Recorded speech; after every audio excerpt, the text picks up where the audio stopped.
Hello everybody and welcome along to Super Sunday. We are here at the Nürburgring for the Nordschleife, and down in the pit lane Patrick Simon and Emily Miller will be trolling for us to get the information we need from the pit lane. It is a little bit foggy this morning, and once again it will be Peter Snowden and me, John Hindorf. We have another 3-hour race to come. It was super tactical yesterday. If you haven't caught up with it, it's all up on the archive already. But before that, and in a first in the 50th running of the Total Energy ADAC Nürburgring 24 hours, we are going to have what is called a top qualifying, effectively a shootout, cars going out at intervals on the track to get a bit of clear space. And it's not just the top 30 as it started or the top 40, it is going to be the whole field. Now, we started yesterday with 91, we're down a couple of cars, Peter, a couple of notable cars as well, which were involved together yesterday. Yeah, unfortunately, two Audis coming together, the 15 and 22 entries.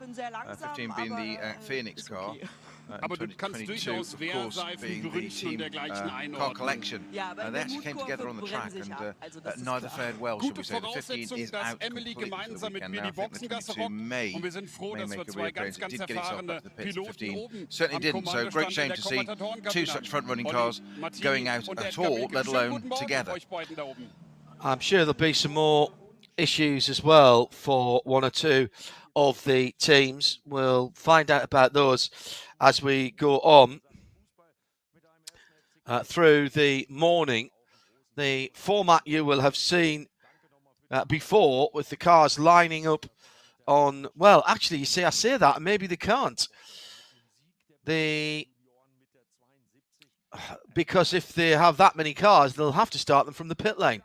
Because normally with only the top 40, they get them out before they come back around, and you've got 40 cars, but at different parts of the track. But if you're talking about 80 or 90, will you be able to have the separation? And the question for me is, who goes first and who goes last? You've got to put the faster cars out first, surely. Sure, I have to, yes. Yeah, just closing speeds to catch up on where they've just got to be done. Start from the pit lane, as you say. So that is around about 10 minutes away. Yesterday, the BMW M4 GT3s reigned supreme. About a third of the field.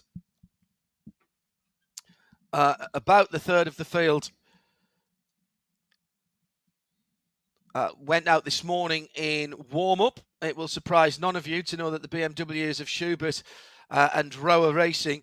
Rover Racing, with the 98 car, Schubert with the number 20s, they were quickest with a best time of 1:8:12.718. It's still a wee bit foggy at the moment.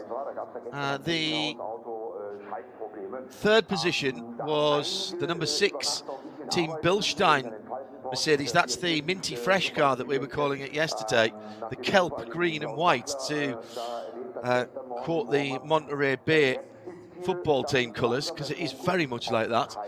And then the Audi of Team Car Collection, Patrick Niederhauser doing the driving again this morning. The number 4 Team Get Speed Mercedes, that was Gilles Gounon. Then Scherer, then Get Speed, the second car, then the second Rover Racing car, the 99. Then Nick Tandy getting some laps this morning, which he didn't get yesterday because he was at Spa, of course, in the Corvette for KCMG in the Porsche. They fared very badly yesterday after an incident with the second driver. Side-by-side contact took off, well, pretty much all of the right side of that car. But an 8:16 for Tandy this morning. Outside the top 10, the KTM Crossbows were 15th and 16th. Another car that I didn't see this morning on the timing. Oh, there it is. Felipe Fernandez Laser did go out in the 706 Glickenhaus, the 004C. They had some issues yesterday with gearbox selection. They thought it might have been an electrical issue. They changed the paddle shift steering wheel, didn't sort it out, and Richard Westbrook went out again in that car, and it was still a bit iffy. So that's clearly been worked on this morning. We'll talk about strategy for the race later on, but this is something that you don't normally get. A chance for a clear lap on the Nürburgring Nordschleife. If you're on the front row of a race, then obviously you do. If you're at the front of a grid, part of the grid, because they do split the grid, and we'll have a double grid split start later today.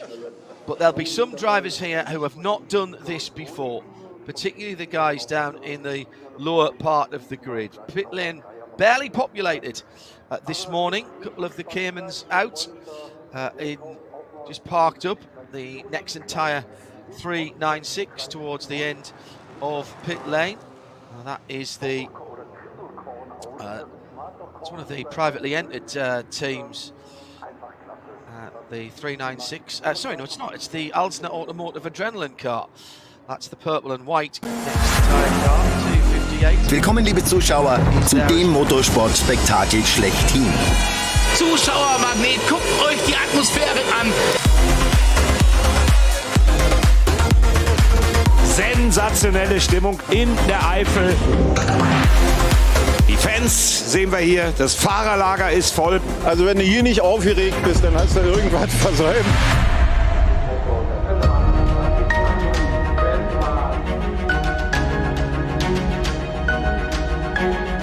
Und lassen wir uns freuen auf 24 Stunden Motorsport vom Allerfeinsten.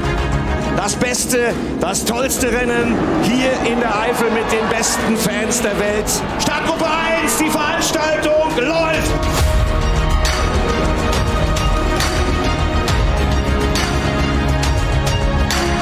Ich krieg die Pimpernellen und ihr ärgert euch, wenn ihr nicht angereist seid.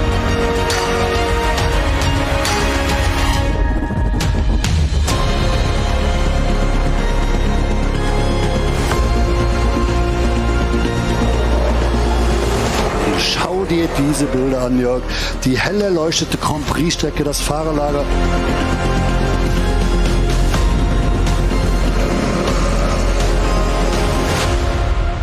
Rock and roll! Die Action, die da passiert, sind die wahnsinnig. Da regnet's! Schau dir das mal an. Also das ist jetzt mit Slicks nicht zu befahren, was wir da sehen.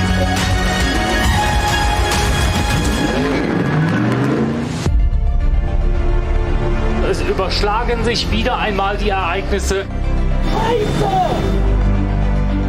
Wieder einmal wird das 24-Stunden-Rennen am Nürburgring zu einer Mischung zwischen Himmel und Hölle. Berührung! Berührung! Und beide drehen sich! Was für ein Finale. Die Sieger sind im Ziel. Überbordende Freude an der Box.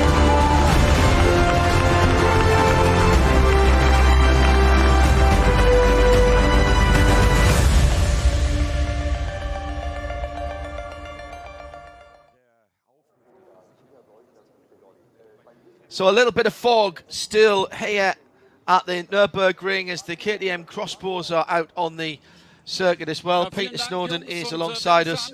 6, 8 and 7 was the laps that they did yesterday down at Adrenaline. They are getting ready to go out. And we're about now 5 minutes away. 5 minutes away from getting the first cars out onto the track, Peter. As a driver, you're in the car already. And what are you thinking about at the moment? Presumably not wanting to talk to somebody who's poking a microphone through the safety net. It's all part of it, I'm afraid. Yeah, exactly. You just, in some ways, you should be nice and calm now. All the work's done, necessarily the team can do. It's the pressure time. It's down to you now. Everything else is that. Starting orders, by the way, we've got three groups, John. They do start from the grid, 10-second intervals. Interesting, though, you've got top qualifying Group 1, which is VT2, V6, V5 and V4 group, right, yeah. Done. The biggest group, and I'm going to run through all these because they've got a few in the class, but we don't mention enough of the other classes. Group 2 is TCR, SP3T, 40, 8T, SP7, SP10, Cup X, Cup 2, Cup 3, Cup S, M240i, and AT. And then starting Group 1 is SP9 and SPX. Interestingly, the two groups, the fastest start first in Groups 3 and 2, and when it's Group 1, it's the slowest start first. Right. Okay. And which way? Do they go 1, 2, and 3, or do they do 3, 2, and 1? 3, 2, 1. All right. Okay. So the SP9s will be the final sort of headline of the show, if you like, but they start with their in reverse or the slowest first to go in that group. So hopefully they won't be catching up with 10-second. There are 10-second intervals between each one. Right. So you will get. There can be a little bit of jiggery and, if you will, pokery to get yourself a decent run. And you know, people will sometimes drop back. There's nothing to stop you overtaking the car ahead. You've got two opportunities. Not everybody will use all of them. So in the first group then, the first car, I think, will be the number 88 from Group 3. Then the 222, then the 323, that's the BMW that had its punctures yesterday. Then the 87, one of the young entered cars. Yeah, the order they go off is set by the combined results of 1 and 2 yesterday. Okay. That's how the order is. Ah, right, okay, I see. It's fastest through to slowest, actually, so I've got that the wrong way around. So it's a 396 that's going to start that. They've just listed it the other way around. Keeping us on our toes, John. Both of the Nexon tyre Cayman, the purple and white cars, are on the pit lane. 87 just been pushed out is another one of the, in fact that is the young OPC Astra, the black and yellow car, one of the earlier versions of the OPC Astra Coupe, front wheel drive, 2-litre twin cam of course, 16 valve. I would think that'd be quite fun round here. Some very bleary-eyed drivers this morning, Peter. It's a bit early. It is. Drivers don't like getting up early. You don't have to. But then again, getting up early to drive around the Nordschleife, why wouldn't you? It's going to be... I'm not sure we're going to get a delayed start or not. There's rumours of it a bit earlier on, but it is a bit foggy still on that pit straight. It depends on how far it is around. Of course, the rest of the course, that's the issue. But we will get action fairly soon. I would think it'll be more about out on the Nürburgring Nordschleife and whether the marshals can see post to post. That's always the thing that our race director friends tell us. So the 396, according to my list, should be going out first. Now what we haven't got is a driver for that. That's the Adrenaline Motorsport Team Olsner car. So it could be Lutz Rühl, Christian Bühlersbach, Andreas Schettler or Alexander Müller. All Germans. And in that V6 Porsche S981, which won its class yesterday against various 911s and other things. So that should be the first car out. Then it should be the 330, another Adrenaline car. That's why they've got both of their cars on the pit apron at the moment. That's Caitlin Wood, Niels Steinberg and Moni Irma. Take your pick from those.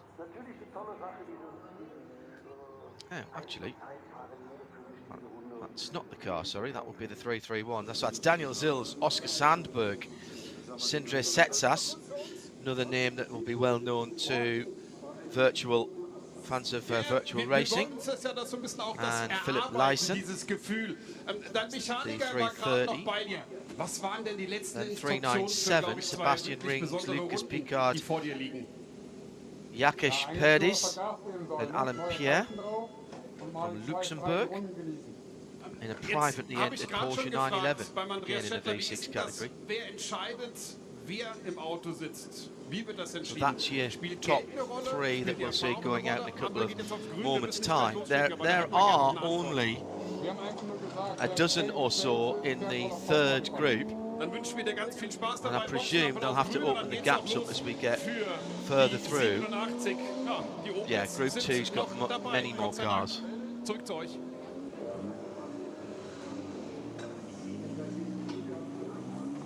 So you said fastest to slowest in the first, or is it slowest to fastest? No, slowest to fastest first. Right. In the groups 3 and 2, which go 3, 2, 1 reverse order. Yeah. Fastest in the groups 3 and 2, fastest in group 1 at the end. Well, they're going to be able, because this is such a small group, as the PA fires into life here this morning, to be able to pull these cars, and they're sending them out of the pits and they're sending them round to the grid. So they are going to do the start from the grid area. So they get a chance to warm up some tyres. And what I need to be able to tell you is who's in which car, which I can't quite do at the moment because they haven't tripped a transponder to tell me that. At RSL_studio, and the hashtag is RSLN24Q. Get in touch with us. Oh, nerves will be building up a bit now. Now, these are the drivers, Peter, who will not have had this kind of opportunity before. If you get out in the front of a group in tourist lap, maybe, but you're always looking over your shoulder. And particularly with these cars, it should be, as you said, it should be the faster cars at the front. They shouldn't have to worry about what's behind them. And you just never get that on the Nürburgring Nordschleife. Exactly so, and that's the big feature of this, and one of the biggest appeals, we should have mentioned it, didn't we, yesterday. You don't get a chance in race conditions or race weekends to have a go around the Nordschleife on your own, uninhibited. This time they have, so, but no pressure, of course, like, they haven't got it right, they've got one shot, so it's a bit like sort of top 10 on their own, isn't it? Yeah, absolutely. Our race director keeping in touch with all of the marshals around the circuit, and that in itself is logistically very impressive. When you consider it is a 25.378 kilometre circuit, so just over 15 miles, and the rises and falls, the topography, the geography in between race control in the pit lane building here where we are, and all the way out to the furthest reaches at the circuit, and with the furthest part way away, somewhere over by Versiphen, maybe Bergwerk. Versiphen, you drop right down in Exmüller and Breitscheid, you drop right down into the valley at in the town there, and I think that might be the lowest part of the circuit. The rise and falls here are mighty.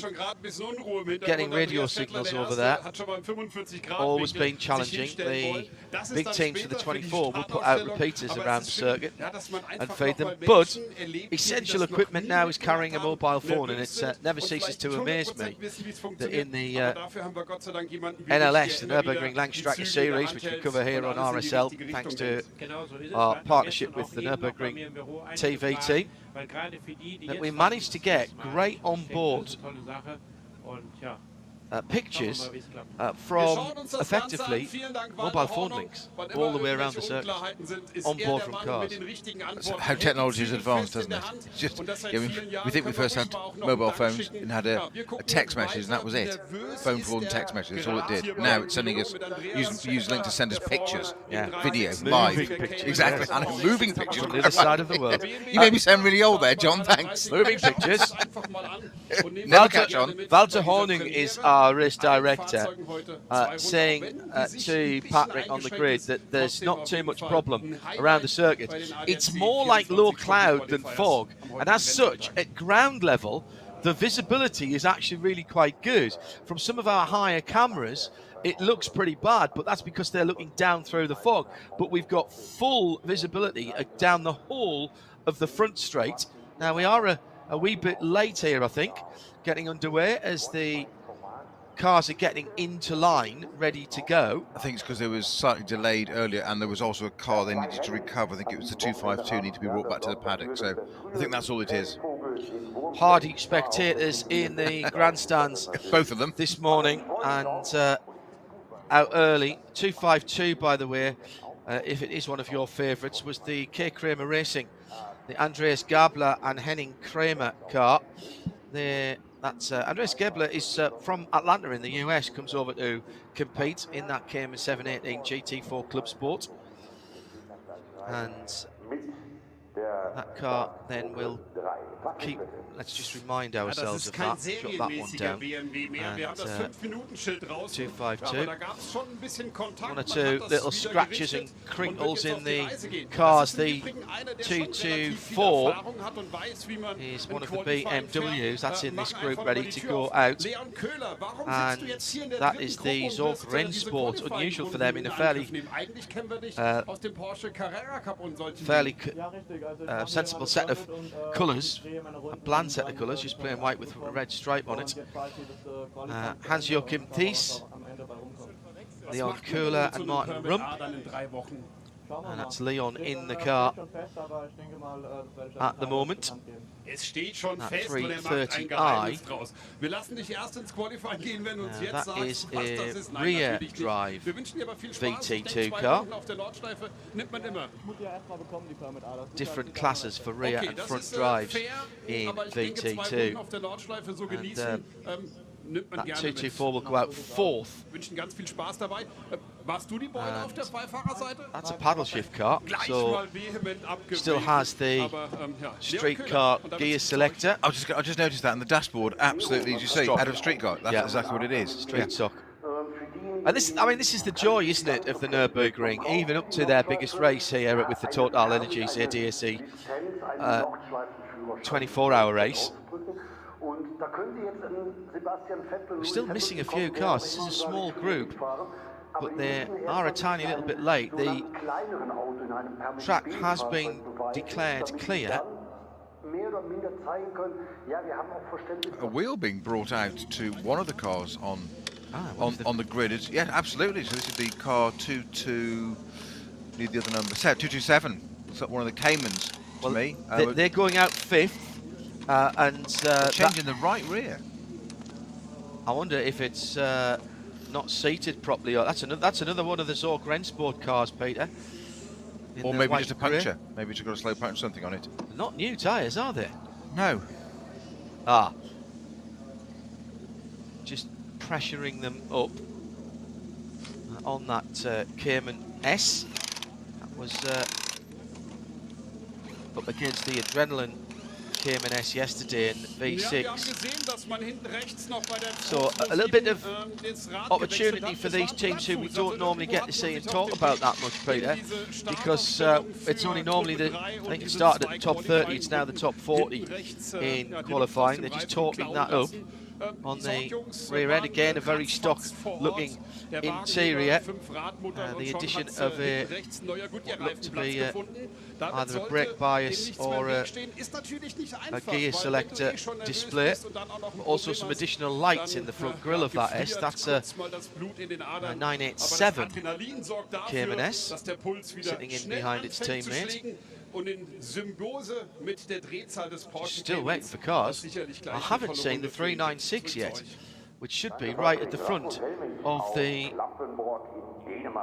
running. Oh, there it is. No, that is there. 396 is the Porsche Cayman S 981. That's the purple and white car.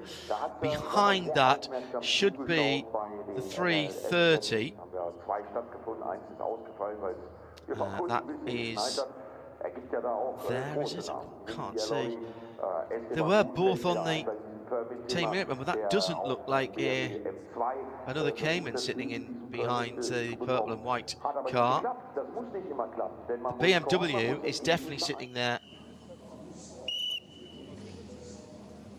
30 seconds then. Well, there's the BMW. So 396 is there, the 330 is not.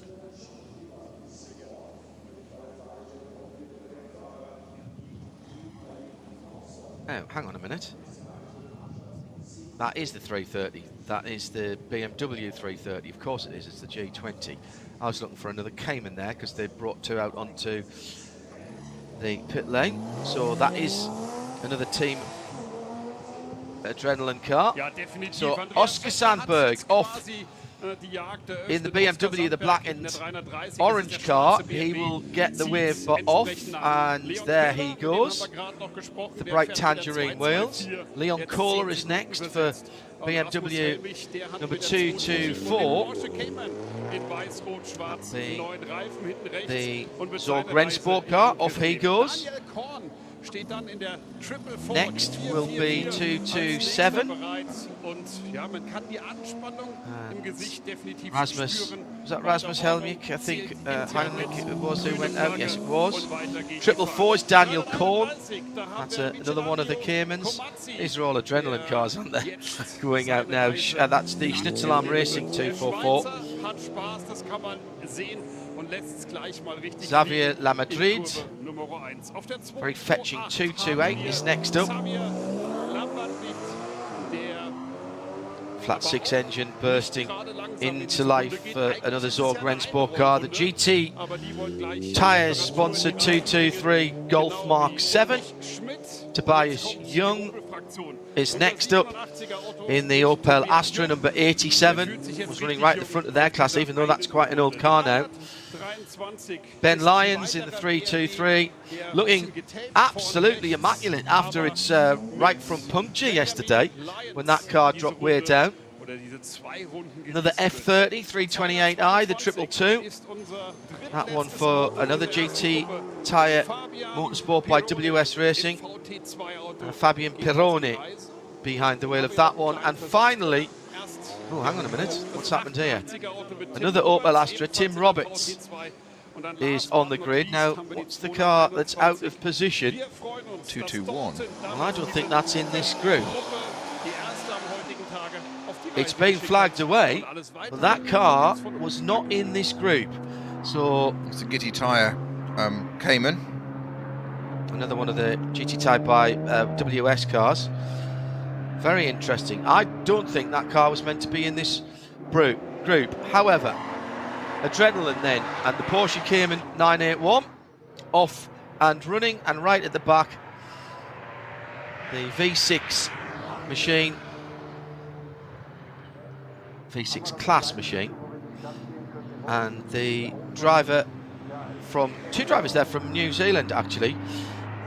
One called Dalton and one called Woodford, and they don't have their first names on the entry list. James Brickell from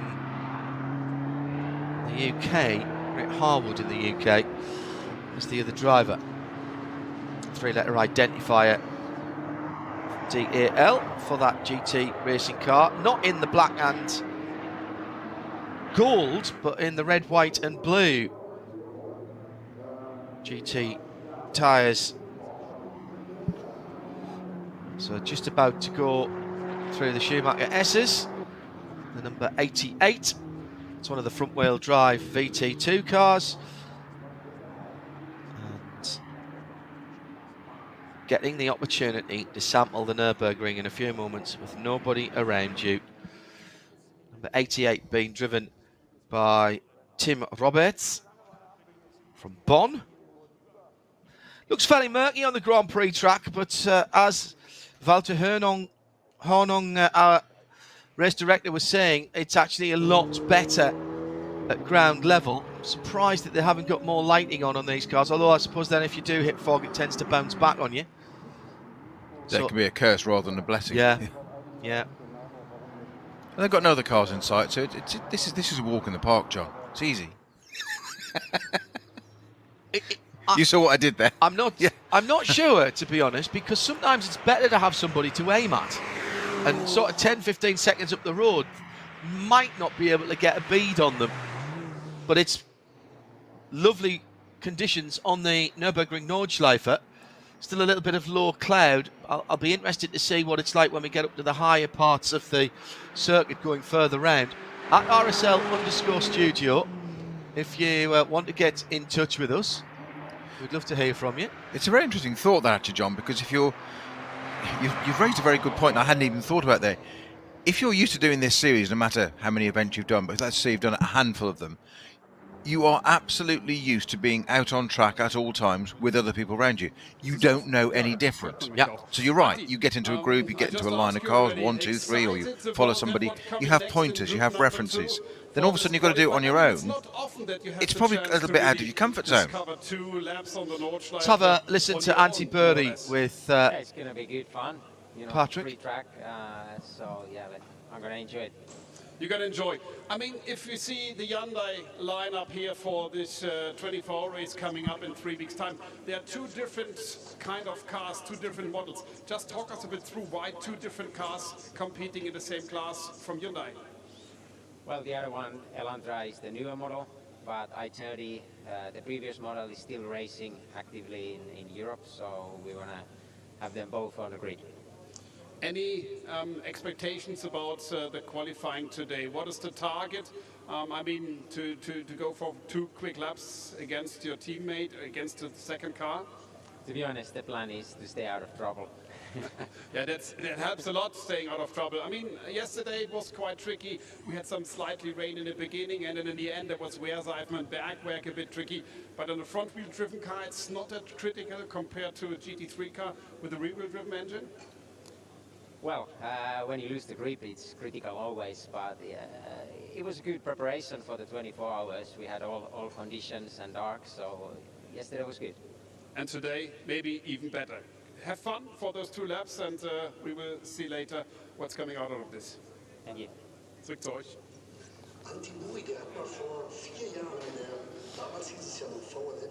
8:30 and the 8:31. John Calvinier's name's been added to the 8:31. Didn't see him on the list yesterday. Mark Bessing and Manuel Vauk in the 8:30. Bessing was really quick yesterday. Question that I just saw for a moment from Right Turn Lover. There we are. Thanks, RTL. Is the grid preset based on any of this weekend's results? I.e. somebody already qualifying for final N24, or is this just for huge kicks? It's a bit of both. It's practice, and you can never get enough laps, can you? Around the Nürburgring Nordschleife. But there are opportunities to qualify into for manufacturer points today, of course, and that potentially as well could get you into the top 40, pre-qualified into the top 40 shootout for those at the front of the field in a couple of weekends' time. What there'll be is a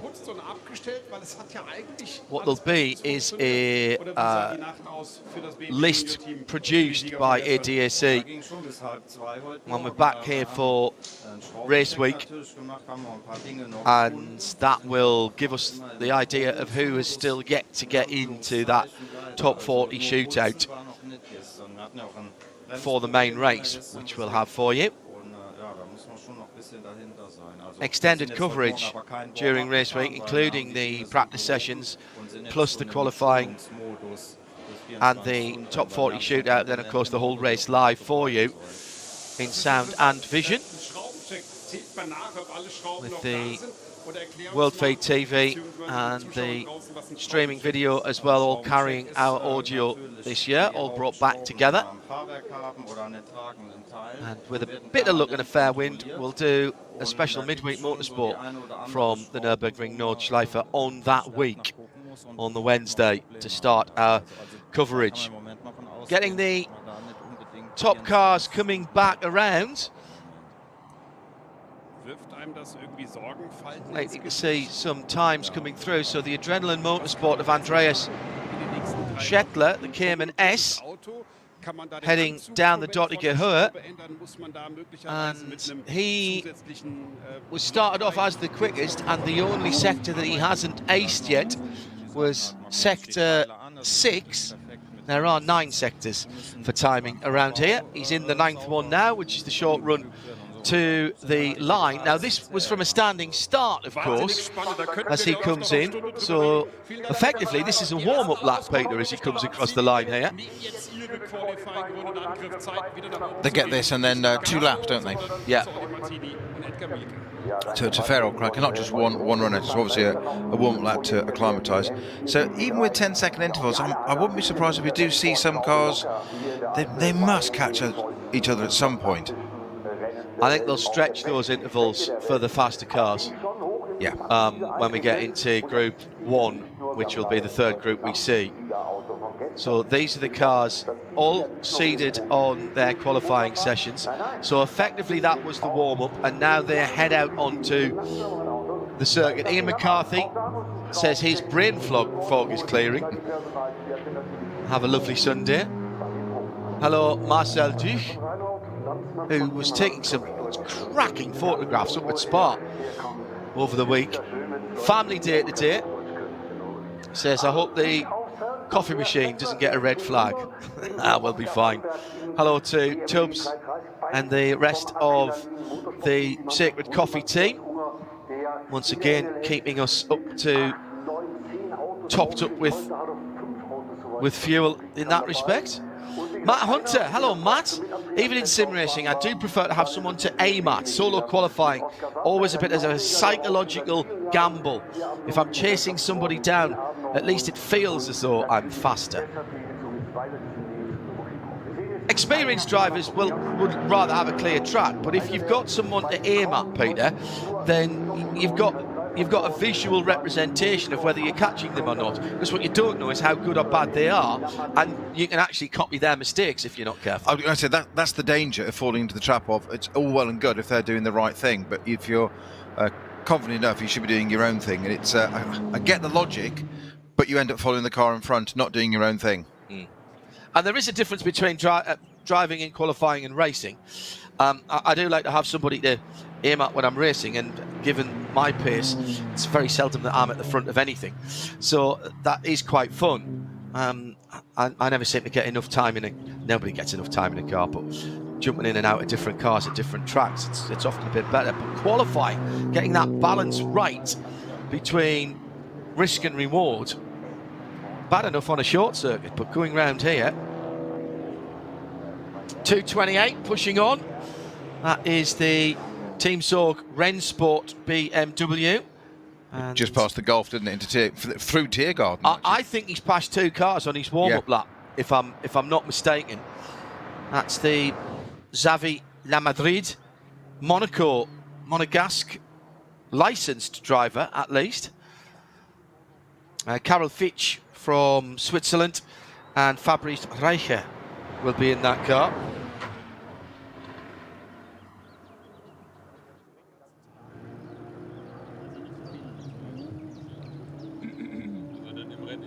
And by the way, the Kiwi in the GT Tyre Porsche Cayman number 221 is Grant Dalton, and it's Grant Wolford as well. Thanks to, not sure whether it's Tim or JP in the producer's seat this morning.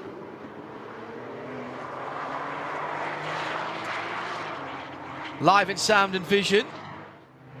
Good to have your company via radio-show.co.uk, RS1. That's the 221. Grant Dalton heads out on the Grand Prix circuit. That was the car I wasn't expecting to see, to be honest. It's the 221 car. Yeah. It was, just found out, it's an omission. It should have been in this group, and it was an omission from the actual grid print. Right. Therefore, that's why it was to one side and went last at the end. Right, got you. Well done.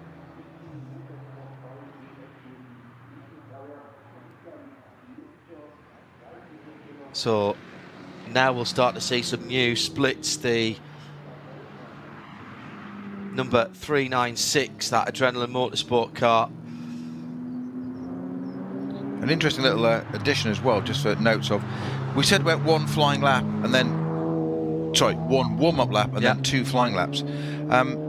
Just to add it into the rules and complications, I do like reading a bit of rules. If you pit in your warm-up lap, you go to Parc Fermé, you're out. Correct. That's it, done.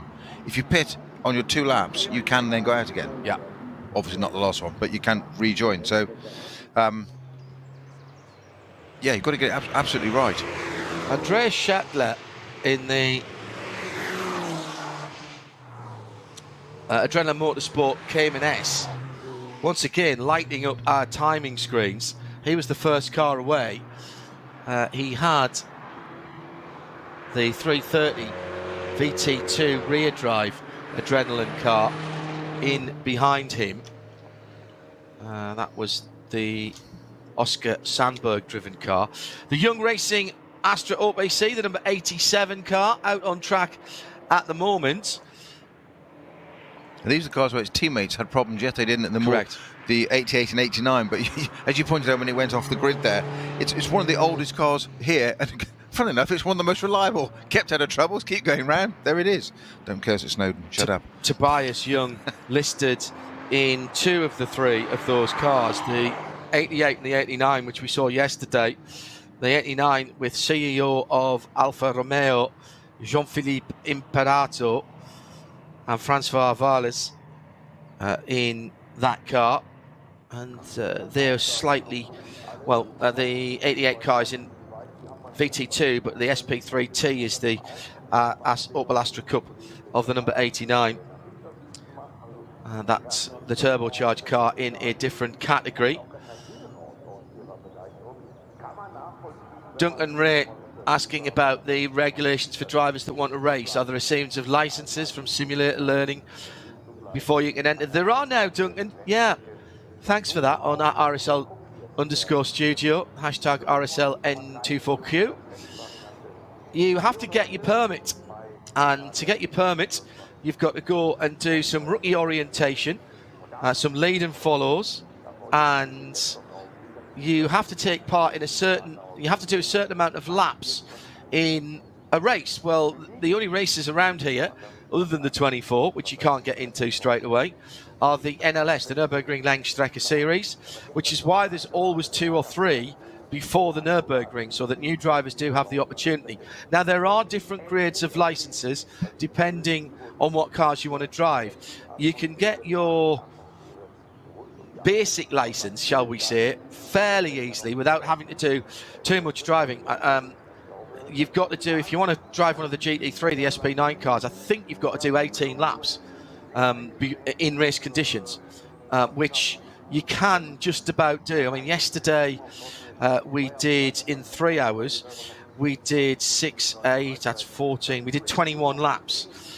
In a 4-hour race, you'll add another 7 to that, so about 28 laps.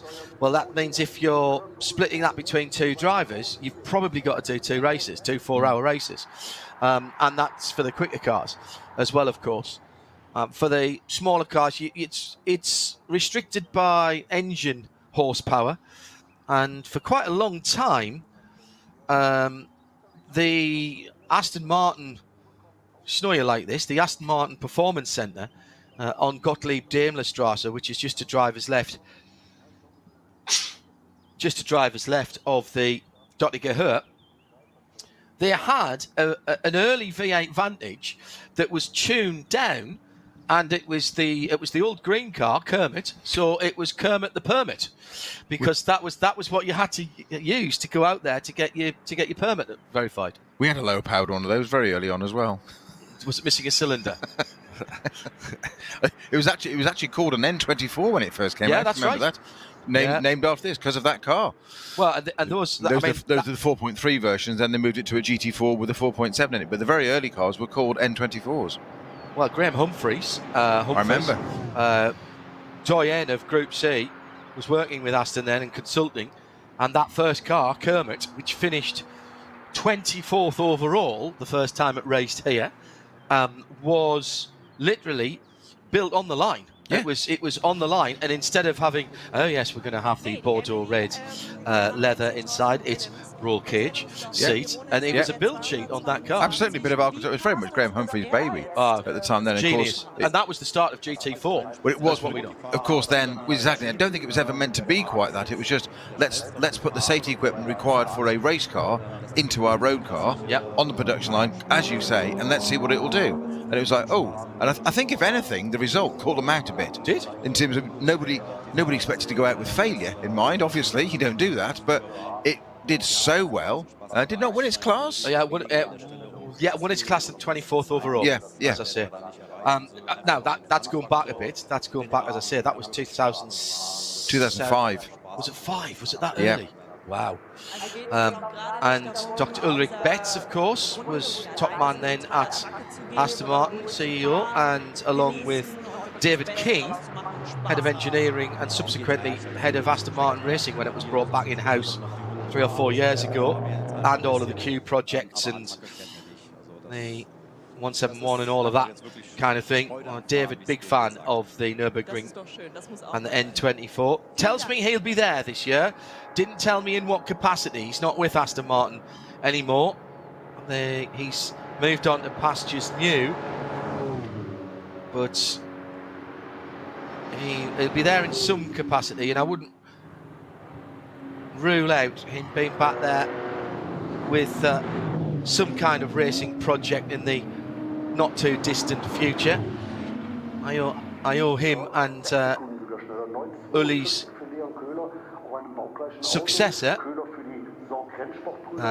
Andy Palmer, huge debt of thanks for allowing me to be the balance of performance in the GT4 car in 2017 in a 24-hour race at Kota. That was a GT8, of course, that became the road car. That was very much, again, a road car with a cage in it. So we're starting to see some times now coming in, and quite a big gap between Andreas Schettler at the front of the field for Adrenaline Motorsport in the 396 and 9:39. The 224 has gone through in second place on the timing, and that's Leon Kohler for Team Sorg Rennsport, but that's a different category, VT2 rear drive. 9:43, 5 seconds ahead of Oscar Sandberg in the VT2 rear drive BMW, the G20 for Adrenaline, who has pitted. So Oscar's only done one lap. He's crossed the line, round the Grand Prix circuit and back in to the pit lane using the cut through rather than going back on. So Oscar seems to think he's done enough. V6, second position at the moment for 227. The Team Sorg Rennsport car, and Rasmus Hemlich in the Porsche Cayman S with a 9:58. And teammate in third in the Cayman S 228 is Xavi Lamadrid. And he is on, oh wow, a 1/10 of a second different between those Team Sorg Rennsport cars. So that was pretty close. Going out for another crack at it is Hemlich. Slight correction, the N24 actually came out in 2006. It's been developed in 2005. Yeah. So I remember it was actually 2006 they did the Nürburgring. You forget also that one of the drivers was Dr. Ulrich Betz. Yeah, I know. A massive proponent of this race. We overlooked that very easily. Talk about putting your money where your mouth is. It's absolutely amazing he went out there and did that. And one of the more bizarre stories to come out of Dr. Betz, who was head of Aston Martin, CEO of Aston Martin at the time, being here, was that whilst driving one of the iterations of the Vantage, as you know, Peter, some of our listeners and viewers may not, that you can often have 6 or 7 cars sharing one pit garage, and it so happened that the Aston Martin was sharing with the 2 Lexus RCFs, the fantastic machines, and the RC, what were they? Not the RCFs, that's the latest one, the V10, the big V10 sports car. And Akio Toyoda, who's head of Toyota, was racing one of those. And Uli Betz and he got together, and what became of that in an effort to get their Aston's numbers down was, of course, the Aston Martin Signet. And that came from a meeting in the pit garages here from two CEOs of one of, well, arguably the biggest manufacturer in the world, exactly. And one of the smallest. Yeah. And their shared love of endurance racing, particularly here at the Nürburgring. Can you imagine how that conversation started, though? Yeah. Why don't you? We're here. We're CEOs of our own companies, as you say. Toyota and Aston Martin, big names, yeah. Driving cars. Pulls apart in terms of. Why don't we take your smallest car? Yeah. And call it an Aston Martin? Yeah. Can you imagine how that started? Yeah. I'd love to be a fly on the wall for that conversation. What you really need, Dr. Betts, is to take our Toyota Aygo and rebrand it as an Aston Martin, and that would get you CO2 numbers down. Yeah, because the little IQ wasn't a little tiny thing. Yeah, IQ. Sorry, yes, not even an Aygo. Yeah. But have you seen, of course, now that there's a guy that races one of the Vulcans, Gleb Stefanov, has taken an IQ or Signet, given it back to the factory and asked them to reverse engineer it. It now has a full 4.7 V8 Vantage in it, everything in it. Good mate of mine, David Hornsey, has driven it up the Goodwood Festival Hill at the Festival of Speed in the UK. It's there on YouTube, metallic green thing, on prop, all the wheels and whatever. I think the prop shaft is something less than an inch long, apparently. Yeah. It's that tiny. But they've reverse engineered and put a full Vantage V8 into a Signet. We don't think it quite meets the emission requirements, John, but what a fun car. David King and I, and somebody mocked it up, did an April Fool for that with a mid-engined. It was mid-engined, that one. Because when I worked for RML, the late and very much missed David Leslie was the man who drove our Nissan Micra with a 2-litre touring car engine in the back of it, and I went out with him on the shakedown of that, and that was an experience. I was going to say, just absorb what you've just said. I went out with him on the shakedown. David Leslie. Yeah, well, he was our, whilst I was working there, he was effectively our works manager as well, as a very tidy racing car driver. And I took pictures of him racing at Le Mans in '89 in an Aston, would it be? I've got some black and white pictures of him somewhere. Was it the Jaguar for him that year? I have to look them out now. And that car subsequently got a 350 engine in the back of it, and of course that led to all kinds of weird and wonderful projects with Michael Malik now at the head of the company. They've just actually produced the GT4, new Lotus GT4 racing car, but they do all the road going conversions for Vulcan, for Aston Martin, for those people who want them. They did for Nissan, they did 2 Nissan Dukes with the full drivetrain and twin turbocharged engines from the GTRs. They did one, a fairly cooking version with only 480 horsepower, and then they did the full 560. Only 480? Yeah, I drove one of those. It was a lot of fun. It was sideways a lot. And that was just meant to be an engineering exercise. But we had one as a demonstrator and safety car at the Dubai 24 Hours. And off the back of that, they had to build about another 10 or 12 and sold them. It reminds me of the story of when Colin Chapman at Lotus gave Jim Clark a car for the weekend, or for Christmas holidays, 1960-61, issued him a car to drive back to Scotland in. And it was a Ford Anglia. If you're familiar with those little Z-back Anglia of that period. 105E. Correct. And Clark apparently wasn't too impressed. And Chapman said, just trust me, and just off you go with it, and gave it to him. Of course, driving from where he was all the way up to Scotland, he had to refuel it. And at some point, he was thinking, this is a little bit quicker than he was expecting. So at some filling station, he opened the bonnet, had a look, and there was the first iteration of the Lotus twin cam engine in this Anglia. Yeah. Chapman hadn't told him and just given it to world champion elect and say, just drive that and see what he said, knowing full well he'd come back and report what an amazing little car it was. LFA was the LFA, yes. I was looking for. The RCF is the current one that is raced. Very underrated car and sounded fantastic.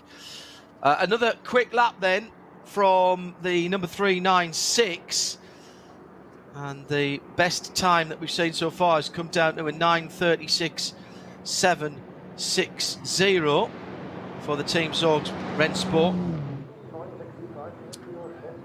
And well done then to Andreas Schettler. Here comes Leon Köhler to the end of the lap. He's already over that time, but he's not in the same category.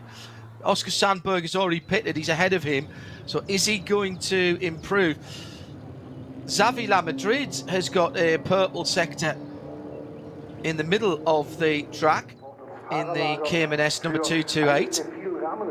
And Sandberg in the 330 Adrenaline Motorsport 330 BMW in the pit. That's their session over now because what the he pitted exactly. He pitted at the end of his first. He only did one lap. 10:01. So not an improvement for Leon Köhler.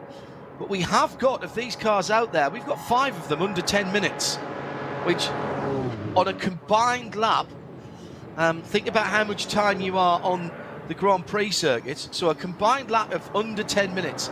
He's not hanging around here in some of these relatively street stock looking and sounding cars. I do think the Cayman is just such a beautifully balanced car. I'm going to put it on the line here. I've always thought it was a grossly underrated car. What is? It's a fantastic piece of kit. In some ways, as a checkered flag comes out for a couple of Caymans coming through, including one of the GT cars and the Adrenaline Motorsport team as well, who do improve. 10 minutes exactly, 0.347. That's going to be very annoying. Where did I lose the 0.3 in the 444? You want to have. Now I'm not sure which of the Korns were in there, whether it was Tobias Ulrich or Daniel. I think it was Tobias, wasn't it? Oh, it's Daniel. It's Daniel Korn, excuse me. He's going to be thoroughly annoyed with himself that he didn't find 0.3 of a second to get a sub 10-minute lap.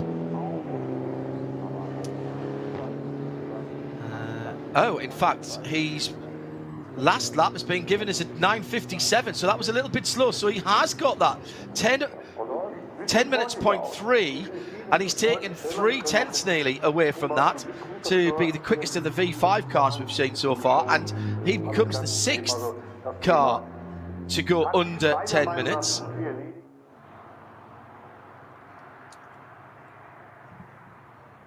Waiting for Ben Lyons to come down in the 325i. This is the 323 car. It's one of the last ones out. And his first lap was a 10:24. He's on the Dottinger Höhe now. I don't think he's going to beat his 10:24. We did have yellow flags and a slow zone. That's on the Grand Prix circuit to get people back into the grid.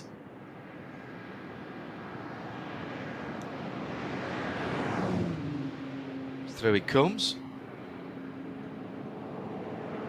BMW's coming in. Also Ulrich Schmidt in the GT VW Golf Mark 7 and Fabian Peroni in the F30 328. Let's wait for those guys to come across the line. Here comes the Golf into the final chicane. Don't mess it up now. Can really touring car that chicane. Very flat top curbs there, and I'm surprised not to see them doing that on this qualifying lap. Just coming up to 10 o'clock, and was that an improvement for the Golf? 10:29.870. Yes, it was. Second in the front wheel drive class, still the Opel Astra number 87, the old car, which pitted some time ago. Fabian Peroni improves as well, and waiting to see Grant Dalton come through in the Porsche Cayman.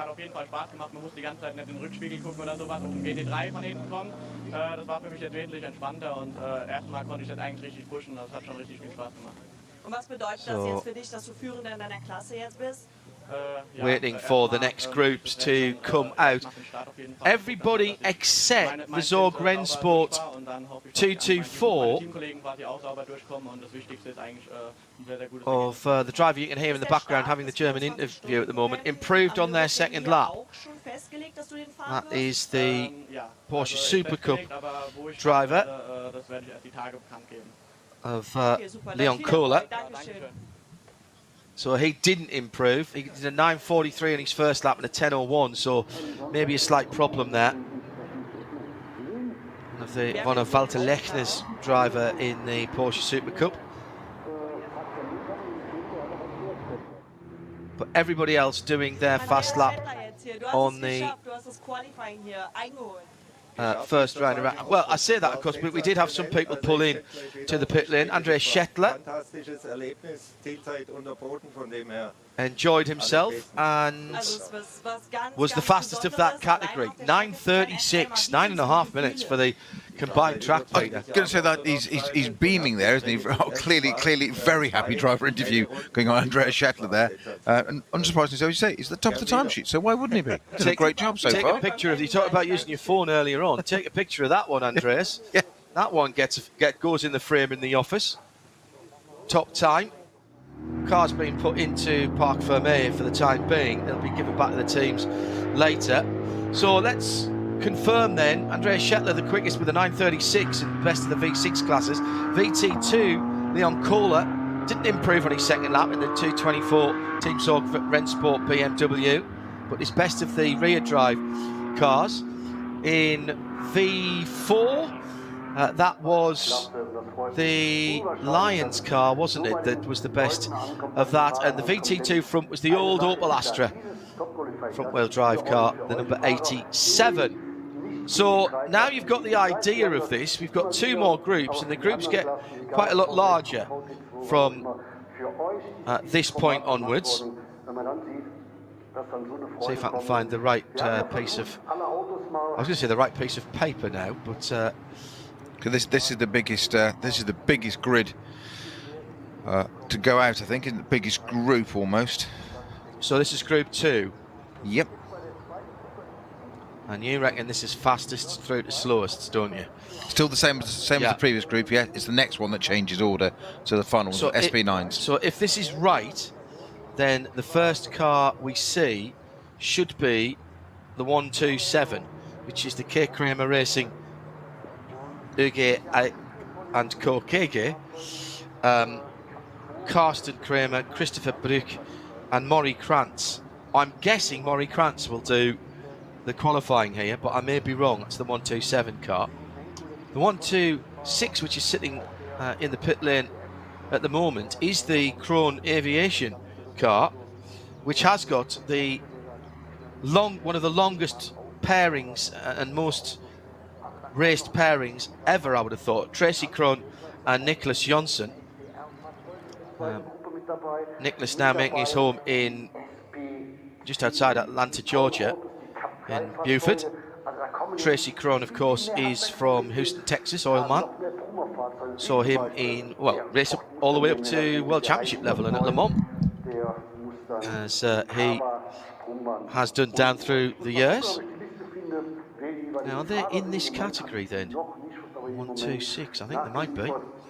I was trying to find them because, interesting enough, John, as you said, the first car to go out is the 127. Second car to go out, according to my sheet, would be 125. That's Huber Motorsport, yeah. But we were looking at the 126. And at the moment, I'm just struggling to find that it's in the group, but that might just be me.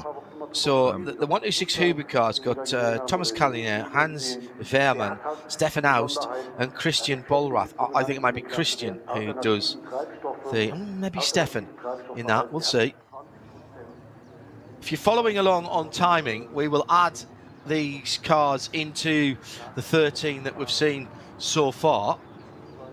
Oh yeah, Tracy Krohn is there, and Nicholas Jonsson. There they are, fifth off. They'll go after. Ah yes, got it. After the 161. That's the Teichmann Racing KTM Crossbow. That's the Tim Santler, Florian Wolf and Laura Kreiheimer. Laura will do that, won't she? I would think so. She knows the car very, very well. Just in front of that should be the number 80 Pro Sport Aston, shouldn't it? Yes, first of the Astons that we've seen today. That's one of the GT4 cars in SP8T. Maxime and Guillaume Dumarie, Jean Glorieux and Simon Balken, the Belgian. So three Belgians and a German there. Jean Glorieux very French-sounding name, but has a German license. Lives in one of those areas that has been swapping backwards and forwards down through the years. Saint-Martin's. You see it round Spa in particular on the way down to the Nürburgring. There's a interesting mix of French and German place names. So they are rolling the cars out now. We've got some TCRs going out as well here. So a couple of the Hyundais moving. So that'll be the Mark Besseng car, I think, the 830 and the 831. Yeah, and Anti-Burry probably to do the qualifying for the 830. Not sure. Manuel Lauk and Mark Besseng, isn't it, in the 830? They'll be 7th and 9th. Also out there, the number 82, which will be Alexander Mies, Christoph Breuer, Mike David Ottman and Miklas Born. Miklas to do the qualifying there, I'm guessing. That is Anti-Burry in the I-30N. The shades of blue on his helmet. So he will be qualifying the 830. I love the idea of a TCR car around here. Loads of downforce, really good through the twisty bits, front wheel drive, factory built race car for 130,000, 150,000 euros. Yeah, I mean, what's not to like? Yeah. And you can race in so many series. Obviously you can do all sorts here, but you can do other stuff in it. Global Series, World, European, where you could probably race almost every weekend in Europe in one of those during the season. I knew, up until recently, I don't know if this is still there, but certainly a couple of seasons ago, there were a group of businessmen from, I think it was Denmark, somewhere in Scandinavia, who had a Cupra. Actually, it was an older Seat TCR car. So they had a TCR car that they kept either right here at the Nürburgring or very close to it, in a container, in a locked container. They paid a guy to fettle it for them, and for each N24 race, each of the VLN races, yeah. They would fly in on Friday, do a bit of practice on Friday, warm up on Saturday, race the car on Saturday, and fly back home on Sunday. And the car was so reliable that basically, as long as it didn't bend it, it would get polished down, it would get a spanner check, a new set of tyres for the next time, all the fluids checked, locked back up again, and then, you know, on the Wednesday and the Thursday before the race, that little man would turn up, fettle it, roll it out, make sure it was in the pit, get everything going. And they did that for, it must have been 3 or 4 years, maybe even longer. Well, if you've split the cost between the three of you. Yeah, exactly. Yeah. I mean, there's a GT4 BMW that races in the UK. That's one of those Team Brazil cars. Mm-hmm. And its first race meeting, which was a club meeting, it had an engine problem on the test day, actually. And the race was a qualifying race on the same day, on the Saturday. Test day had an issue. So what did they do? They went and bought an engine for an M3 on eBay overnight, shoehorned it in, swapped it out, because it's all the ECUs and bits that make it all different. Put it in, went out, put it on pole, and won the race the next day. Just got literally got an engine off eBay, went racing. It's the way to do it.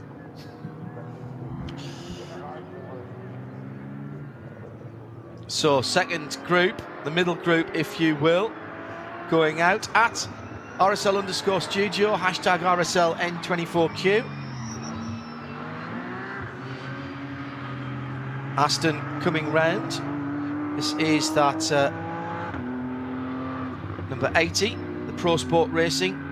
Maxime and Guillaume Dumaret, Jean Clariot, Simon Balcan.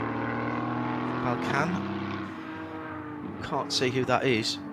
The unmistakable rumble of the V8 twin turbo. A little bit quieter than they used to be with the turbos on, but still a glorious sound. Using a worked on version of the AMG V8. Always remember talking to the engine guys at Aston for both road and the race cars and being surprised at how laid back AMG were about them retuning the engine. 12 Celsius out there at the moment, so the temperature's coming up. This is similar to what we saw towards the end of the race yesterday, which finished in full darkness. The top of Group 2 about to come out of the pits. Our pit exit is now red for top qualifying Group 2. First time we've done this with every single competitor being allowed to run the top qualifying or the shootout style qualifying.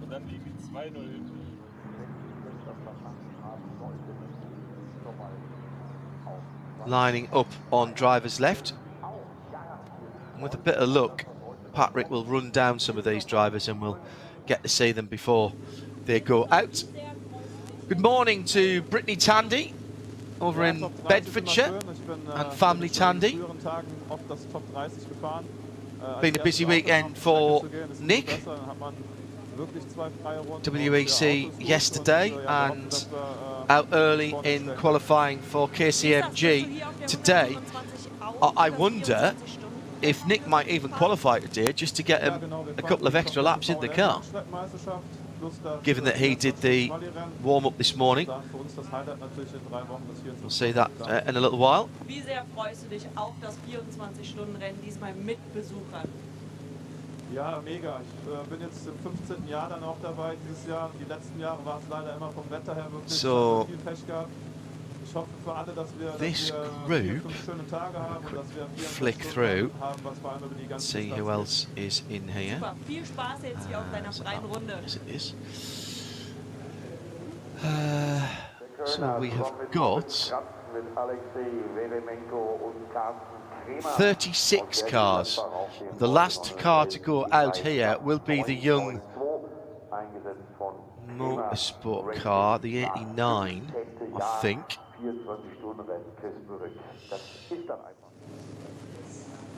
Which is the Jean-Philippe Imperator and Francois Valles car. Well, they've done this very well. This group have organised themselves much better than the first group, and we're ready to get going pretty quickly. Just having a quick look down to see if there's anybody else. There's one of the Door Racing. There's the Door Racing 240, which won its class yesterday. Who else is in there? See if there's any other big drivers. The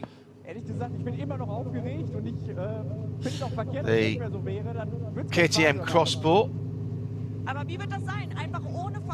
ready to go. Wie sehr wirst du das Auto auch strapazieren oder wirst du die Runde genießen und entspannt in Anführungszeichen fahren? Also wir sind hauptsächlich hier um Kilometer und Runden auf dem GTX zusammen. Das gesamte Team ist bis jetzt nicht viel mit dem Auto gefahren. Wir wollen mehr Erfahrung für 24er sammeln. Von daher gehe ich das entspannt an. Gucken, was am Ende bei rauskommt. And that's Tim, that's not Laura actually in that car, that's Tim Sandler in that car with the unique clamshell. Basically slides up and forwards and reveals the tubed full roll cage. So Tim Sandler taking qualifying duties there for that car. It's quite a complex mechanism, that that canopy on that, isn't it? But it seems to work very well. It does always catch my eye when you see it opens. You see it just lifts, slides forward and goes up. It's quite a... I just imagine the working out all those cantilevers. It's quite clever. And if it's not quite aligned, I'm sure it's a bit tricky to not get into place. 1 minute to the first car. The team's been asked to leave the grid. Antti Burri. Now, Antti, early on, might fancy his chances against the Aston ahead of him because he'll be very quick through the early part of the lap and he'll get his front tyres up to temperature much quicker than the Aston will get its tyres up. But he'll be a little bit down on top speed. Might find that he drops back a little bit on this first warm-up lap. So the 127 then, as we mentioned, about to go off first. This is the Christopher Brück driven 992 Cup car. There's another good way to go racing. Get yourself a Cup car, whatever vintage.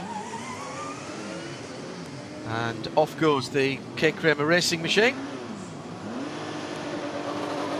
So I got that one wrong as well. I thought Maury Krantz might qualify that, but it's Chris Brück. Stefan Aust, well, there you go. You could have picked any of the guys from that car. Tim Sandler in the 161 Teichmann Racing crossbow. And Simon Belcan will be in the Pro Sport dark green. That's great. So it's almost a matte green, that as well, isn't it? Then the Krohn racing car will be no one other than Niklas Jonsson. As that Porsche, the Krohn green aviation car. Phil Durr for the Durr Racing Aston Martin GT4 69 car, a little bit more white on that machine. Then it's Antti Burri in the 830. Sorry, it's Manuel Lauk in the 830. Antti Burri's behind the next Aston Martin Vantage. So 3 Astons in this group for Sarah Rigby to get excited about. Number 82, Mike David Ortmann. And then Antti Burri in the i30N Hyundai. Similar platform, different body shape to the Elantra that Manuel Lauk has got. Ersin Yukasak in the red, white and blue, number 79 BMW.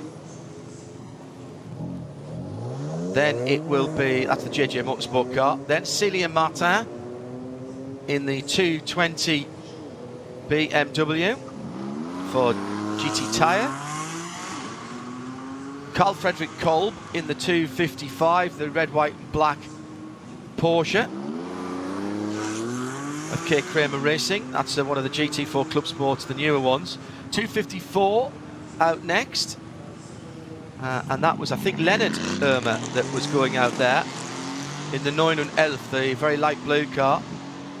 Evgeny Zelensky for the Aston. John Lee Shamboni for the 259.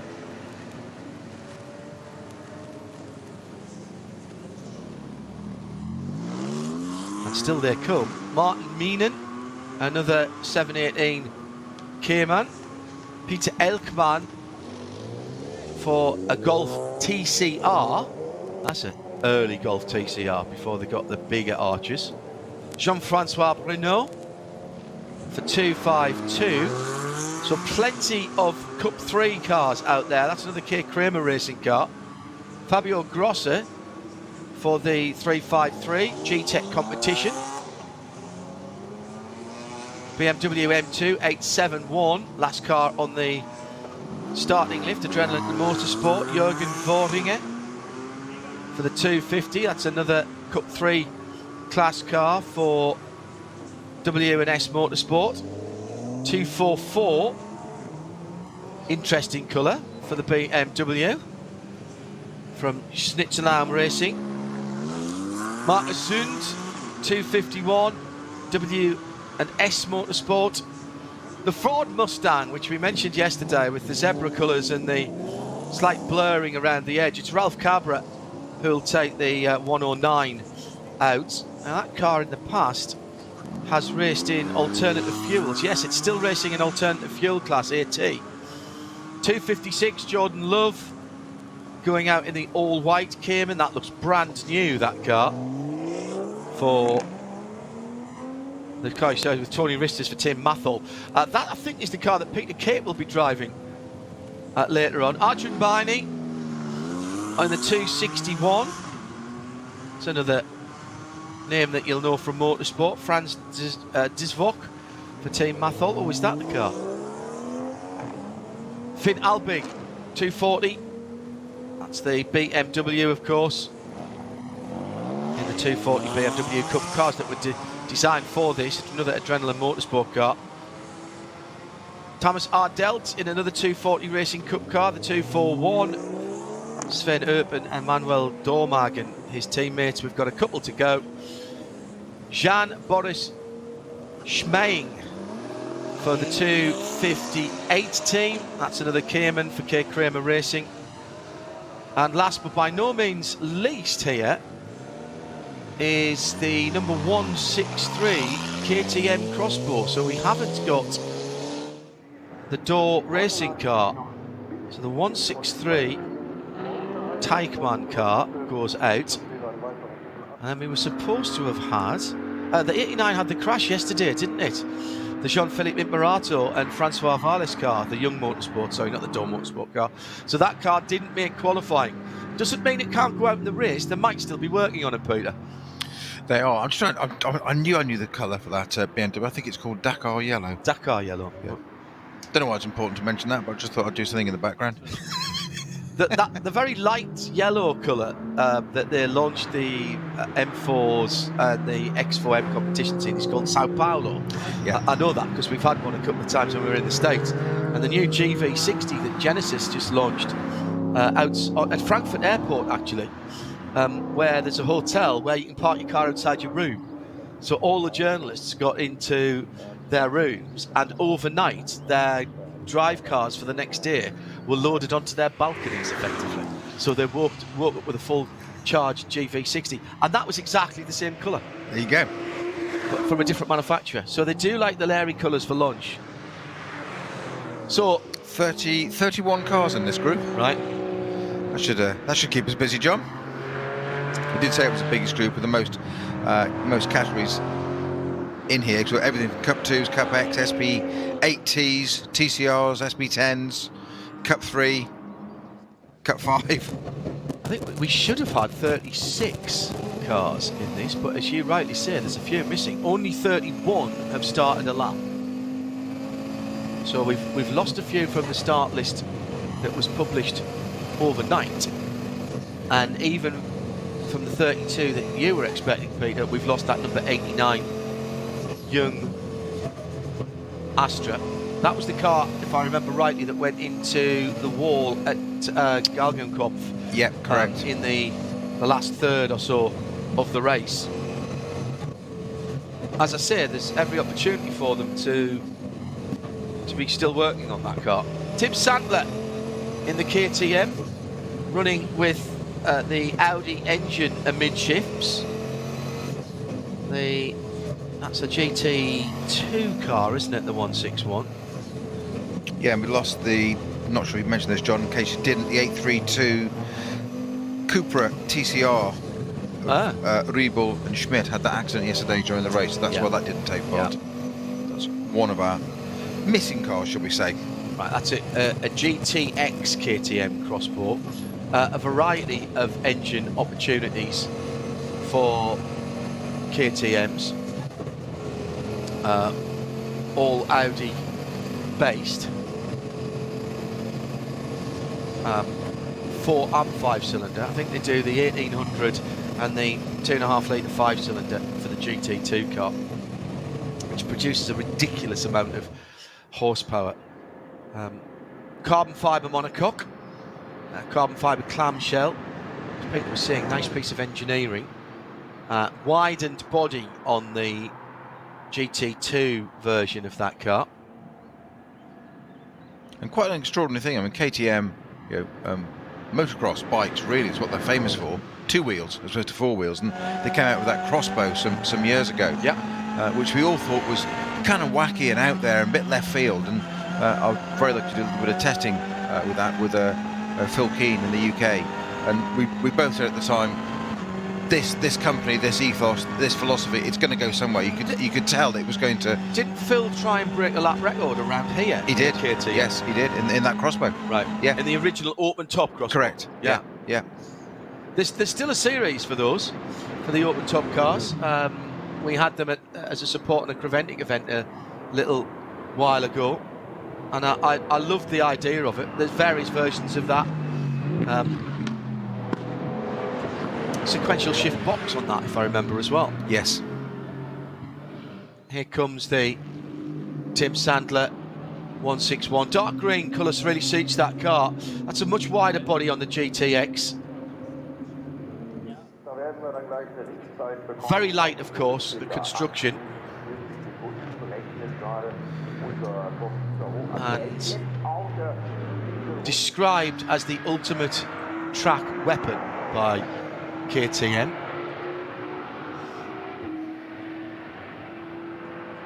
And a fully homologated roll cage in that, carbon fibre seat as standard, and that does use the 2.5 litre 5-cylinder Quattro TFSI engine. Lehman Motor Technic do all of the tuning on that, and that is power shift as well.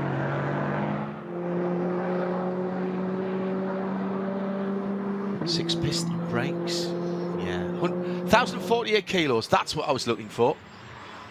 So, and with 530 horsepower. I was just doing exactly the same. They say the legendary Audi 5-cylinder engine. Again, Audi did something slightly different there, didn't we? We were talking yesterday about a straight six, and there's something about the smoothness of it. You'd had a Jaguar of that, and we had 4 cylinders and straight sixes were pretty well what we had many years ago in our youth and our teenage. And Audi came along with this thing and went, let's do a 5-cylinder. And everybody was, what do you mean? It's got to be a 2, a 6, or a V12, or absolutely nothing like the sound of a tortured, overblown, wastegate whistling Audi straight 5 in a Quattro in Dolby Forest or Kielder Forest, cracking a cold. But we forget how much they moved the boundaries of things there, because, as we said, it was. You've just described it there in your passion with it, John. But it's a 5-cylinder. It's turbocharged. It's 4-wheel drive. It was a whole new world. Now that's all electronically done, whatever, it's quite mechanical this. But you know, Michel Mouton or somebody in an Audi Quattro on song, so wastegate popping. Just before they got to the S2s, the short wheelbase cars or anything, an original UR Quattro is still a thing of beauty for me. And up in the northeast of England, everybody was still rallying Mark II, sometimes Mark I Escorts, various bits and pieces, Talbot Avengers and Sunbeams, some Lotus Sunbeams if you were pretty well off. I guess you have a bit bigger budget, you can have a Lotus Sunbeam. And then all of a sudden, a chap called Darrell Wiedner turned up, and an American called John Buffum. Darrell Wiedner was clear light windows back in the day, and he had an X-Works Audi Quattro. And John Buffum was learning the British forests prior to going and doing World Championship. And they turned up in 2 Quattros, and of course they blew everything away. 2 Quattros, just yeah, they had one each, and it was. You must have thought a spaceship had landed. Yeah. Well, we'd seen them in the World Championship rallies, but we hadn't seen them in the flesh. In the flesh, and we hadn't seen them at that level of regional, national rallying, and just extraordinary. And of course, the other thing that they pioneered was the lamp pods, because that was the other thing. They had that particular array of lights, which was the 2 and 1, and then they went to the 4 across the top, and that was all new to us. But one of those, you knew what was coming. Put it that way, because there was nothing that sounded like it. Exactly, heard it long before you saw it. Yeah. Absolutely. Well, we're getting cars coming back now as we're waxing lyrical about our motorsport past, and we've got 3 cars pretty close together, and it's 2 of the Porsches, the Kramer Racing 127, which started things off, and the Huber Motorsport 125 in behind it, with Stefan Aust behind the wheel. They start their first flying lap. There's a BMW in there as well, which is not sure where that's come from. Which one was that? Did you catch the number of that as it went through? I didn't, sorry no, John. I missed that one. Just looking at those other 2 BMWs, just the yellow ones we were talking about, weaving down the dotting Hover, trying to break the toe from one another on the warm-up lap, effectively. I know it's about to start their timed lap, but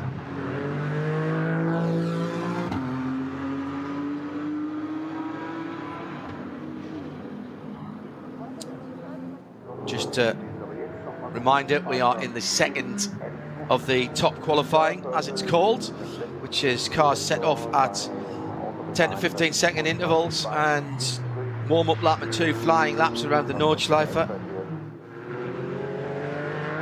Yeah, those two, the 244 and the 245 BMWs in team order there. 244 being, both of those being the Schnitzelarm Racing machines. 244, they were quite a long way down, weren't they, when they started off? That is, the 244 is driven 20th, yeah. Yeah. By Tim Neuser is the 245, and the 244. Oh no, Tim Neuser said the 244. Right, he swapped cars then. Yeah. And the 245 then, who's got in the other car? Markovits. Well, that's Marcel Markovits. That was the car that... Okay, so those two have swapped cars, I reckon. Because I had Markovits in the 244. No, he is.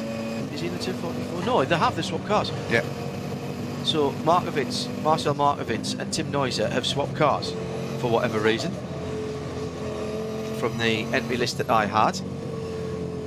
Tim Sandler at the top of one of many blind brows in the KTM. One thing you notice about the onboard in the KTM is how low down that car is. Really sitting on the ground, in that it's much more of a GT machine than a touring car based machine. And coming down to Brunchen now, with a car ahead of him, working the gearbox on the paddles. That offbeat 5-cylinder thrum behind him.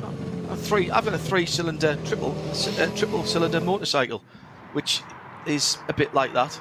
It's just sort of offbeat. You've got too many toys, John. They're not toys, they're essential business items. I knew you defended. I didn't think it would be quite so instantaneous. Actually, that Triumph that I've got, the old Thunderbird, the 85 Thunderbird, needs to be put back together, because I used to actually commute on that when I lived down in London, so it was very useful, but it doesn't get a lot of use now. Christopher Brook then in the number 127 Kramer Racing car that went off first, unsurprisingly setting fastest laps. So what did we have before? We were well in the 9s. This is going to be an 8. It's an 8:31.727 on his first flying lap. Now he's got the length of the Grand Prix Strecke to decide whether he peels back into the pit lane or continues. Tim Sandler. That's an impressive time, actually, 8:31. Yeah, very, very good. Yeah. Remember, that's straight out of the box, John. That's 8:31, and that's a Carrera Cup car. Exactly my point. Yeah. I'm just looking at that time and just absorb it, thinking, hang on, that's a very impressive time. There's the second Cup car going through. That is the 127, and that's the K Kramer car with who did we put in that? Brook. 127, that's right. So who came through second? The 125, sorry, that was what I was looking for. Stefan Aust, wasn't it? Stefan Aust came through for the Huber, that's right. 9 seconds away. Stefan Aust auf dem Auto, wie kam es dazu, dass jetzt das Qualifier fährt? Aston Martin Vantage still to put its time in. There goes Nick Jonsson in another Cup car, 8:43.5. That'll put him third, listed as RPM Racing. Sandler goes through for the Cup X Teichmann Racing Cup. Tim clocks 8:46.8. 8:59 for Simon Balkan in the Aston Martin, and he's immediately eclipsed by the Dorr Motorsport number 69 car of Phil Dorr. So he's the best of the 8Ts at the moment. The GT4 cars about to come through as well for Pro Sport, with Mike David Ortman at the wheel. Wait for that car to come across the start-finish line. SP8T and SP10, slight differences. SP10 is the full GT4 class. 8:56.6 for the SP10 car. That's one of the Pro Speed machines, best in that class we've seen so far. Manuel Lauch for Hyundai and the team car. This is the Elantra, the fastback. Oh, just doesn't break 9 minutes. So that's something for Antti Birdie to aim at in the I-30. Wastegate whistling in the Hyundai as it went through. Proper little rally car sound on that one. Antti Birdie hasn't broken 9 minutes. Here he comes to the line.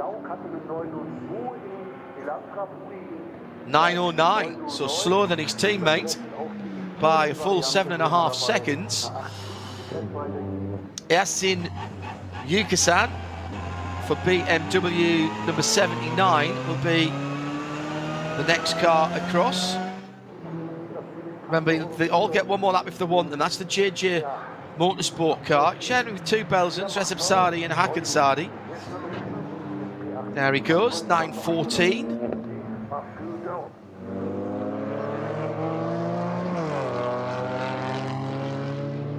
Waiting for another Aston Martin now, aren't we? 81. Well, that's a decent time for Leonard Erm in the Porsche. He's just gone through in the Cup 3 car, the 254, in a 9:06, waiting for the Yevgen Sokolovsky. Sokolovsky then just finishing the lap now in that Pro Sport Aston 9:19. Puts him at the moment in 14th, third in SP10. I'd have expected a bit more out of that, to be honest. It's early days. Well, the best in that class is sub 9 minutes. So they're half a minute away. I know it's third in class, but it's just I was expecting a little bit more than 9:19 there. But it's the 81. That's the 81 gone through. And into the pits for the Pro Sport Aston Martin leads SP10. So the number 82 team, and more specifically Mike David Altman, has thought to himself, yeah, don't need to put another lap on the tyres, don't need to do anything else, I'm very happy with my 8:56. Nearly 30 seconds ahead of the next in class. The team might have said to him, pull it in. Right. Waited for the next two cars to go through and said, yeah, call it a day. So what else are you going to achieve apart from risk? Yeah. At that point. Yeah, there's not a lot of turnaround time here, so if you do have an accident, again, it's that risk versus reward thing, whereby if you bin it now, how much work can you get done? And how much humble pie are you going to have to eat in the process? Hello to Yoda's uncle. Have I missed anything? No, top car still to come. Why you? He says the duvet had me by the throat and wasn't letting go. Oh yes, we've all heard that before. Meanwhile, I'll go back to that in a moment. The two Hyundai 830 and 831 are in. They're just taking the tyre pressures. Manuel Lauch and where did we put the other one? Antti Birdie, wasn't it? So they'll not be going any quicker. The 66 has gone through. That was the TC R Golf, the MSC Emstal EV im ADAC. And who set that time in that car? That was Peter Elkbach. That's headed pit bound as well.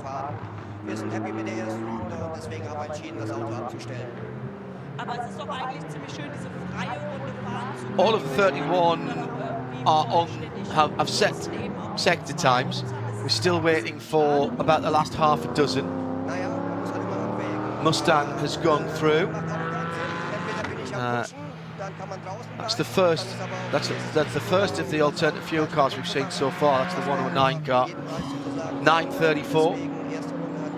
To be honest, anytime you're under 10 minutes around here, you're not hanging about, no matter what you are. When we get down into the low 8s, I'm very impressed with that GT3 Cup time from from the 127. That car has gone off for another lap as well, in the hands of Christopher Brück. It's a cup car now, 120, 130 for the 992. Is it that much? Yeah, probably tops, I'd have thought, yes. But you can't. Porsche for a while have been selling their racing cars on finance, haven't they? You get it on the Solutions program, and then you trade it back after a couple or 3 seasons, because it does have a resale value like a road car would. Yeah, of course it does. That new 992 Cup car, loads more aero adjustment, particularly on the back wing. Double wishbone front suspension. Mind the road car, the GT3 road car's got that awesome piece of kit. Tim Sankler then coming through the fast sweepers at the far side of the track, gets airborne. He's heading towards Brunchen again. Coming down the hill now. Oh, actually, he's beyond that. Coming down through the Stefan Beloff S's. Mention of Stefan Beloff, of course, around here. 6:13.11. I know where you're going with this. I know exactly where you're going with this. Lost him too soon. It's 40th anniversary today of the death of Gilles Villeneuve. I know. Remember it well, on the way to Brands Hatch for a meeting and heard it. Couldn't quite believe it. 992 GT3 Cup price, 225,000 euros. Oh, it's a bit more. A bit more than we thought. Yeah, all right. Yeah, we're a bit off there, weren't we? So perhaps that's the price we wanted to pay, John, not the price it is. What did you say? What? 225. Take 40,000 off that, so it's 180 grand. Wow, that's gone up a lot. Great looking cars though. Nick Johnson's gone through for the Krone Aviation car, and an 8:12 at the last but one split. That's a 992 Cup car, so this is another Cup 2 spec car. He needs to be down in the 830s. He's not going to do that. He might go second though. Oh, he's going to be close. Needs to be. Oh, I think he's just gone over it. He's going to be third. He is third, but only by a second and a half. The Huber Motorsport, the Aust car, just beating him, following him through. It's the 161. Did that improve for Taikman Racing? Yes, it did. 8:42.4, and just half a tenth away from the top three that we've seen so far in this group, which are all GT3 Cup cars. Here's the Aston. First of the Astons we see. That's the number 80. Doesn't break 9 minutes, so it's 8:59.1 last time around was the best. Got the very bright LEDs on in the front grille. Very good to have them that low down, by the way. Had that on the GT8. Worked really well. Waiting for Celia Martin in the number 220 BMW. That's the GT Tyre Motorsport by VS. SP8T third. We've got a slow zone just at the moment on the Vidal chicane. Well, that's because they're slowing everybody down to bring them back into the park. Ah, okay. That's the bit where you cut back through. My apologies, didn't want to cause any alarm. Sorry, no, that's absolutely fine. Didn't read the context, sorry. There's an intervention vehicle out there at the moment. I'll just bring them all in. Correct. Yeah. Exactly so. Bit of a gap here as we're waiting for the next gaggle of cars. Oh, bit of drafting going on behind Celia Martin. And I think that's Carl Fredrik Kolb right in behind Eric Yukasan in the BMW. I say that because I can't see the Porsche. It really is drafting, isn't it? He might actually be getting a proper tow. Has he got a bungee cord on there? Carl Fredrik waits till just before the kink to pull out and try and go the long way around. Kicks up a bit of dust from the right-hand side, but he's got through, and that will have gained him a few miles an hour there in the Cayman. So let's see how he does in that 2:55 car. He's third in Cup 3 at the moment. He's got a 9:08.2 to his name. Oh, he's going to beat that. He's going to absolutely muller that. 9:04.9. He's taken 3 seconds off that. Now, does that move him up in the 2:54? It does. It puts him in second, ahead of the Kramer Racing car. Very thinking manoeuvre there. Fabulous. Because also there was another BMW in front of that once he'd got the job done down the left-hand kink, as you say, on the Dottinger Hoe, got the job done. He got to go around the long way, which he pulled off. But more to the point then, he had that toe. He could then tuck in behind another one on Tirgon and get a drag down the pit straight. Double draft. Double whammy. Yeah, double Great drafted. job done there. Here's Yevgen Sokolovsky coming in the green and tangerine Aston. This is the number 81 car for Pro Sport Racing, and improves 9:13.8, but doesn't improve his position in SP10. Still fourth in SP10. So he did a 9:19 first time around, so he's taken 4 seconds off that. Still got a few cars to come through.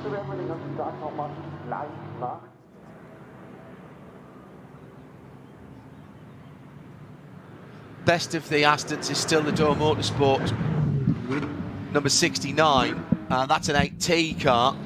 That's an 850.677 for that car. Coming to the line next will be Martin Meenen in the 260.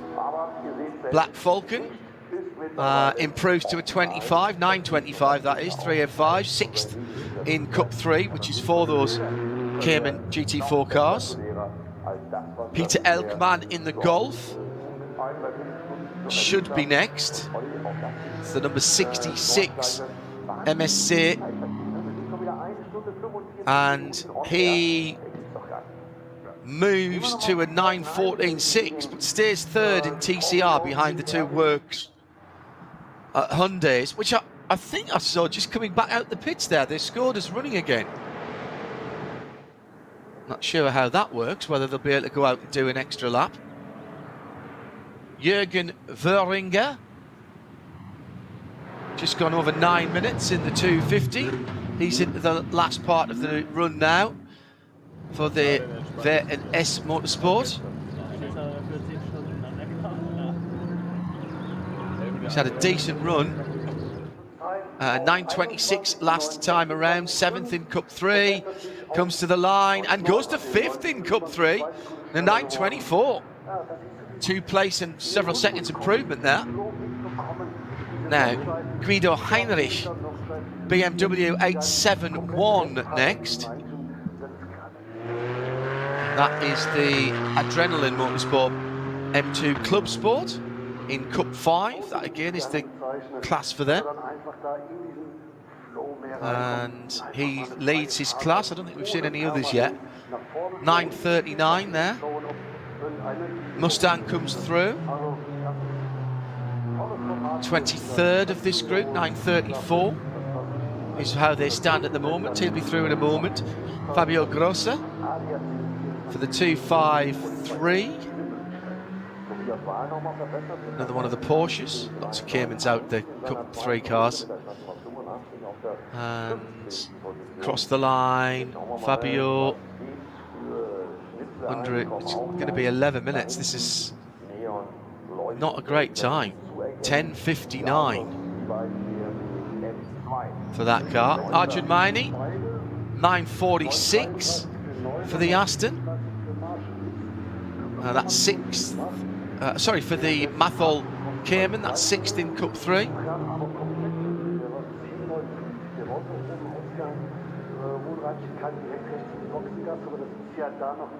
No improvement for Arjun, so his 9:24 will be his best time. KTM Crossport goes through in a 9:28.623, 23rd for Teichmann Racing, 2nd in Cup X, led by Tim Sandler in a 48.42.7, so big time difference there. Thomas Ardelt should be next through in the Adrenaline 240 Cup car, 4th in the class for that one, and stops the clock on a 43. No, it's moved up one position. And I reckon we've got a couple of cars still to come through. Marcus Zunz doesn't break 10 minutes in the 30th position car. He's done a 10 minutes 2 already, and he does a 10 minutes 2 790. That's his best time. And that will leave one car out on the circuit, that being the 258 Cup 3 car for K. Kramer Racing. Now, listed on screen is Jan Boris Schamming, but I've got that car on the timing screen with a different driver.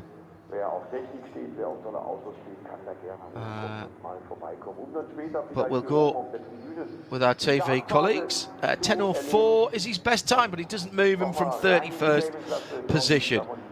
So I think we are, if money is no object, then it's a 992 Cup car at 220,000 euros. If we're racing on a bit more of a budget, then it's a TCR car. 8:31, Peter. 8:31 round the full track. That's madness. You say Porsche's 1, 2 and 3 there, but and some decent pedalers in those cars as well. But completely through the reverse numbers as well. 127, 125, 126 for us, just to mix it up for us. Yeah, that's. I'm sorry, that's untidy. Exactly. Just trigger your OCD, won't it? Exactly. Yeah, massively. Exactly. 8:31. That's a very, very impressive time for a car of that category. Yeah. In terms of... We focus, as we say, so much on the GT3 cars, the SB9s, as they're called here, because it's just so easy to do, because they're the headline event. And we've said so many times, how much further down the field can you have some great fun in this? And as you've just quite rightly said, John, if you've got a budget of 225,000 euros, go and get yourself a GT3 Cup 2 Porsche 992. If not, a bit less, get a TCR car and still have a whale of a time. I'm going to say now that we'll see GT3 cars that aren't as quick as that time from Christopher Brook. Yes. I'm gonna write that. I can't do them all. I was doing exactly the same. 8:31. 727 for Christopher Brook in the that was a 992 Cup car, wasn't it? Yeah. Right, that's now written down. We saw them last year for the first time, these 992 Cup cars, introduced into the Visit Cayman Islands Porsche Carrera Cup North America, and in the test at Sebring they were only a couple of seconds away from GT3 category cars. And they were told to be careful because there were no spare shells, and that was at Sebring, so that was a proper workout for them. And we've seen right through this second season the guys at the front of the field putting times in that would have put them well up the grid in the GT3 category in the WeatherTech Sports Car Championship. I think 9th, it would have qualified. The last race at WeatherTech race where Laguna Seca, the top Porsche qualifying time would have put it 9th in the GT field in WeatherTech. But you've got to ask the question of Stefan Aust is no slouch in the Hubert Motorsport car. That's 9.1 seconds off Brook's time, and then it's 3/4 of a, well, half, 3/4 of a second a mile, isn't it? And the next one, which is a similar spec car, was from RPM Racing. So 3 GT3 Cup 992s from 3 different teams there in the top 3, but second and third are only separated by a second and a half. Second to first is 9.167 seconds. Yeah. Yeah, absolutely. What are they doing different to get such a colossal gap there in class? I mean, 10 seconds. Chris Brook is a decent driver. But is he 10 seconds worth of a decent driver in the same car? That's what I'm saying. Yeah, Porsche. KTM, Aston, Porsche, 2 Astons. Best of the TCRs down in 9th position. And that was Mama Lauk, wasn't it, in that one? Further down, the 2 cars that didn't start there. The Opel Astra Cup car, we mentioned, the 89.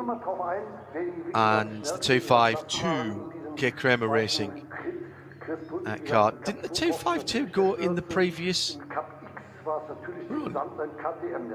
Maybe not. Right turn lover, clearly wanting to spend some money. How does a BMW M240i stack up in terms of budget? Quite well, I would have thought, because those cars have been around for a while.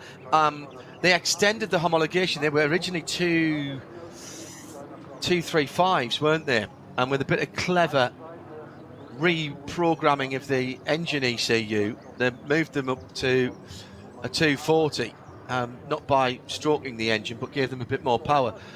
That class was originally, Cup 5 was originally the 235 class, and they built, I think they built 20 of them, and it was that's 50 years of BMW M this year. It was the entry-level BMW M racing car. Now, whether RTL, you can still buy a new M240 race car, I'm not sure. But Peter is finding that out. Even he knows people. He knows people at BMW. He's a product expert. I think expert's very kind. That's very kind. Very well sold, though. I like that. Thank you very much, sir. Did you like that? I did. Super little car, quite a short wheelbase, can be a bit twisty. Good fun to get sideways, as with all BMWs, they've got very long steering arms, so you can get a lot of opposite lock onto them. And that's even before you start playing them about with them. If you are doing drifting, you tend to throw even longer steering arms on, so you can get more lock on to hold it sideways. How about pre-owned? Yeah, pre-loved, but obviously fresh, ready to go racing. Yeah, 60,000 sterling. Right, okay. So we've got 3 different levels for those of you watching and listening for your Euro Millions jackpot this weekend. Because obviously I think the 3 levels of commentary. Yours, platinum grade. Me, I've got my novice cross on still. I think no, you've done more than 6 events. You're fine now. But at what level of ability? That's the point. That's the point. The clerk of the course hasn't complained. I think you're okay.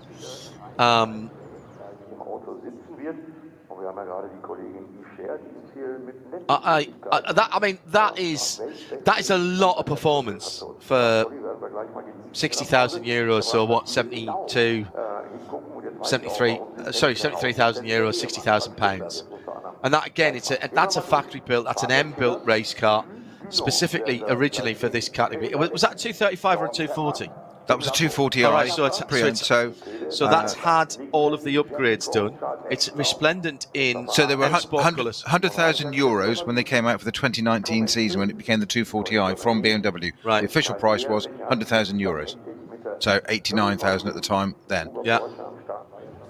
Wow. But that was a jump of £25,000 over the 235s. The 235s, yeah. I think you could upgrade the 235s, because although there was some bits and pieces of aero and there was a different interior from memory on the 240, the main difference... Because the interior is really important on a race car. It was a different seat, actually, and a different dash.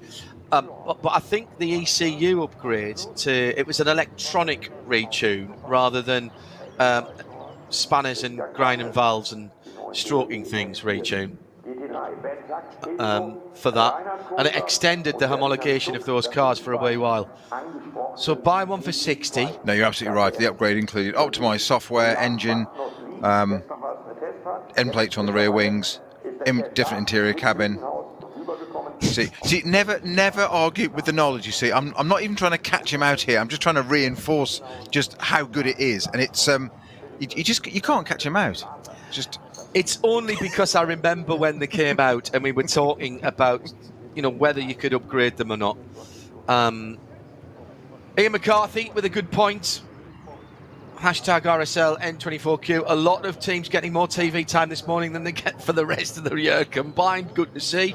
I do like that as well. So look, so collective, we have got 3 levels of potential competition here.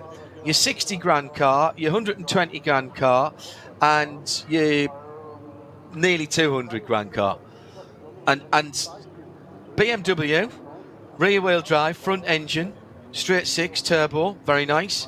You've got your front wheel drive 330 TCRs, take your pick of your manufacturer. However, go for one of the new Evo VAGs, much easier to look after. The Cupra and the new Evo Audi RS3. How about this for how well engineered they are, Peter? And you'll understand. The old cars, the anti-roll bar had to have a big kink in it to go around the suspension. So for the new car, doesn't sound very engineered, does it? Right. Well, but the road cars, it happens on road cars, and it's based on a road car, and it's only the rear wheels on a front-wheel drive car are just there to keep the exhaust from dragging on the ground, as Martin Haven always says. So the new one, it goes right through the back of the car, so you can see it through the back window. And if you want to swap the anti-roll bar or if you want to change the setting of the anti-roll bar, you take the wheel off and you can do it pretty much as you're changing the wheel. If you want to take it out completely, it's one clip and the whole thing being straight slides straight out, and then you slide the thicker or the thinner one back in. Engineering par excellence. Designed for racing. Oh yes, absolutely. And the cost of a new M4 GT3? Lots. $500,000. Yeah. Right. And then you've got to try and get one. By the way, also, always read the small print. Starts. Yes. $530,000. Yes. And then you've got to get one because they're... Absolutely so. Yeah.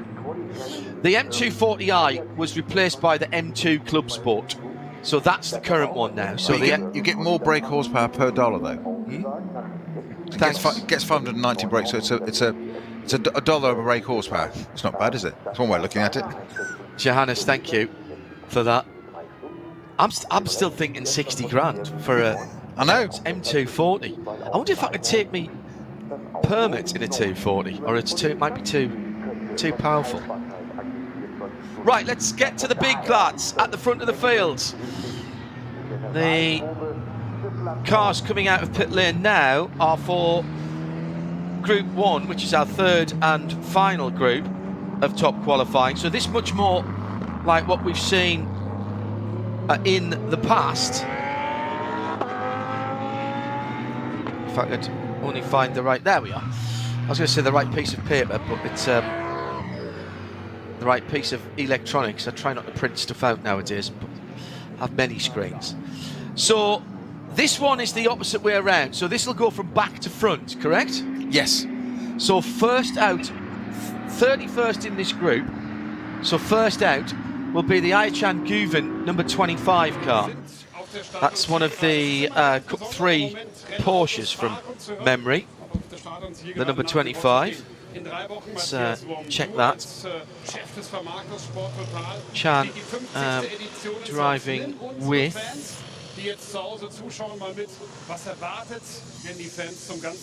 that's interesting. He's been added to that car. That's the Joachim Tyson, Klaus Raeder and Nico Menzel car.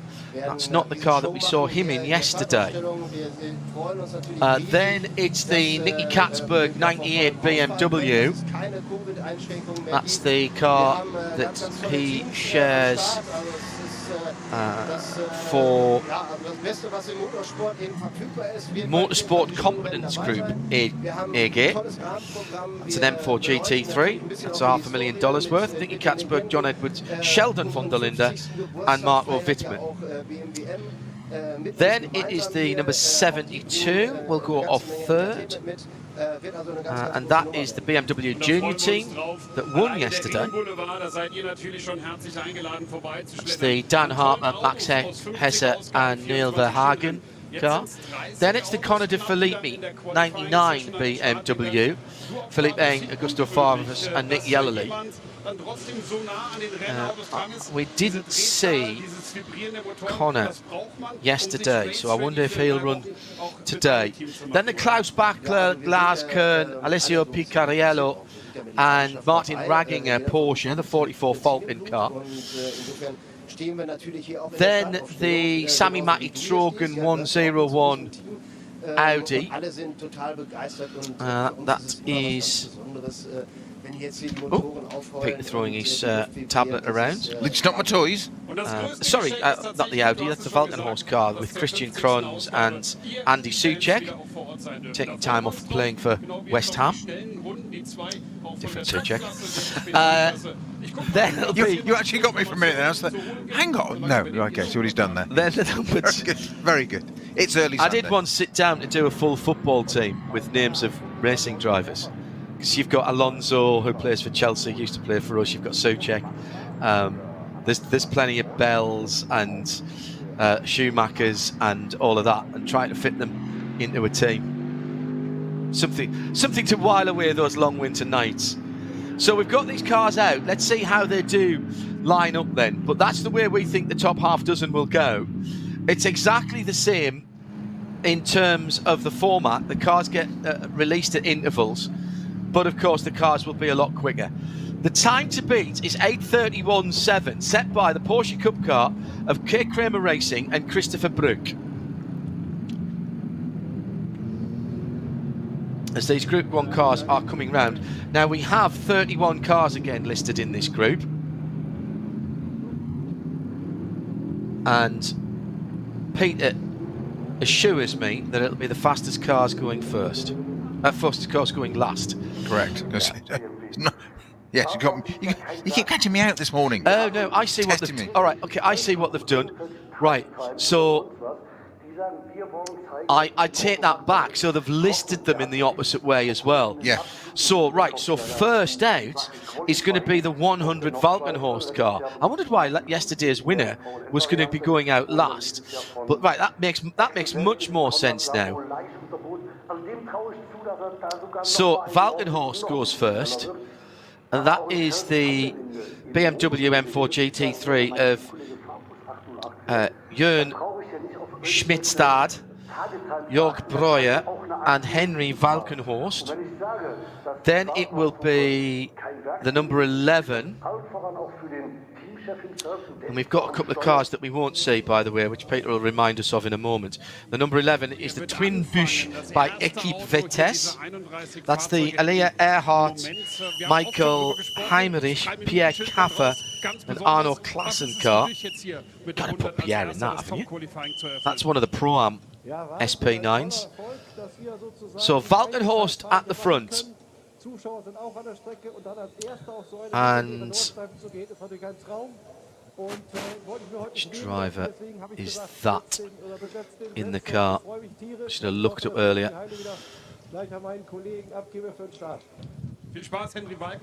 I think it's probably Henry Valkenhorst in that car. Yes, it is. The black helmet. Get in. BMW M colours, 50th anniversary of BMW M. It's the featured mark at the Goodwood Festival of Speed. I say M this year, BMW M. Which is why you can go down to Goodwood and drive a whole fleet of M BMWs. Including the insane M8 with over 625 horsepower. And you can just pay and go and drive it around there. Round the track? Yes. Really? Yes. So they have sort of an experience centre there? Retail performance, track experience, yeah. And you can go and drive three BMW M cars, ranging from a 135 through to they've got M4s, M3s. They used to have M2s, they've got rid of those now. So it's 135s. They'll actually start with the John Cooper Works Mini. 135s, M3, M4, M5 competition, which is 600 brake and weighs the size of a small planet. And then an M8 just to really... So an M8's an SUV then, isn't it? No, it's the coupe.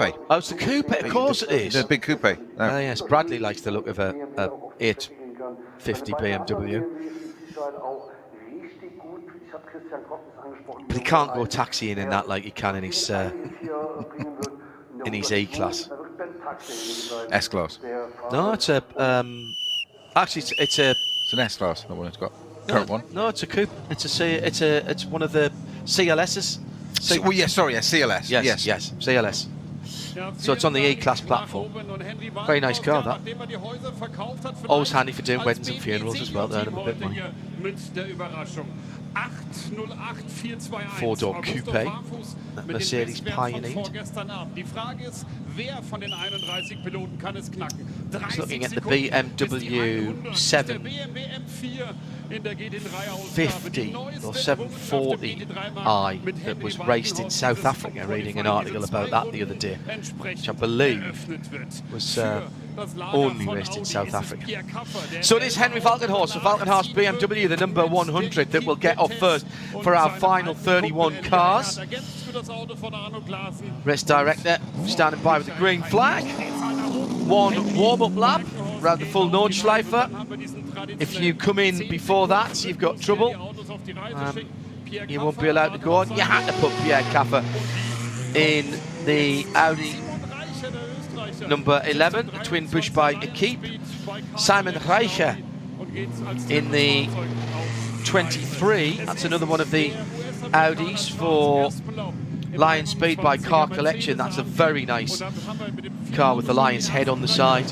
Charles Esplanade in CP Racing's AMG, first AMGs. It'll be Felipe Fernandez-Lezer in the Glickenhaus, hopefully without the gearbox issues it suffered yesterday, which cost it any decent finish. Sixdorf, Frederick Scharndorf in the number 28. It's the Dynamic Motorsport. Christian Engelhardt, Marvin Diensten, Adrian de Lenier and that as well. It's Ferdinand Stuck in the GT2 Crossbore, the 117. It'll be Valentin Haskloff for Aston Martin and the number 90. It's the first of the... Actually, there is only the one GT3 car, isn't there? The TF Sport. Yes, that's the Charlie Eastwood car. The rest of GT4s, yeah. Jordan Pepper in the Lamborghini Huracan for Conrad. That's a sensible choice. Luca Sandro Treths for the 55 AMG. And 55 is run by Landgraf Motorsport. Patrick Pilet in the 33 Falcon Porsche. Mathieu Jaminet. What was Matty in as he got away? Was that just changed? 24 Audi goes away. 24 Audi is the second of the Lion Speed car. That was Chris Meese. Then it was Schramm in the Audi. Frank Stippler goes in the number 5. Red, white, blue car for Scherer Sport. Chris Haase for the 22. Second of the Haase car, that is Team Phoenix, of course. Reinhard Kofler for the 116, that's the bright tangerine KTM Crossbow. Fabi Schiller for the Team Get Speed number 3 AMG in the BWT colours. Then it's going to be Ben Tuck for the 102, the Alpecin sponsored BMW. And he shares that with Jörg Muller, Valkenhorst car. Hopefully it doesn't get too hairy for him on the way around. I'll get that one out of the way. Yannick Metzler for AMG number 34. Then our Minty Special with the kelp blue colour on it for Mercedes Team Bilstein. Nick Tandy is doing the qualifying. I thought he might. It's an extra 3 laps to get used to the car. He didn't practice this morning, warm up this morning. So Brittany and the family tuned in Bedfordshire.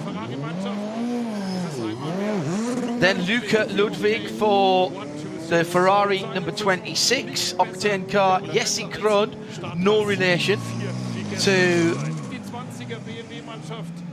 the Krohns that we saw earlier on, or the Krohn that we saw earlier on. That's number 20. Christian Cronjes in the 101 Valkenhorst car. It's a Yokohama machine. Another BMW, of course. Alessio Picariello for Porsche and for Falcon. It's the 44. Augusto Farfus, we're getting towards the quick boys who finished well yesterday. Augusto Farfus, 99 Rover BMW. Second place yesterday, wasn't it? Yeah. Dan Harper for BMW 72. That was the winning car from yesterday, the shell-coloured car, the BMW Junior team. Sheldon von der Linde in the other Rover car, the Rover 98. And Nico Menzel is last off the line in the number 25 Porsche. Still, of course, the 991.2 there for Uber Motorsport. The 992 GT3 class car has been extensively testing over the last few weeks. Was at Spa a couple of weeks ago. It's been out in Italy as well. They've been doing some high-speed testing on that car. The guys at Porsche Motorsport say that will be done by the end of the summer. They'll finalise the homologation of that car, and their customers will have them early next year, early 2023, for the 992 version of the GT3 category car, at SP9, as it's known here. I'm rubbing my hands with glee already at the prospect of that. Well, seeing what the 992 Cup car can do, 831, precisely. I know ourselves. Yeah. Now, it's a balance of performance category, so the FIA will, have to get amongst that. But we know how good Porsche are at producing racing cars. They've been shelling out 992 Cup cars, and the new GT4 Cayman Club Sport. I don't think there was very much off-season for them either last break just gone at the end of 21 into 22, or indeed particularly at the end of 20 into 21. Christmas was cancelled at Vlacht and Weissach, where they were doing the builds of the cars.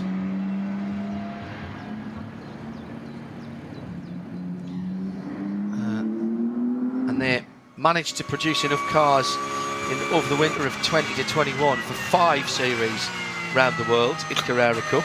So that was Super Cup, Carrera Cup North America, Asia, Benelux and Deutschland, Germany, sorry. And pretty much everywhere else has got them this year. Up the road over the weekend up until yesterday, it was Benelux, Deutschland and France all racing in separate categories. Jaminet car was not on its grid position. I thought not. Thank you, Right Turn Lover, for spotting that. So for now, Mathieu Jaminet should have been out. So was that a technical problem? You said to me that you thought we might have lost somebody this morning, Peter, in the warm-up. Well, I didn't think that was one of the top cars. No, not in this category, no. So, Jam Jam, as he's affectionately known, should have been in a Porsche, and now all I've got to do is find which one it was. He was in the Julian Andlauer car, wasn't he, with Matty Campbell? Yes, he was. So that should have been the DPO Motorsport Porsche, the number 27. So that car, either not deciding not to take part in this, or very late on parade and didn't get out of the pit lane when it closed. So let's keep an eye up for something else to make a note of for when we come back for the race, Peter. It's the number 27. Well, we should remember that car today on the 40th anniversary of Gilles Villeneuve's death. So that'll be an easy number to remember. Right, here comes the Valkenhorst number 100 with Henry Valkenhorst at the wheel. Cross the line. Grand Prix circuit often catches a lot of people out because you think, well, it's not the Nürburgring and it's not the Nordschleife, so it should be pretty easy. But the first braking area into that downhill right-hander, very difficult indeed. Through the shortcut, short shift through what was normally turn 5. I think you take a couple off, and then again you're going down the hill. That early part of the Grand Prix track is actually far more technical, Peter, than people sometimes give it credit for. Oh, completely so. And it's, as you said, a lot of it is downhill. You don't realise that's what's catching you. You drop all the way down to the bottom of that and then back around again. So it's a climb back up, obviously the other side. Bound to be the case, but you just, with a lot of curves. So it's almost slower technical downhill, faster rights coming back up. Sorry, faster corners coming up, rights now come up to the Nordschleife. Quite interesting. Again, and it's a good enough little circuit on its own. Oh, yeah. But we keep saying it's a little circuit because of the Nordschleife and what you're going to go on to next. Just slightly longer. Can you imagine in the years way back in time when they used the whole circuit, the Gesamtstrecke, so the Südschleife as well, linked to the old Nordschleife. Some of it's still there. A lot of it sadly perished when the new Grand Prix track was built, particularly down towards the southern end. But there's still bits of it there. It's 36 kilometres around or something ridiculous like that. I mean, the new track, as we still refer to it, that's 84 that opened, I think it. Yeah. I mean, that's nearly 40 years already. It's been with us. Can you just stop that? I know. Immediately. Chris Haase is on a bit of a mission, so is Fabi Schiller. Frank Turnover says, do they have early lunch reservations? They've overtaken cars on the warm-up lap. That's allowed.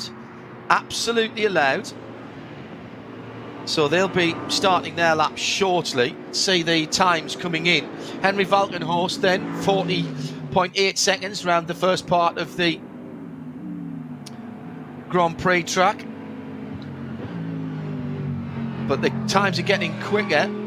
Felipe Fernandez Laser in the Glickenhaus, quickest in sector 2 for the moment, but then Schandorf goes quicker. Then it'll be Ferdi Stuck that goes through in the KTM Crossbow. This is all on the Grand Prix circuit.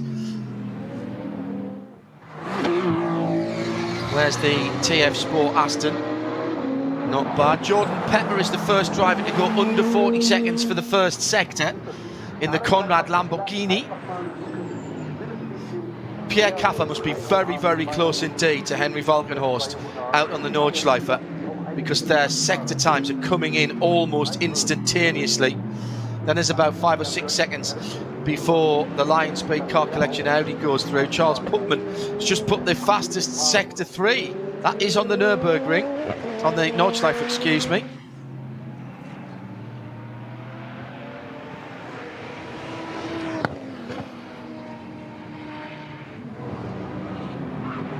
Fabi Schiller was very quick on his warm-up lap. He said he'd overtaken a couple of cars, had 3 top sectors in there, and he's just gone across the line. Christopher Haase has gone through as well.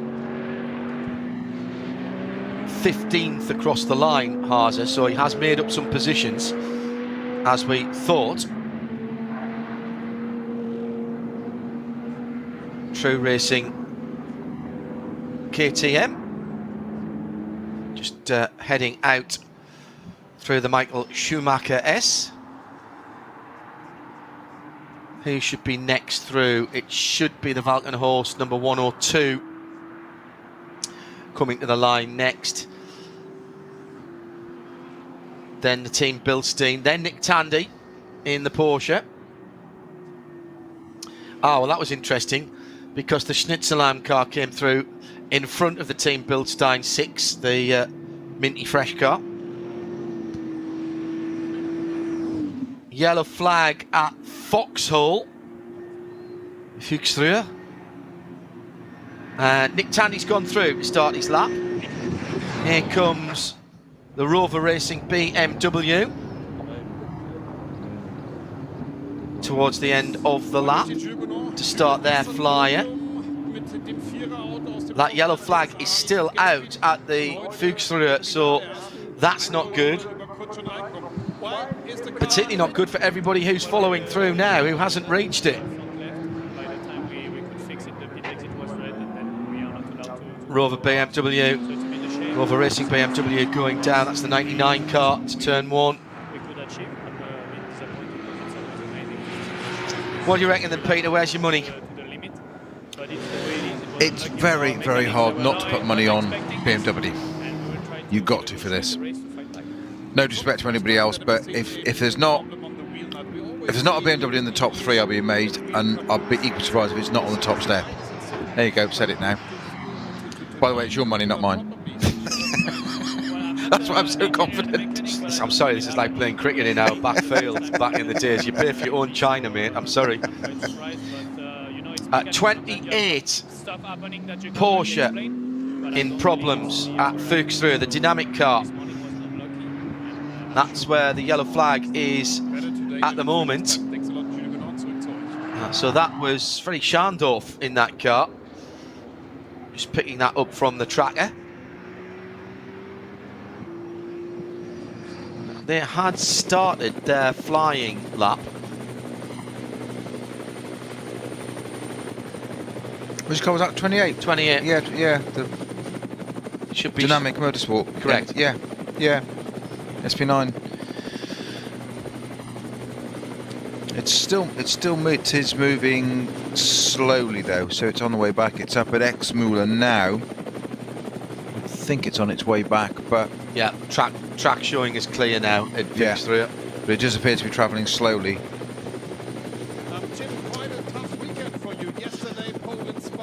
This is a public service announcement for the Tandy household in the centre of Bedfordshire.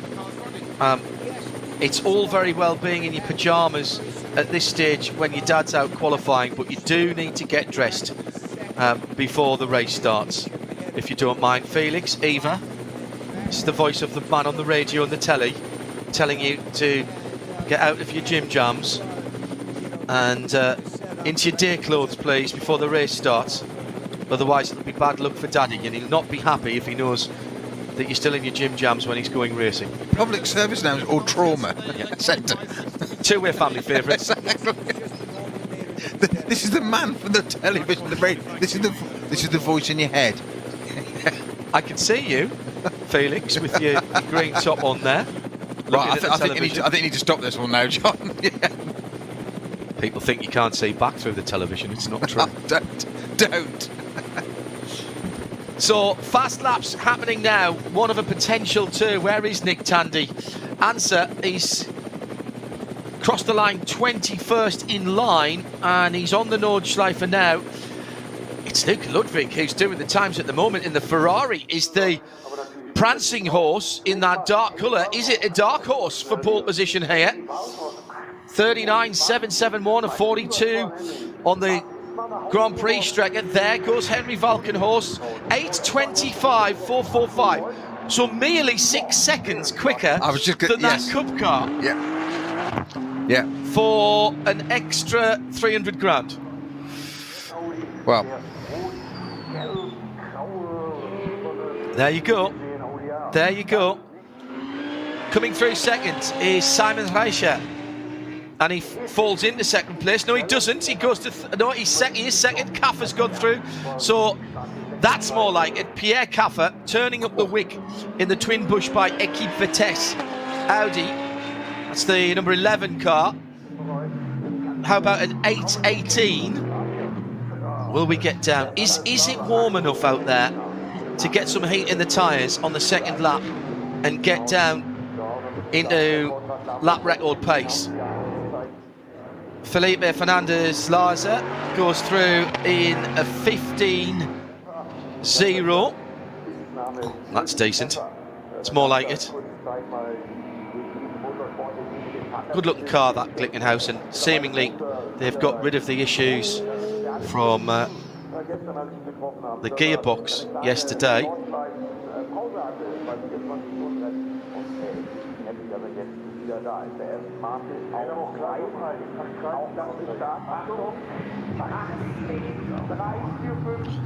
There's Jordan Pepper in the Lamborghini, goes to the top. 8.10.345 for Conrad.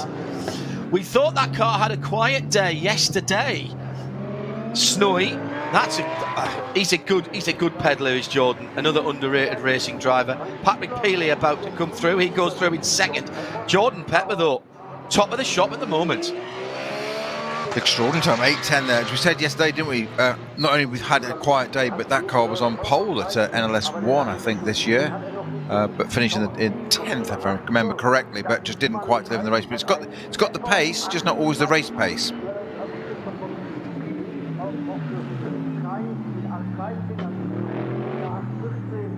Cars coming through now. 8:15s, these are all good. Stippy's coming through. Here's Haase, next to come across. He was on the hurry up on his warm-up lap, passed at least a couple of cars. 11, 12, 12-2, 1.8 seconds away, but that's decent. That's very decent indeed. And Stippy, Frank Stippler, goes through in second. That's very impressive. So it's still Jordan Pepper. Schiller now in third. Stippler in second, Schiller third, Mies fourth. Lamborghini, Audi, Mercedes, Audi. Where are the BMWs? Well, we haven't seen them coming through yet. Here's the crossball into the pits for the Glickenhaus. 8:17, under 8:20 for that crossball. That's not hanging about.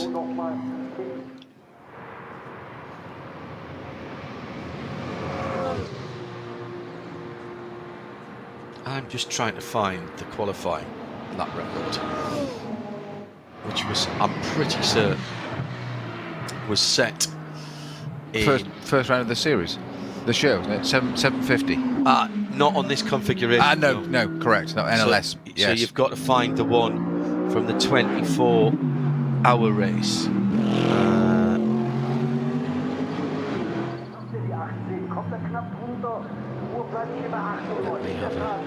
You keep an eye. Oh, he's Tandy coming through.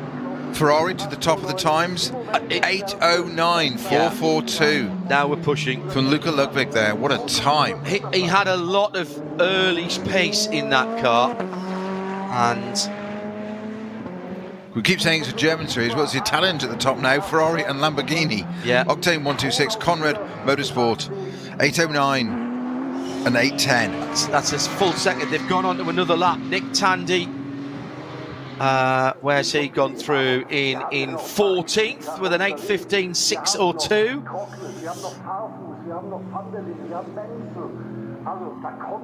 And so, can the BMWs respond, John? This is the big question. I'd be amazed if they can't. But those are cracking times right over the front there. Hey, I didn't think we'd see sub-10s, to be honest, just yet. Wow. So I think the first of our BMWs coming across the line now, or will be any second, turning into sight. Dan Harper's on a good lap. He's got one quick sector. Von der Linde in Rover Racing BMW was decent as well.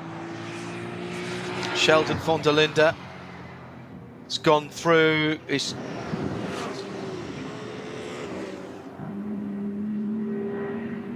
seven. Okay, that's a bit of an anomaly. Here he comes. We were watching the wrong car. There's the 28 going slowly. Dan Harper, 8:08, 8:41, straight to the top. Yeah. First flying lap for Dan Harper, the guy who put the junior team BMW into the lead yesterday in his stint.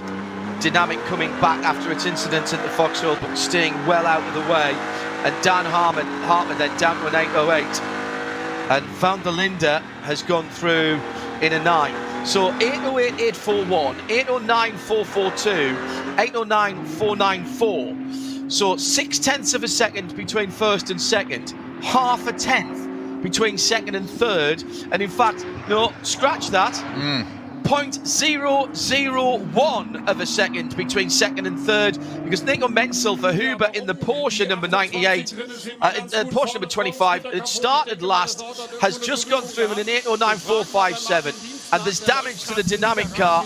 They've been very lucky there not to damage any radiators at the front of that car, but there's a puncture wound in the normally pristine dynamic front end of that car, and that was off at the Vauxhall.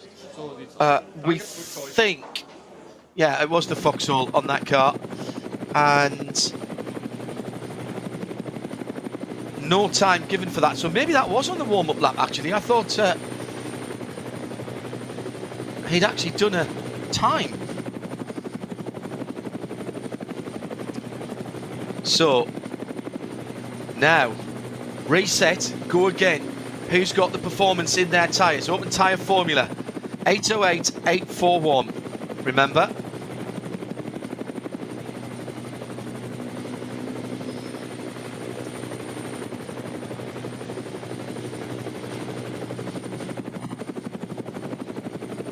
Peter Snowden and John Hindorf. Sorry, go ahead. Sorry, Jordan Pepper currently setting personal bests in sectors 1, 2 and 6 at the moment. Not really going to count sector 4. We think sector 4 is a slightly odd sector to have because it's less than, I think it's less than 700 meters, and it's only, they cover it in 10 seconds. So slightly odd sector to have, that one. Seems like they had a place with the rest. Yes. Agreed.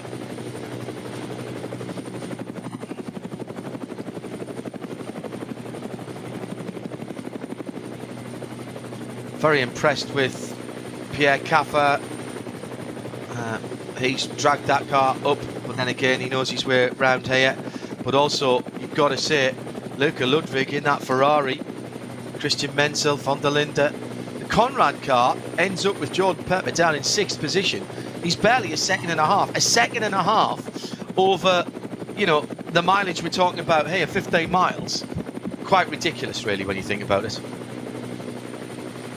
Well, he's on a flyer at the moment. We're just waiting to see him to complete sector 7. He's not lost time anywhere along the process here, but say 3 purple sectors already.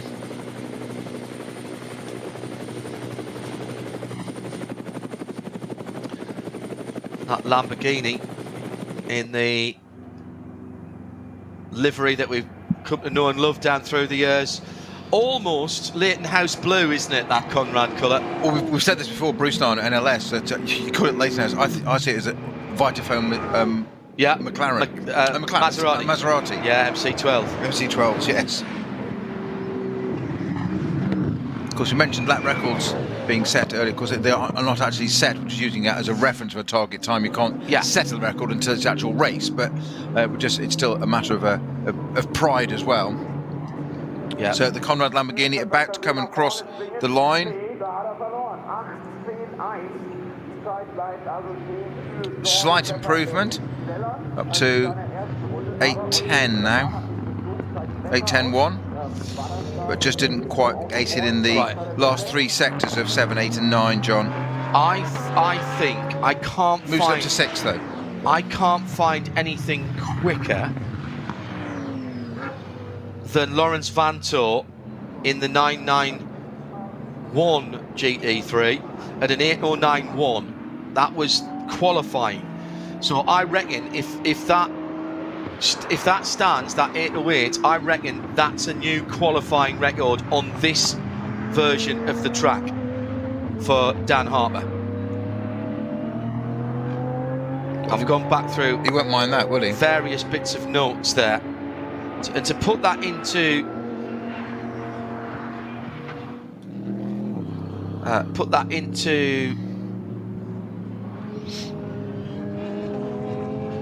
context, yeah, that is the fastest on this. The VLN layout or the NLS layout is slightly different. So unless anybody can tell me different, I think the May 2018 qualifying from Lawrence Vanto is the quickest.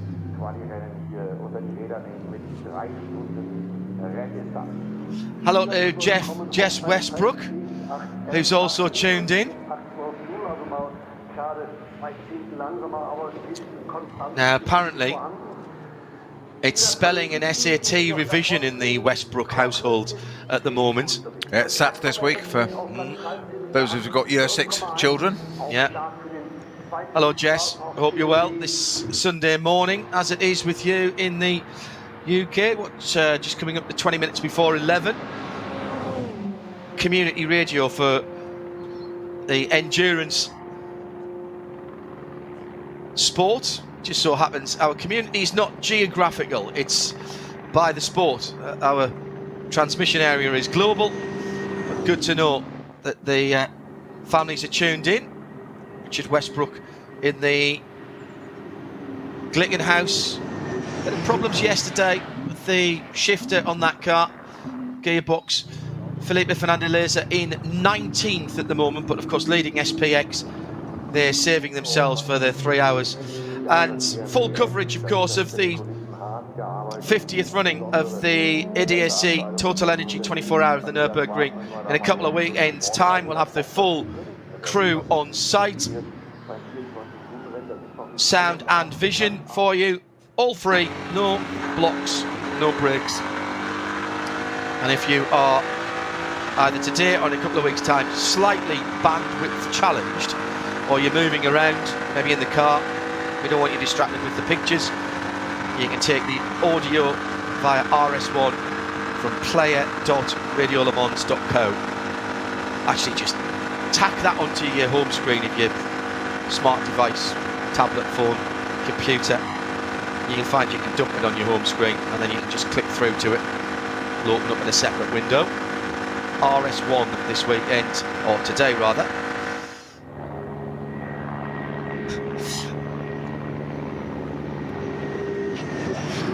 So, second lap now for Dan Harper. Coming through, Christian Cronjes has gone through for Valkenhorst. The one is about to go through for the Valkenhorst car. Cronjes gone through 8:08.566. My goodness me. Harper goes through in. Well, there's the 72 car. Now, hasn't beaten it. I don't think he has. He's done 8:09. Yeah. So Valkenhorst at the moment on top. So Cronje, but I reckon that's 2 cars underneath the current qualifying lap. So Cronjes, with a couple of purple sectors, has taken it. Well, you asked me what I thought just before this, John, and I said BMWs. What's interesting was we thought it was going to be really between the BMW junior team. Dan Harper proved that was the case. He really went down to that 8:09, didn't he, quite early on. And, of course, it was Augustus Farfus and Van der Linde in the 2 Rover Racing M4 GT3s, which I thought was going to take the challenge to them then. Luca Ludwig had a slightly different idea in the Octane 126 488 Ferrari, whereupon Krones in the Valkenhorst BMW said, actually, I'll take it, thank you very much. Ludwig's had a problem on this second lap because in Sector 2, in fact, has he pitted? No, he hasn't. He's got a minute in Sector 2, which should be 40-ish seconds, 41, 42 seconds. So is Frank Stippler. So has there been an issue? No, he's pitted. It's in Parc Fermé. Okay, is that that's why he slowed down? Yeah, correct. Yeah, he's done the GP circuit and gone to Parc Fermé. Yeah, okay. So only Krones then has improved on that second lap for Valkenhorst. BMW, Ferrari, Porsche.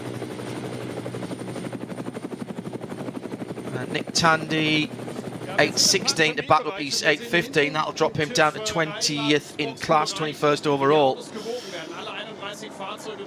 Well, waiting for them to come in to where the scrutineering bit is.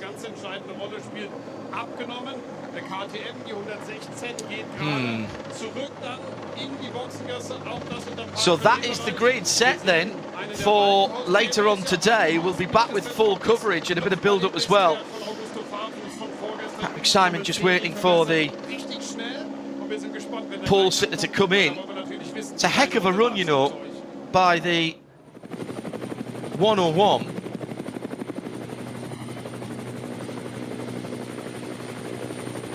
Valkenhorst, that's the Yokohama car. So that will start on pole position for the 3-hour race this afternoon. We'll take you through that, of course. Andy Soucek and Sami Matti Trogan will be with us then. Now, if you could talk to those cars, what stories they would tell. Paul Truswell likes to wander out and watch the cars and have a look at them and see what he can glean from them after a long 24-hour race. They are entities in their own right, I think. Reasonable. You've got to treat the car well. It normally looks after you. They're personalities. Yeah, absolutely. Well. It's not just a hunk of metal. It's personalities. You do get attached to them, and sometimes you sort of love-hate relationships. Sometimes. Oh yeah. Some you really like, some you really don't. But you do talk to them. It is extraordinary. You're going around, you do talk to the car. That's going to sound very strange, but a lot of people will get that. If you've been away from a car for quite a while and you go back to it, you know, you automatically remember it. It's like meeting an old friend. Yeah. Here's confirmation and pole position for BMW. They've locked out the front row again with Valkenhorst and BMW Junior team, Kronz and Harper. Maybe the dark horse was the prancing horse then, Luca Ludwig, just 0.8 of a second away at the end. The gap's opened up a wee bit, but very tight between the Ferrari and the Porsche in third and fourth position. Then a couple more BMWs. Lamborghini Huracan finding some pace that they didn't have yesterday. Jordan Pepper with Axel Jeffries to get in that car as well. And what about the number 44 Falcon Porsche? 8th position for them. In 9th, Schubert Motorsports BMW. 10th for Scherer Motorsport and the Audi. 11th for Lion Speed Car Collection. And going further down through the field, 12th is the Get Speed Mercedes, the number 3. Valkenhorst, the 102 in 13th. 7th row will be Chris Haase at Audi Sport Car Collection and Scherer Sports with the 16 car. Then Team Bilstein in the 6 car. Then Patrick Pilet for the other Falcon, the 33 Porsche.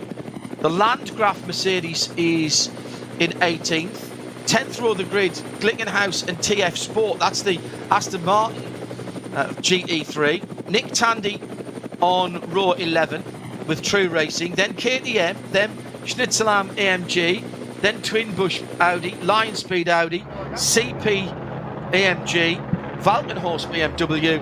And the 2 cars that didn't set times, well, one we didn't see at all was the Maro Engel, Jules Gounon, Daniel Juncadella Team Get Speed car, the number 4, and the dynamic Porsche off at Vauxhall puncture didn't set a lap time, 29th and 30th.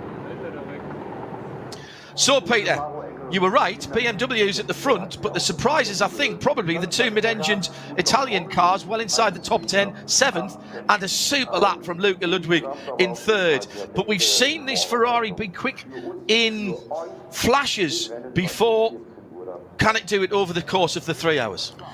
Well, it's more likely to do it over the course of the first few corners. It seems to be its habit of doing this. I wouldn't be at all surprised, depending on who the starting driver is in that 488, wouldn't be at all surprised if they had a lunge against those 2 BMWs ahead for the lead of the race and get out. And once that, don't forget, it did last year, 2021, it did win a round of NLS on the road and was cruelly denied that and taken away afterwards because it had a left rear tyre, would you believe, that was of a compound that wasn't on the admitted list, and that's how it was removed. I don't think it made any difference to its performance. I think it won it fair and square on the road, but unfortunately rules are rules. Yeah. And it was out. And it hadn't been, I believe it's a tyre that was allowed to be used, but they hadn't submitted it for that weekend for clearance, therefore it was a technicality. It was basically an administrative error. I mean, how galling is that? So the car has got the pace, as you say, and the Lamborghini, the Conrad Lamborghini, has the pace. But we've said before, Bruce and I, when we've covered this in NLS, John, we've said, if it didn't have bad luck, the Conrad Lamborghini, it wouldn't have any luck at all sometimes. Oh. Sorry to perpetuate that. I really don't want that to be the case. I'd love to see it up there, something a bit different. I had a long chat with Franz a couple of weekends ago in Spa. He was supposed to be racing in the ADAC Prototype Cup, but he's actually chipped a bone in his elbow. And therefore he couldn't drive. I think Axel Jeffries drove the whole thing on his own. He was very disappointed that he couldn't get in. And he was working there with none other than Ralf Jutzner, ex of Audi and Yost, who tried to tell me and Joe Bradley, who was interviewing him on I've Retired, I'm just here to have a look. Yes, Ralph, we all believe that. Let me tell you what comes up later on. We are, just coming up to 11 o'clock here, 10 minutes before 10 minutes before midday rather, which is 10 minutes before 11 back in the UK. So it is 1:30 for the qualifying race 2. That's when we're on the air, Central European time. That's 12:30 in the UK. So that's about an hour and 40 minutes away. This has all happened rather quicker and more succinctly than we perhaps anticipated. So we just wait for a moment to see if we can get a word with maybe one of the pole sitters. If not, and subject to what our colleagues at TV say for the international feed, we might just be able to wrap up a little bit early with the first ever full entry top qualifying completed. The 101 BMW. Let's go down to the pole sitter and to Patrick Simon, who's with Valkenhorst. How was that one? It was a crazy one. I can't describe it. It was I was a bit under pressure on the first lap, so I had to try and push for the second one. And yeah, I gave it absolutely everything, and it was really, really tight, but it was just enough to P1. So I'm very happy for us and the team. Just talk us through what happened in lap 1 that you had to increase the speed for, also beating Augusto's record from just 2 days ago by another tenth. Yeah, it was just on the line. I mean, the pressures were a bit low on the first lap. It's a bit colder today than yesterday, so it was a bit harder to manage the first lap. So the first half of the lap was not really good. And then for the second lap, the car was really in the window, and I could push, and everything just came together for the second lap. So it was really cool. Just talk us through the last meters when you see on the dash already that a prediction is green and it seems to be another fast lap. You're counting the last tenths and the last seconds in your head, or how are the last meters before you cross the timing line finally? I was literally jumping in the seat the whole last straight. You know, like in karting, you jump a little bit to get low. Out of the corners, yeah, exactly. So I was just jumping in the seat and hoping for it, and then it worked out. So super happy to finish line and see the time. Congratulations. Just have a few words about your two team colleagues. I mean, Andy, your Nordschleife history is not that long, but I think you have quite a strong teammate who can show up how fast the BMW from Valkenhorst is. Yeah, I mean, Christian always makes us look very good. So we're just standing and watching him, but also learning a lot. I think he's one of the best drivers around the ring. So definitely we have a very strong package. The car is performing at a very high level. The tires also, we feel like we have a good edge on the Yokohamas. And we have a great team behind us with good teammates. So I cannot ask for more. It's my debut, let's say, in the Nordschleife, and to be on pole, it's just a dream come true. So enjoy the first time. You never will forget the first time you're on the Nordschleife. Sami, you are one of the guys we followed up by DNLS, competing virtual world, now sitting in a proper GT3 car, real life. I mean, it's a dream combination for somebody like you to have such an amazing career from the digital world into the Patrick Simon talking to the Valkenhorst crew. Sami Matti-Trogen there, the virtual to reality racer from Finland, and confirmed then a new lap record for this configuration of the track. I'd forgotten, of course, about the top qualifying the other day, but it was even quicker than that. 8:08.566 is the new best mark, and no, we all tried today as well, so let's see what we can do. Just to remind ourselves then, 8:08.568 is the new best mark in qualifying. We'll wait to see what the race lap record is. Thanks to Emily and to Patrick Simon down in the pavilion. Some final thoughts from you before we wrap up. This afternoon, we will get another 3-hour race. Yesterday it was won with a 6, then 8, then 7 lap stint. Do you see any reason to change that from the guy from the front?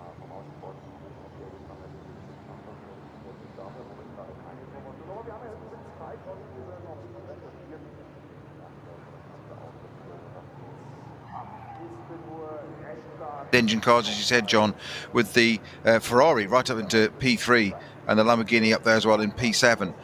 Also, BMWs, we said all along that BMWs are strong. This new M4 GT3 car, it's the strongest one at the moment. It seems to be the car of the moment, but good to see one of the other teams that's running it now at the top of the timesheets. Is that, it's the newest GT3 3 car, and it's built to the expected new regulations. Apparently the manufacturers have seen the new regulations, but nobody else has. The new FIA and ACO GT3 regulations that are coming in a couple of years' time.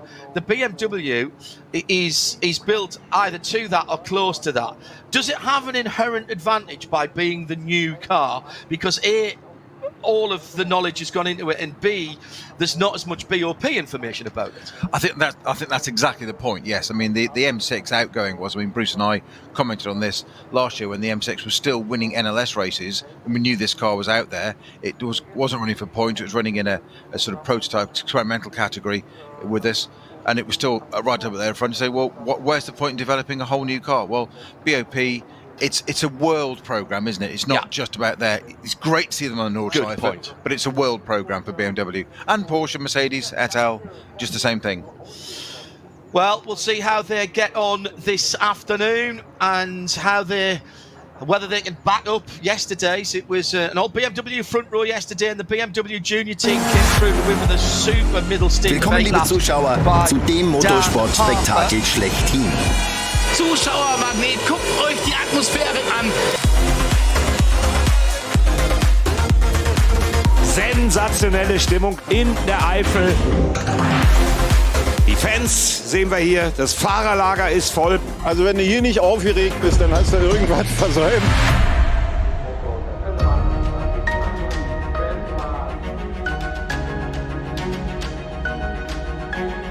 Und lassen wir uns freuen auf 24 Stunden Motorsport vom Allerfeinsten.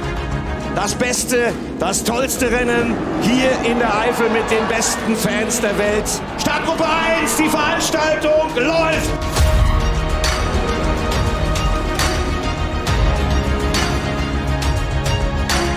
Ich krieg die Pimpernellen und ihr ärgert euch, wenn ihr nicht angereist seid.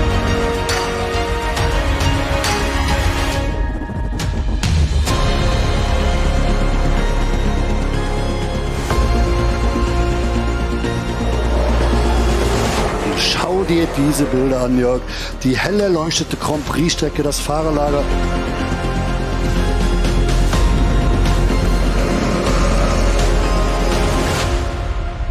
Rock'n'Roll! Die Action, die da passiert, sind die wahnsinnig! Da regnet's! Schau dir das mal an. Also das ist jetzt mit Slicks nicht zu befahren, was wir da sehen.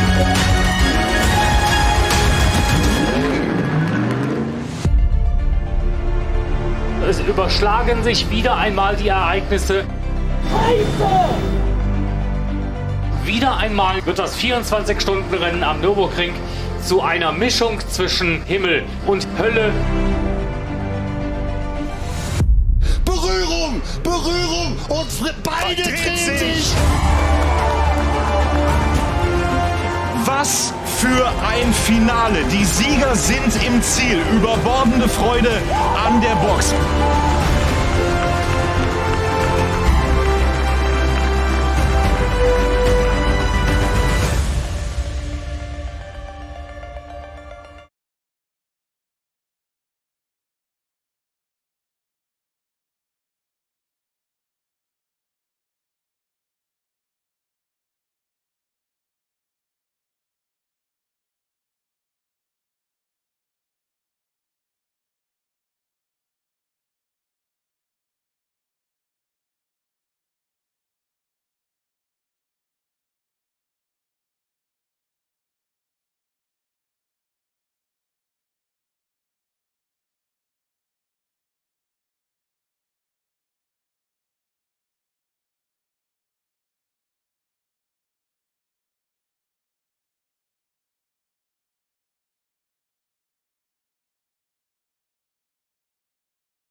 A very good afternoon to you if you are just joining us. Good to have your company. Peter Snowden and John Hindhoff with you for the second of the 3 hours that makes up the 6 hours of our qualifying weekend. Bit of a change of format this year, celebrating 50 runnings of the ADAC Total Energy 24 hours of the Nürburgring. What's it all for is what people have been asking on at RSL Studio, hashtag N24H. RSL N24Q for qualifying. Well, there are places up for grabs in the top qualifying in a couple of weekends' time, 3 weekends' time, 26th, isn't it, for the main race. There's manufacturer points as well.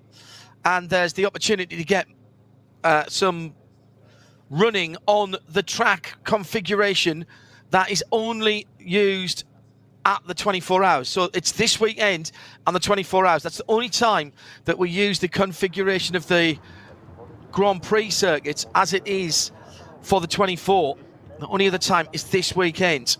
Yes, of course, there's plenty of opportunity during the NLS, the Nürburgring Langstrecke Series, to get out onto the Nordschleife, but this is the only time where you can actually use the same weekend, the same track as the one for the big weekend. I would say don't worry about what's going on here. We've had qualifying. We've had a top 40 qualifying for yesterday's race. We've had a full top qualifying for everybody who's taken part in this race. So potentially that could have been 91. We didn't get quite that far through, but that was just a bit of experience for everybody. That set the grid for the race that we're about to see.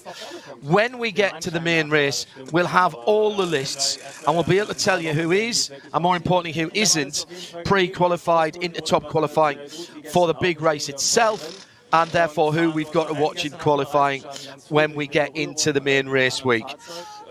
This is a unique event on a unique circuit, and the opportunity to come here and get some more time. Nick Tandy was at Spa yesterday, came down and took part in the warm-up this morning and top qualifying later in the morning. Manthey aren't here. They were at Spa. They're owned by Porsche now, of course, and we're running cars for Porsche in the WEC up at Spa yesterday. Now, in fairness, they're just around the corner. Could they have probably cobbled a team together and sent a car out? I'm sure they could. Did they need to? Would they have learned much more than they know? Olaf not as involved now, but the combined knowledge of this place is extraordinary from the guy from Moispath, the guys from Voicepath, which is just round the corner, just up the Dottinger and on driver's left there. So, yes, there's plenty going on. Yes, there's some pride. There's definitely manufacturers' points up for grabs this weekend. But the main thing is that you get a bit of time on the circuit. And as I say, enjoy this race for what it is. 3 hours, which was extremely strategic yesterday. If you weren't with us, it was won by the BMW Junior team in the new BMW M4 GT3. They've locked out the front row again after top qualifying, but they were beaten to the punch, Peter Snowden, in terms of pole position, although the junior team still very much on the front row. Absolutely, but the Valkenhorst team got to the bragging rights today, haven't they? They've gone and got the brownie points for putting it on P1. With a new qualifying record. With a new qualifying record. If you're going to do it, that's the way to do it. Because so far it's been, we said they've got these 3 teams entering these new cars, but it's always been the BMW Junior team and Rover Racing have been duking it out at the front. Yesterday it was a reverse finish. We're saying oddly because we're talking about the last NLS round, NLS 3, where it was Augusto Farfus in the Rover one and Max Hesse in the BMW Junior car that was second by 1/10 of a second. Come to yesterday, they managed to reverse that round. Today, new pole position. You asked me before what I thought it would be. I said, hard to not put money on being one of the new M4s. Well, it's there, and second. But it's a different team this time, Valkenhorst, right up at the front there. Great job by Christian Krohns in qualifying. As you say, if you're going to put it on pole at the Nürburgring, why don't you do it with a new lap record as well? I know it's not official, but we know we count. The clock says. We've broken it twice, actually, in the last 2 days, because the top 40 qualifying we had on Friday, that's eclipsed Lawrence Van Teur's qualifying record from, when did I say that was from? From 17, wasn't it? 17 or 18, you said. 18, yeah. Yeah, and then that's gone again by another 10th this morning at the end of that full field session that we had. Great to watch those cars being pushed to the very limit. So we're down to an 808.4 now, which is extraordinary. We're also down 808.566. Sorry. Yeah. Sorry, John. We're also down the Glickenhaus as well. That's pulled out. It's been withdrawn from this with this ongoing steering stroke wheel bearing issue. They're not quite sure what. So not the gearbox now. No, we saw the issue yesterday, didn't we? With Richard Westbrook being interviewed, taking the steering wheel off. That's where they started with. There's something they're not comfortable with that car from the driver's hands on the steering wheel to the bits on the road at the front that steer it, and there's something in between that's not quite behaving the way it should do. So perhaps going around this circuit is not something you want to do with that. We did see drive-by-wire technology proven here in an AMG. Correct, Darren Turner last year. Yeah, with the SpaceX car. DriveX car. DriveX car. Sorry. Yeah, SpaceX is rocket science. Although interesting, Darren will take that. Interesting. A lot of guys who used to run the factory Porsches in IMSA went to work for SpaceX in the US. Yeah, the DriveX system, very interesting, proving that it can work. It would require a change of legislation in the UK. I remember many years ago driving a Renault tractor unit with a big, a 40-foot long trailer on the back with a joystick. Only a joystick, no pedals, but no connection to the wheels. At that stage wasn't legal.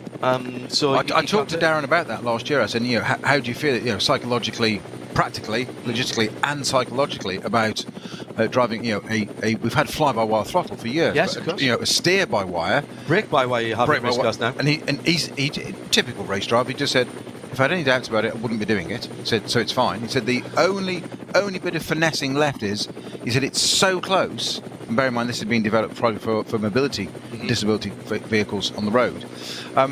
Is that it's the final level of graining on a tyre.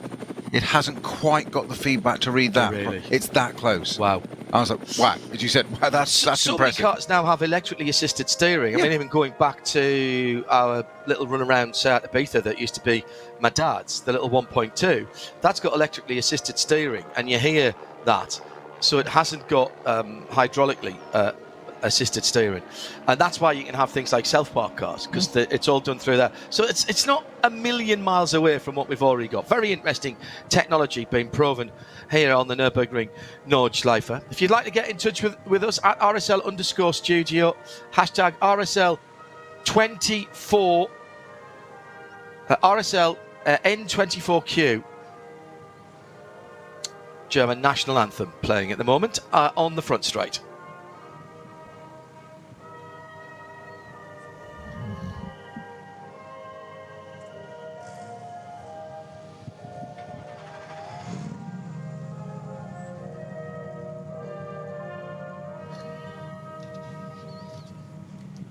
Full international coverage for you for this, the second of the 2 3-hour events, and also with extended coverage in race week itself, culminating in the start of the race on the 26th. Hello to Fair Use, who's over in Washington, in the District of Columbia, Washington, D.C., rather than Washington, C.D., the original Washington, County Durham. He is... everybody over there in the States, I've got a lot of people tweeting in. Fair Use, good to know you are tuned in, presumably in sound and vision. No blocks or breaks. Stay with us on the international feed, and we've got full world feed TV for you in race week as well, with the RSL audio on it, bringing it all back together again, as well as radio coverage for you if you are bandwidth challenged today or during the full race as well. Hello to Droid Andy. He said, great to hear that you guys on the N24Q. Do you think we'll have 24 hours of running at this year's race at the end of the month? Having it late last year made a huge difference to the weather. Shortest race in terms of race laps ever last year, with the bad weather and the gap in the race for that overnight. Well, we can cross our fingers, but it's the Eifel, and you never know. You really never know what it's going to be like. It could just as easily have fog, rain, hail, even snow when we come to the end of the month, as we did when we moved it back later in the year. The authorities here and the race authorities and organisers here are very, very good at forecasting ahead a few days. NLS2 was postponed on I think the Tuesday or the Wednesday. The Wednesday. Yeah, the Wednesday of race week, where, frankly, looking at the webcams around the circuit, it was beautiful. I'd have been there in a shorts and T-shirt. By the time we got Friday afternoon, there was 1.5 inches of snow and ice around the place, and it didn't clear up at all until after we would have been there on Sunday. Chase car, the Audi A6 estate, having a bit of fun going out onto the Nordschleife. I would say that is spirited. Yeah, and also rear wheel biased, the rear wheel drive biased, actually, just going on the Grand Prix circuit actually at the end of the first group. 2 groups today, because we had 91 entries originally for this. We've lost a few cars. There was a couple of GT3 cars, Snowy, that went awry yesterday. The number 15 and the number 22, wasn't it, that we lost yesterday when they came together? We did, yeah, the 2 Audis, yeah, they've lost those. Of course, we've lost the Glickenhaus I just mentioned. Normally NLS has 3 starting groups. You're quite right today, John, just 2 for this. The first group is SP9, SPX, SP8T, 7, Cup X and Cup 2. And rather than reading out all the rest of the classes, Group 2 is all the others. Nice, love it. Not full entries in all of those classes, with a reduced number of cars here. 91, reduced number of cars. What are you talking about, Heindorf? Well, I think the max number now is, the absolute max number is 180. We haven't been close to that for a couple of years. We've run in the 130s, 140s for a couple of years. This year, with the travel restrictions lifted, we should get somewhere nearer to that. I would hope over 150 cars for the main race. We'll get the full entry list for that in a week or 10 days' time. Sometimes grouchy, happily tuned in from Virginia, happily being in Virginia, beautiful part of the world. And coming up, of course, we've got the IMSA series, the WeatherTech series, with the GT Festival at VIR. Kerrigan Smith and the team there, being very busy. Place looks an absolute picture. I was looking at some photographs from there the other day. That green and pleasant land there, natural terrain road circuit that is just so picturesque. It's like racing through somebody's back garden. Just make myself a slight correction, just to make sure I'm quite clear on that. We lost 2 Audis yesterday. One of those did return. We did lose one of them, of course. Okay. The 22 car, the Lion Speed, is back out. That's on track today, so don't be alarmed if you thought we said it isn't. It's the number 15. They were involved in that incident yesterday. One survived, one didn't. It's the 15 Phoenix entry that didn't take part, with Calvin van der Linde and Dries van Tor and Frederik Vervisch in.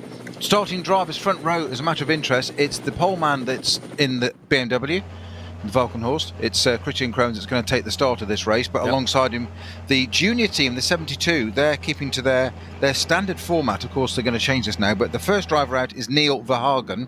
Yeah, and they have started very well yesterday. Exactly what they did.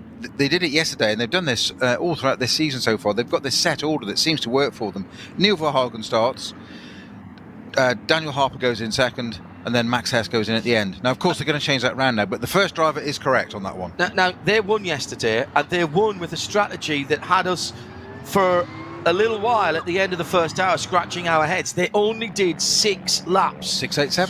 6.87 was how they broke up the 3 hours yesterday. So just 2 pit stops for the winning cars. In fact, the top 3 cars all did 6 laps, 8 laps, 7 laps. There is a set pit stop time, a mandatory time, depending on how many laps you have done, how much time you've done out on the circuit, which comes into play for that. And so there's some very careful balancing and calculations goes on. But it looked to us, and certainly to me, yesterday, that they were going to struggle to make it on one more stop after they stopped what I thought was a little bit early.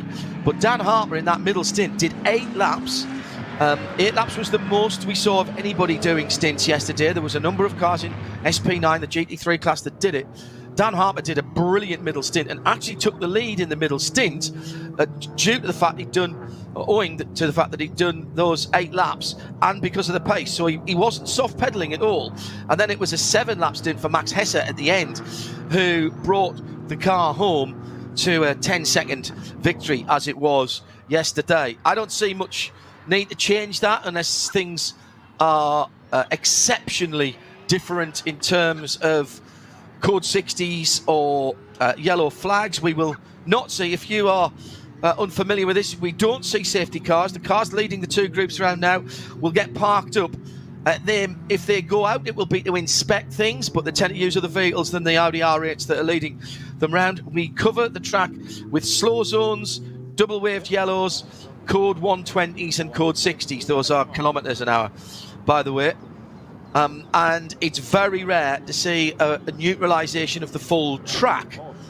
Those speed restrictions and yellow flag areas absolutely 100% policed. And as the cars have all got GPS tracking, then the penalties will come quickly and they will be punitive, up to and including the exclusion of a driver, the exclusion from the event of a car, or indeed the removal of the driver's permit to race on the Nürburgring Nordschleife. There's no messing about here. If you are going to do quick extractions, if you are going to do barrier repairs with cars going by, then 60 kilometres an hour is the absolute maximum. And anybody who disregards that, the authorities, and I think rightly so, Peter. Exactly the words I was going to use. Rightly so. They come down like a ton of bricks on them. But in fairness, it happens so rarely that it sticks out like a sore thumb, because it's the respect here that everybody has for their competitors, the marshals, the workers, and the track itself. Precisely, and the whole point is that the discipline which they do this, the respect the drivers then give it, allows us to continue racing on this extraordinary circuit that you couldn't propose now in any modern world. So, and it is always good, clean, fair racing. Yes, there are incidents, and that's nearly always driver error, racing incidents, whatever. But it's never ever yet have I seen anything where it's been people being ridiculous or taking risks. It's all just been racing. It's part of it. I think it's brilliant. We'll run through the front of the grid again for you if you didn't get it earlier on. 170 cars it is, by the way. That's 170 now. 170 now. 170, yeah. Okay. Hello to David Edwards. He said, if Carlsberg made perfect afternoons, this is it. I've had a fry up, late breakfast, not moving for 3 hours. Not sure where you are in the world, David, but thank you for that. It is Peter Snowden and John Hindolf. This is the skeleton crew. Actually, Dan couldn't call neither of us skeletons, I'm afraid. It is the cut down crew. No, it's just us this weekend. We'll pull the full team in when we're back for the race, the full 24 hours. We're looking forward to bringing the whole team back down to this area of Germany, the Eifel Mountains. Lovely road trip for us. And hopefully you will join us for that. We'll start our coverage with the Midweek Motorsport and RS1 on Wednesday, and then roll straight into the Thursday, Friday, Saturday and Sunday with extended coverage of practice, qualifying, top qualifying, warm-up and the whole race live, of course. So settle back for the next 3 hours and a bit. That was one of the Caymans in the pit lane. I think that was one of the front-running Caymans, actually, as well. The lead group are at Versiphen. She's coming down towards the lowest part of the track at the bridge down at Breitscheid. Willkommen, liebe Zuschauer, zu dem Motorsport-Spektakel schlechthin. Zuschauermagnet, guckt euch die Atmosphäre an. Sensationelle Stimmung in der Eifel. Die Fans sehen wir hier, das Fahrerlager ist voll. Also wenn du hier nicht aufgeregt bist, dann hast du irgendwas versäumt.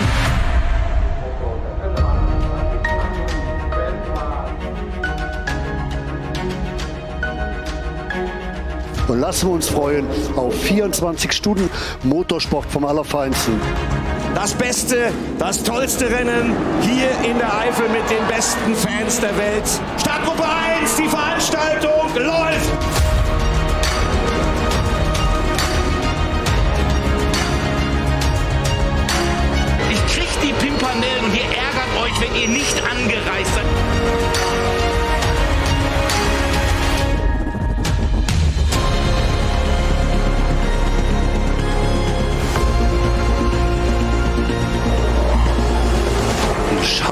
diese Bilder an, Jörg.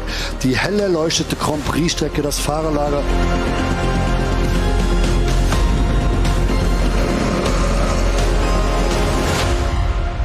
Rock and roll. Die Action, die da passiert, sind die wahnsinnig. Da regnet's. Schau dir das mal an. Also das ist jetzt mit Slicks nicht zu befahren, was wir da sehen.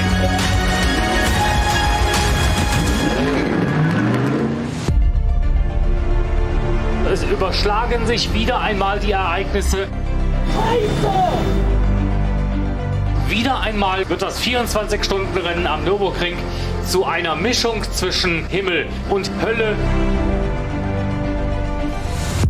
Berührung, Berührung und beide drehen sich. Was für ein Finale. Die Sieger sind im Ziel. Überbordende Freude an der Box.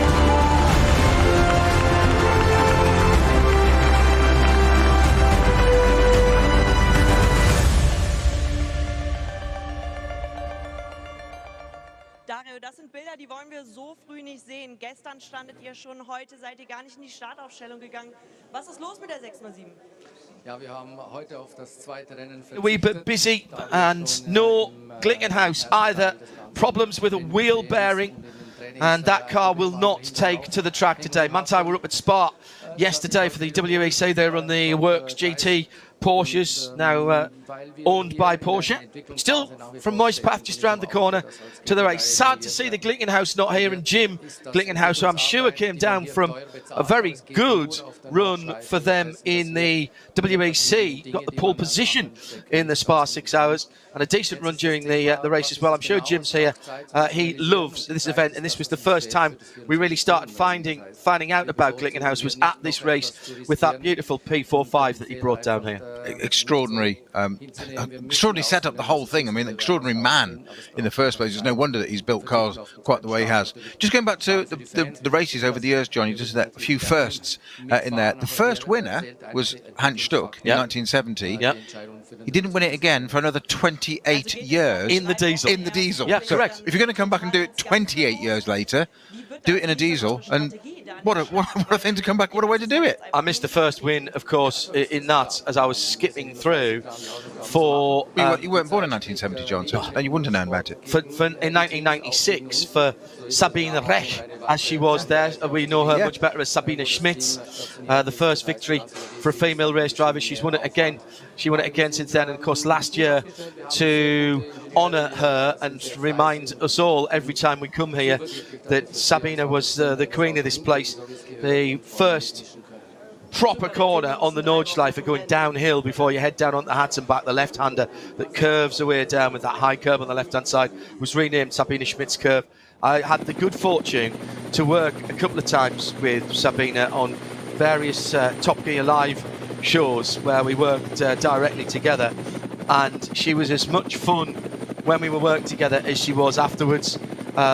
She loved to relax afterwards, and all I remember is laughing and her smile and how she didn't mind the self-deprecation that went on with all of those things when we were all having the you-know-what taken out of us by our presenter colleagues. Just brilliant, fabulous round here, and she'll forever be just totally alongside this place. Totally infectious smile and nature, was it? And she, hell of a driver. Oh, absolutely. Well, you don't win the 24-hour easily. She won that once.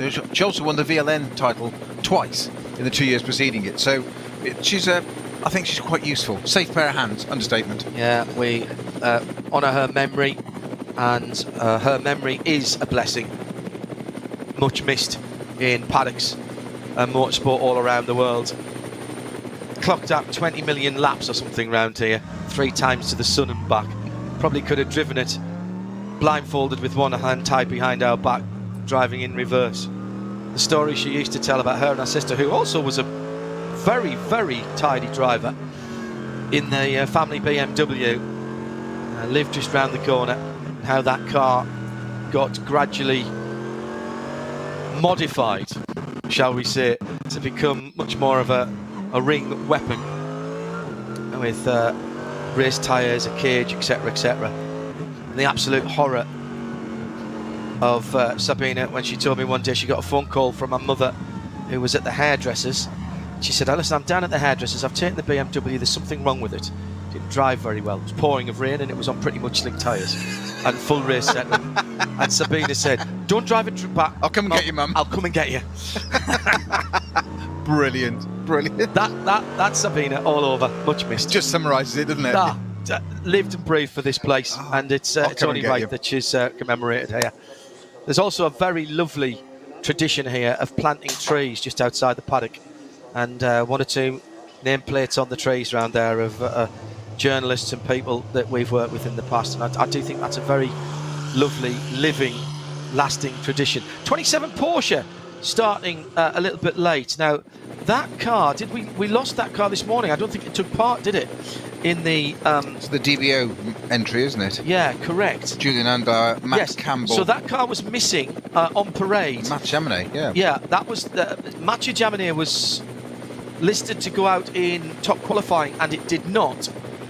And I wondered if they were saving themselves or whether there was something they were still working on. But that's the black number 27. And it's a heck of a lineup in SP9 for Julian Andler, Matt Campbell, the Australian now living in Germany, and Mathieu Jaminet now living in Luxembourg, or at least he's Luxembourg licence. Jam, as he's known, Julian Andler, the Frenchman as well. That is a very good lineup indeed. Still that Cayman in the garage as well. Try and tell you in a moment how that is. Temperature's gone up to a slightly warmer 16 degrees Celsius, and that's more what we had yesterday during the late afternoon. We went into the darkness last night, which was really interesting. First time we've seen that on a qualifying weekend. The Cayman is the 252 Kramer entry. Yeah, I'll buy that. The K Kramer, yeah, I'll buy that for $1.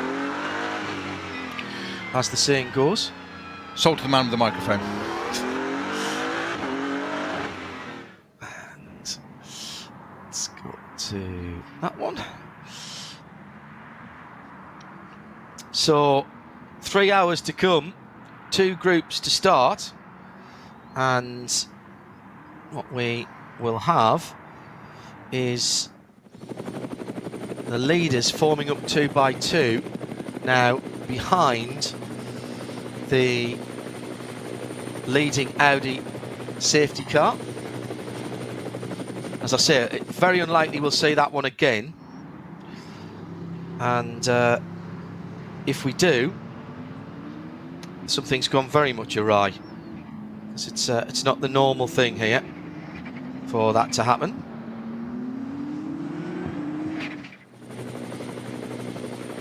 I think Jonathan Hershey is starting the Ferrari in 3rd place. Here's the quick car, very quick car, and it's known to be very quick at the beginning of the race here, but we have seen it in the past, haven't we? We saw a little bit yesterday, John, having to get into pretty massive fuel saving. But did manage an 8 lap stint in the middle of the race. It came in after only, I think, 3 laps from memory. A puncture, it was 3 laps, you're right. Left-hand side puncture with contact with another car. They thought it might have been a Porsche, and lost some time limping into the pits. All right, everybody, we said settle back, but for the moment, inch forward and get ready for action as the top SP9 GT3 cars are coming to the line. There's 3 hours on the clock. The weather has played its part, it's fine, and a couple of spits and spots yesterday in the last hour. That's not forecast for today. 2022, the Total Energy ADAC 24 hours of the Nürburgring qualifying race 2 goes green, and we are racing down towards the first corner. Everybody heading towards the pit wall very early indeed, pulling the drivers right. That's big defending by the Valkenhorst car that was on pole position. Out of the slipstream for the BMW Junior team in the shell colours, tries to squeeze up the left-hand side into the second corner, which is the left-hander. It's still the 2 BMWs, first and second, but the Ferrari has indeed, as Peter Snowden suggested, had a cracking couple of first two corners, little bit of a look down the inside of the BMW, but that was repelled. All downhill towards the Dunlop curve at the southern end of the Grand Prix circuit. Pick your braking spots well. Everybody's gone through. Christian Kreuzden. It's Neil Verhagen who has started the BMW Junior team from Hershey, from Wittmann, Philippe Eng, Jordan Pepper started the Conrad car. He qualified that car earlier on and was fastest for a while. Then it's Lion Speed and Valkenhorst second car. Then Christian Menzel for Nico Menzel rather for Huber Motorsport. Then Alessio Picciarello for Falcon Motorsports. The 44 car makes up the top 10, and then everybody else is 11th. Jordan Pepper also hanging on to the back there in that Lamborghini car, the Conrad Run car. The two BMWs, the Rover BMWs, in 4th and 5th with Wittmann and Enger at the wheel. They are side by side all over the back of the Ferrari, but Jonathan Hershey was over Verhagen's BMW Junior car like a cheap suit, wasn't he? Those first corners, just trying to get through, literally left, right, everywhere, trying to find a way, but not quite doing it. And I thought he would get it done, to be honest, on the Grand Prix circuit. So the work's cut out a little bit harder for him now to try and get that job done down onto the Nordschleife. They just all started down there through hats and back now, John. This is where it starts to get serious. The Grand Prix circuit isn't casual, but now it's big boy stuff now. And much harder to overtake in this first third of the lap, or first maybe eighth of a lap, because it is a bit follow my lead around here for cars of the same category. This is a rhythm section, and I don't mean a bloke on a bass, a drummer, and somebody on a cello, but you know what I mean. It's all about getting through there. Already contact for one of the AMG GT 55 car. That's a GT3 car actually, and that is the car of the Landgraf. So the Landgraf car, yes. Patrick Assenheimer and Lucas Andro Treft. Lucas Andro qualified in the single qualifying earlier on, so they'll be disappointed with that. And the worst thing for them is that they're not going to get out, I don't think, in front of the second starting group. No Manthey here. They will still have the chance to get into the top qualifying at the race itself, the big race itself. They won the first race, of course, of the NLS, so they've got points for that. Glickenhaus, another opportunity for them as well when we come to the qualifying and the top qualifying of the race itself. But no shortcuts for them, so they will have work to do when we come back here for the main race. Oh, the Landgraf car just gets out in front of the Aston, who's had a really good start again. They had a good battle over the first quarter of the lap yesterday with the leading Manuel Lauch driven 830 Elantra TCR from Hyundai. That was yesterday though, and the Hyundai's a little bit further back. A great swathe of Cup 3 Porsche Caymans in the middle of this grid, and BMWs to suit everybody.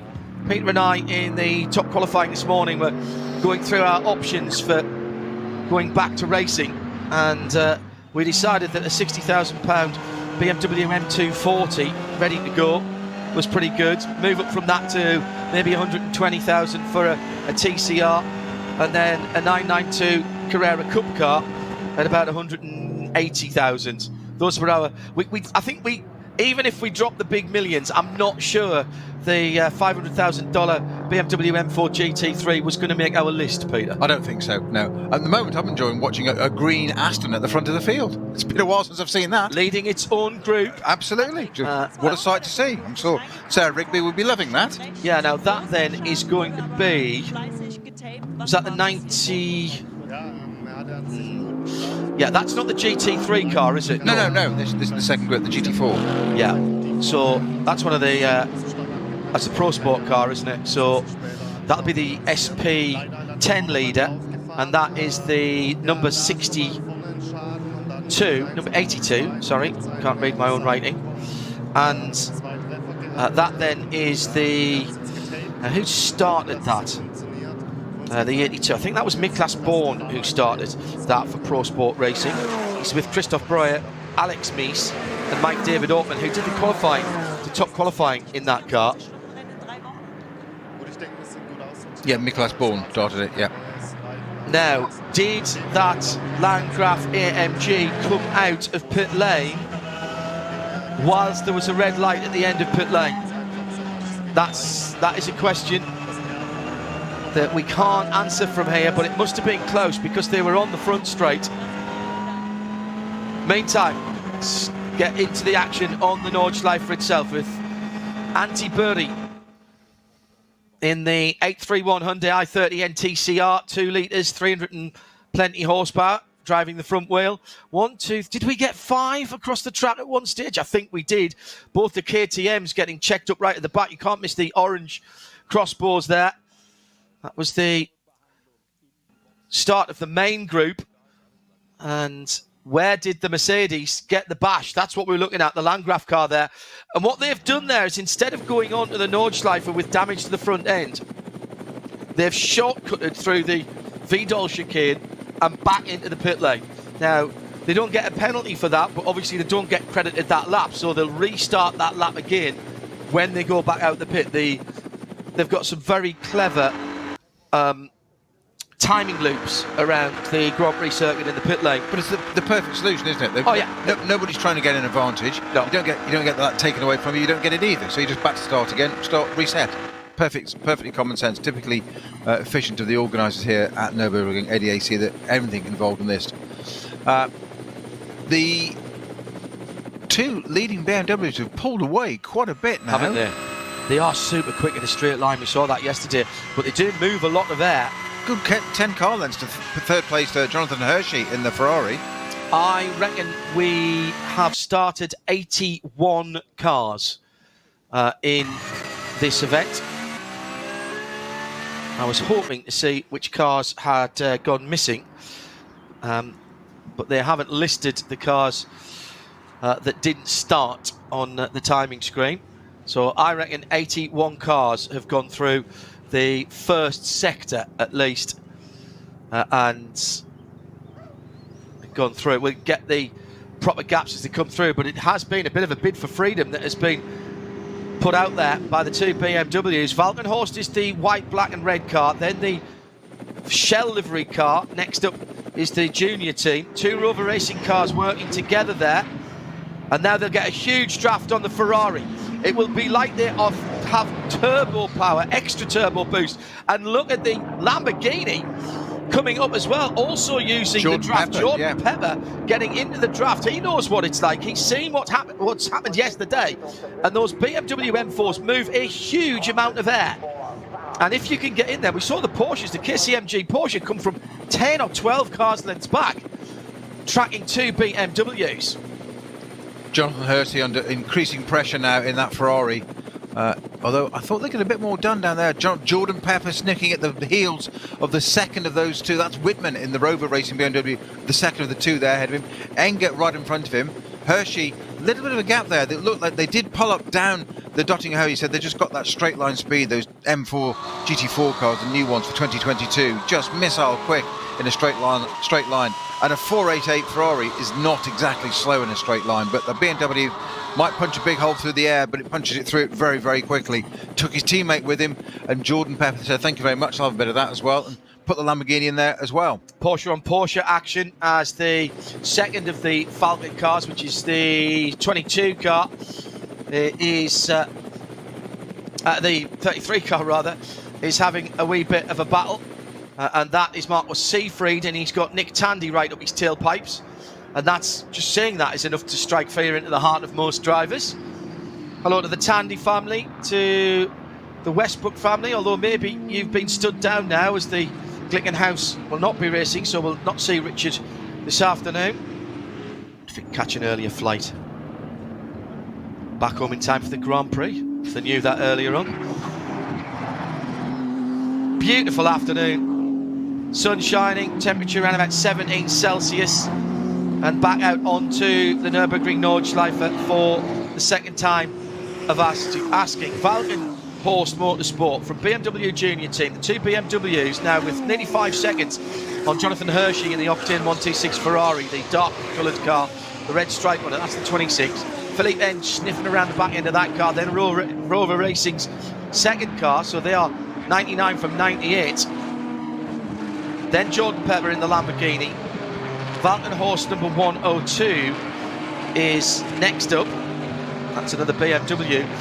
We had yesterday 1st, 2nd, 5th, 8th and 10th, or 5th, 9th and 10th, I think, for the BMWs. And again, I'm working from memory there. So Christian Krohn leading out from Neil Verhagen, Jonathan Hershey, but the two BMWs still with clear track. They're not going to catch, and Peter, you're looking at the tracker, they're not going to catch traffic till probably the start of the next lap. Yeah, possibly a bit sooner, because they're up at the lead cars are now coming up through Schwalbenschanz, going to go to Galgenkopf onto the Dottingerhöhe, and the back of that pack, the slowest car is just. There's one at Tiergarten, but the back of the pack is at the end of the GP circuit. So I reckon they could catch them by. So the leaders are coming up to Adenauer first now. Yeah, all right. I reckon about there. Okay, interesting, John. You mentioned 81 cars made the start, and we should have 91. Yeah. I can do my maths here. I'm good at this because it's only 10. It's easy. There are 91 cars on track. Just 10 haven't got GPS working. I'm not going to name and shame them, but I've got them all listed here. But I won't name and shame them. Oh, really? But that's why. Do we know any? Is there any list there of ones that aren't? Therefore, haven't actually taken the start, because we knew there was going to be some. No. I'll leave you to look at that.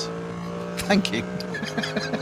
Waiting for the second group to come through, whilst the lead group already heading down through Kallenhard towards Versheifen. So on the drop down, sitting in the battle for the lead. Those two BMWs have pulled well away. Junkadella, Engel and Gunon sharing the number 4 Team Get Speed car. Been used to see those cars in red and white colours, in the phone company colours. They're now in BWT, the water company colours. And that number 4 sitting rather further back from Ara Engel than he would like, down in 23rd position. And you were right, John. It is 81 on track. Those 10 haven't started. Okay. It is exactly 10. Okay, thank you. Not on the GPS, not got GPS on. Ah, got you. I see what you mean. If I read it the right way around and then enunciate it correctly, then I can actually understand it myself. When I can understand it, explain it. Well, when you can understand it, explain it to me. Do what I can. We have got 3, 6, 9, 12, 15, 18, about 19, 20 classes here. We'll run you through the class leaders once we get into the meat of the race just a little bit. Coming up to 2:15 in the afternoon here in the Eifel. Beautiful weather, as we've mentioned. Here comes the second group across the line. And the second group of the second group, actually, as the two Schnitzelam BMWs are going through. And yes, we did have schnitzel for lunch with Bill Saus, of course. Nice chopped salad as well. You know, when in the Eifel. The drop of the local crisp white stuff, very nice indeed. Kronya still leading out then Verhagen, those two 6.5 seconds, well actually 4.5 seconds between them and Hershey. Hershey is 6.5 seconds off the lead. He's being pressured though by Philippe Eng and Jonathan Hershey. Those three absolutely together. Two Schnitzelam BMWs, 245 and 244 further down the field, but not running in the right order again. No, indeed. And they're Cup 3 cars, and that's first and second in Cup 3. And right in front of them is no, that's not right, is it? For those cars, because they were BMWs, not Cup 3 cars. I'll get back to you on that. Those Schnitzelam cars. Well, the 254 and 255, they're Cup 3 cars. Yeah, well, that Caymans, and there's those. But they're running right behind the Hyundai TCR car, 830. Yeah, but the Schnitzelam cars are BMWs, aren't they? They're not Porsches. So those numbers that I gave you must have been wrong. It must have been I'm with you. 245 and 245 and 240. They're first and second in the 240i class. They're a bit further back. So ahead of them was the Team Mathol Racing Porsche Cayman in 54th position, the 261, and that's got Arjun Maini behind the wheel of that car.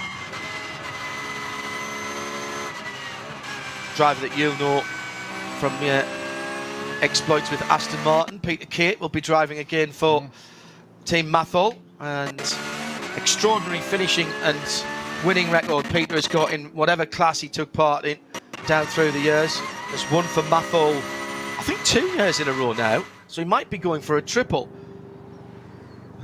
Got introduced to them a couple of 3 years ago, and immediately found his feet with the Cayman that they were running, and was invited back, and he's back again this year. Came up with a thing called the Dinner Plate Challenge, where you had to be blindfolded and drive a lap of a circuit to time, using a dinner plate as a steering wheel. He chose the Nürburgring Nordschleife. We put it next to a video. He did it brilliantly, ended the challenge immediately, because nobody could have... I couldn't have done Brands Hatch Indy as well as he did the Nordschleife. It tells you something, doesn't it? Just talked his way around it. First 2 BMWs are across the line. Then it's the battles behind them, really. Fighting for scraps at the moment from the BMW M4 table. And the scraps at the moment are being contested by a new third-place car. It's now 1, 2, 3 for BMWs as the Octane 126 Ferrari's been pushed down to 4th. Philip Eng's gone past Jonathan Hershey, but still right in there. The Conrad Blue. Yeah, he's under pressure. Jordan Pepper now. Oh, down through. The left-hander dropping down the hill on the Grand Prix circuit. It falls away much steeper than you think down there. Yeah, hugely so. Watch out for the access road on the left-hand side. That's your braking point just before the start of that gravel trap for the Dunlop hairpin at the bottom of the hill. Now climbing back up the hill again. Really committed into the Schumacher S. Then over the brow of the hill to what I think is a much more difficult corner, the left-hander, before you sweep right down to the Vidal chicane. Very easy to go wide there, and you approach it at such a high speed, right over the top of the brow. You brake just on the brow of the hill, and then you've got to have a car that's really pointy at the front end to get it in there, Peter. Yeah, just as it goes nice and light. I mean, you've got no turn in, you've got a light front end. Positive camber on the right-hander, dropping down. This kink is flat out. Fabulous. They come to next. You want to put as little lock in as possible. Don't let the car drift too far to the left, because you're going to drag it back to the right for the chicane. But this time, of course, instead of going through the chicane and back round to the Coca-Cola curve, you're on to the Nürburgring Nordschleife, so it's effectively a big hairpin. The roller coaster of hats and back. Yeah, just when you think you've got yourself sorted on the Grand Prix circuit. Hello, I'm the hats and back. Somebody's taken the safety net away, there's no runoff, all of a sudden it's just barriers and a strip of green grass, which is ever so much a strip.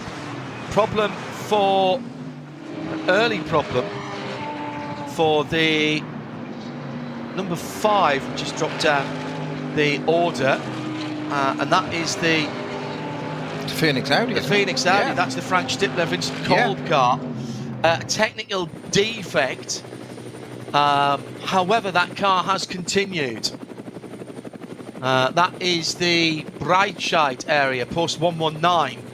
So over down by the bridge that goes over the road at the bottom of the valley at Adana.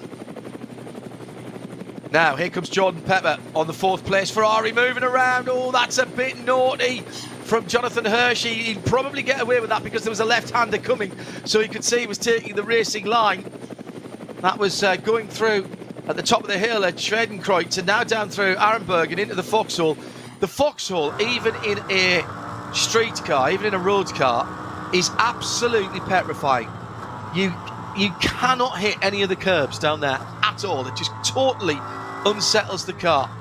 And you brake into that first left-hander in the Adana Forest, down 1 gear, down another for the second bit, and then depending on what car you're racing, down a 3rd gear for the right-hander. Lovely section, but it's so quick, Peter, as many of these combinations of corners are around here. If ever there's a part of the track that deserved the name Green Hell the most, that's probably it. Yeah, and you know what? I think you're right there.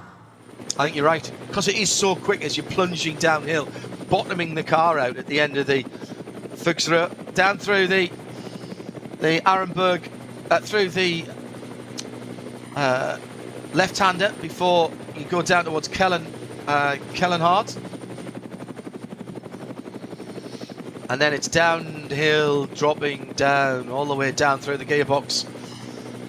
We've got 6 cars in a train here being headed by Jonathan Hershey's Ferrari, and I'm not suggesting he's holding anybody up, but I think if those BMW to get out of there, I think the Jordan Pepper's Lamborghini would probably be quicker as well. Certainly the second of the Rover BMWs, the Falcon Porsche that's in there as well, and I think they'd have the pace of this Ferrari. It's holding on. He's doing a great job, and he's doing nothing wrong. But I think some of the cars behind have got a better pace at this early stage of the race. The other bit I like is the climb up. They're on it now. The climb up the hill from Bergwerk through 1, 2, 3 left-handers and heading up to Mutskurve and then Klostertal and the Steilstrecke. That is a great bit. That's just flat out, and you're climbing all the time. So any mistake there really costs you. The Steilstrecke is at the bottom of the run up to the Caracciolo carousel. Side by side, there's a touch. There's a touch there between the Falcon Porsche, the first of the Falcon Porsches, and the second. Alessio Piccarelli. Piccarelli and Whitman. And there was Pepper's got past the Ferrari. I think the Ferrari might have a problem. Well, just slow down there, because Jordan Pepper's just shot past Jonathan Hershey. I was just about to say to you, Jonathan, when that little touch happened, that Alessio Piccarelli had a very, very close inspection of that BMW in front of him.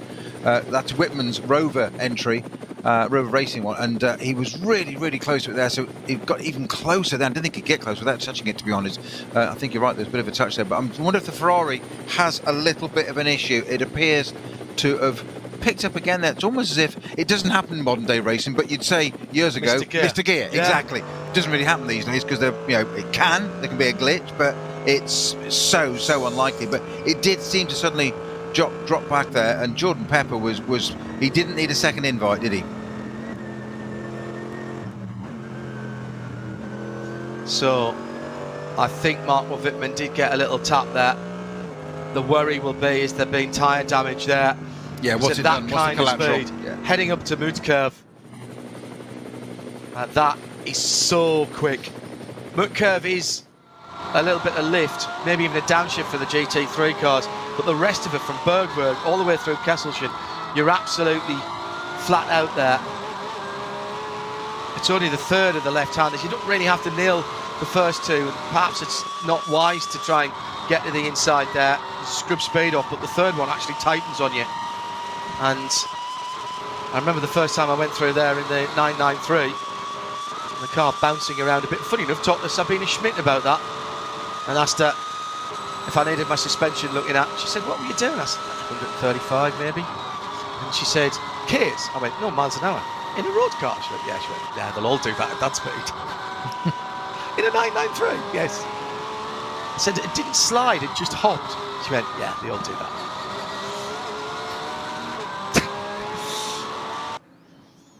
I could have talked to Sabina all day about this place. Absolutely all day. She knew every blade of grass on it. Wittmann just trying to use some of the, Marco Wittmann there trying to use some of the traffic to get a little run on the Ferrari there. Not quite able to do it that time. I think they're onto the Dottinger Höhe now. Yes, they are onto the Dottinger Höhe. So the BMW is supersonic quick in a straight line here. We've seen this, but it punches this big hole in the air.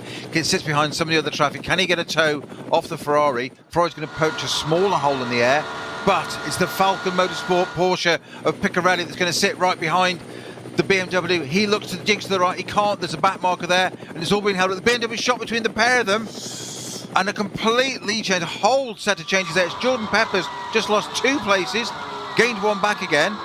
Falcon Motorsport Piccarelli didn't quite get past Pepper's Conrad Lamborghini, but the winner in all of that drafting down the Dottinger Höhe, John, is of course the new BMW M4, as we've said, with that incredible straight line speed. Somebody's put a wheel on the grass, a bit more than that maybe. Now there's a slow moving OPC Astra, but in all of that dust, is there something off the track? There's a green flag, so I think there must be somebody in there on the Hatzenbach, towards the end of the Hatzenbach. That's a lot more than a wheel on the grass, isn't it? Level of dust. And the leaders are coming to it now. slow zone at Dottinger Höhe, but that was at the end of the Dottinger Höhe, then the Tiergarten? Yes, okay. Was, yes. So the leaders had just gone through there then? Yeah, exactly that. Tiergarten, yeah, absolutely. So yellow flags out there. And now Nick Tandy in the white Porsche with the red stripe. He's having a look, trying to make up some ground and trying to join onto the back of that is Marcus Siegfried. No, Siegfried's right there, actually. So it's all changed around. As you and Bruce have seen that type of drafting at full speed on the Dottinger Höhe in both of the NLSs. It's one of the KTMs. It is one I was about to say. It's a true racing KTM crossbow, and that's had a heavy front end impact, as we said. The level of dust could not be just from putting Stucky. Yeah, it's fairly stuck by the helmet. Out of the car of his own power, standing and looking at. So that's the best part of the news you can report straight away. He's okay, but the car facing back the opposite way. So whether they've had a touch side by side with something, or something's failed, or just got a wheel on the grass and spun it round, who knows? But 117 true racing car is out, and that's not going to take part again. SPX category, yeah. Category car. It's the GTX version. And the slow zone then at the end of the lap. And we've got an Audi moving slowly, and that's through the slow zone, and that's the 5 car. So we had problems with that. We heard that car had problems early on, didn't we? For the Scherer team's Phoenix car, the Frank Stippler car, and that car has limped into the pit lane. So that car must be all the way down at the back of the field with Frank Stippler, yeah. So that had a problem on its second lap and has taken that amount of time to come back around. Technical defect that was, right on the far side of the track, wasn't it? At Brightside, I seem to remember. We mentioned that. Well, Stippy has got it back. Well done to him. But a big shunt for Ferdinand Stuck as Frank Stippler noses the car in towards the garage. Looks like a right rear suspension problem. They put it on the dollies, the wheel is off straight away. Yeah. That's going back into the pit garage. But just to confirm, the 117 KTM Crossbow GTX in the SPX category, Ferdinand Stuck, the starting driver, out of that car after a big accident at the end of the Dottinger Höhe at Tiergarten. And despite a few drops of rain yesterday, the amount of dust that was there tells you that it's been very dry around here. We've got another car stopped at Adnar Forst as well. Well off the road to driver's right. Now, where there was a yellow flag there,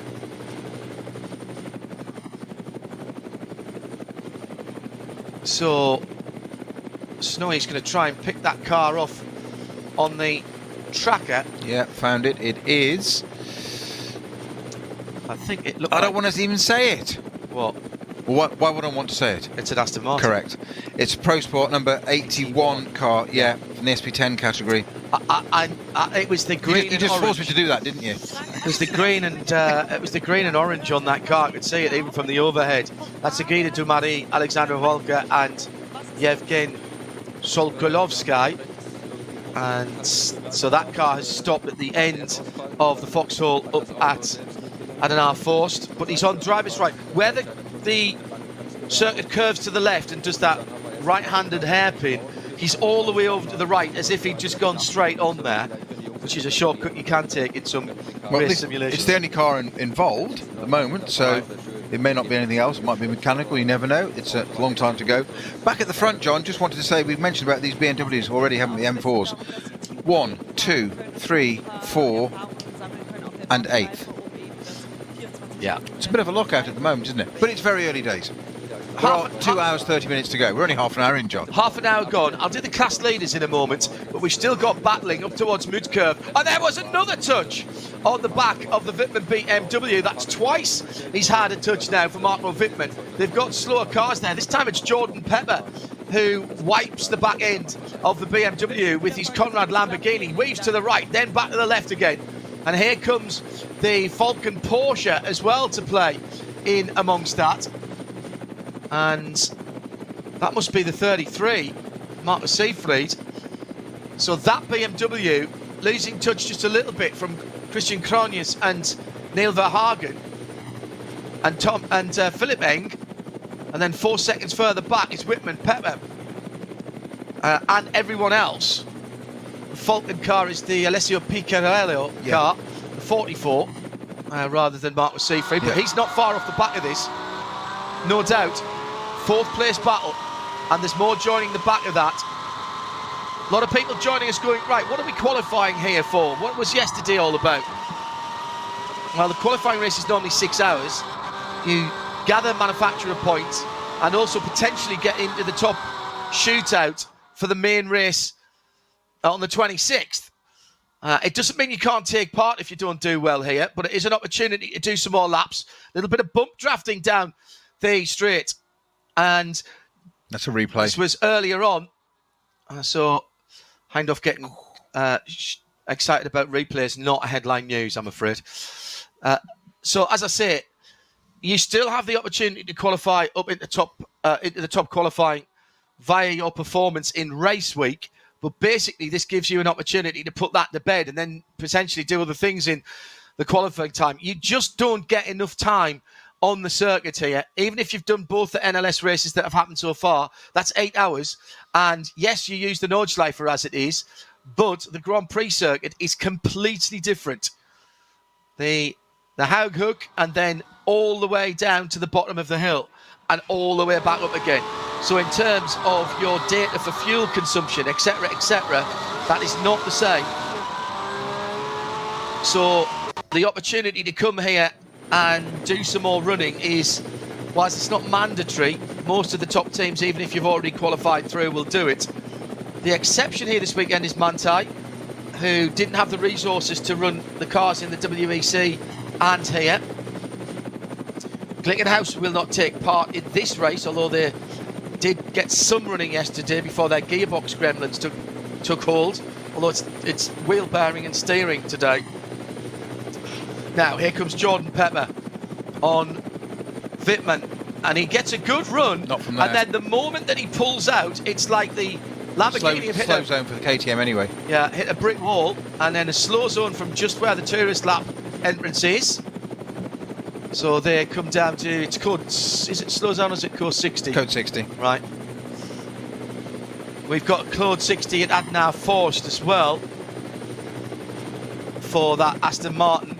Now, let's see. The code 60 flags are out. Let's see who gets back on the throttle quicker. Wittmann or Jordan Pepper. Behind them, it's Alessio Piccarello. Jonathan Hershey in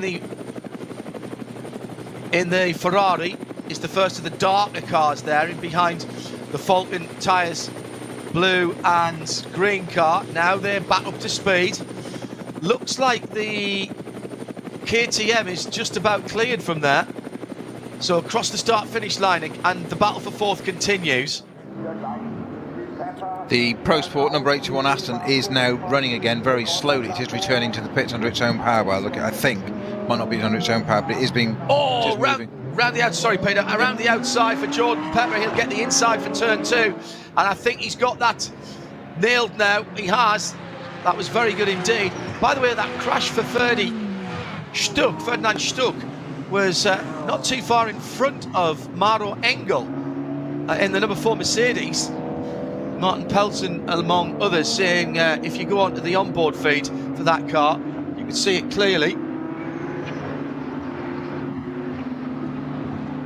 So, as I said at the start of the race, yes, there are things to be racing for here, but for the moment, put that to one side. We'll go through what it all means when we get back on site for race week and tell you how many of the top qualifying positions have already been taken, and therefore what there is to go for in the qualifying sessions and who needs to put a time in. For the moment, let's enjoy this battle in the sunshine, in the Eifel, a 3-hour sprint with strategy as well as speed to play out.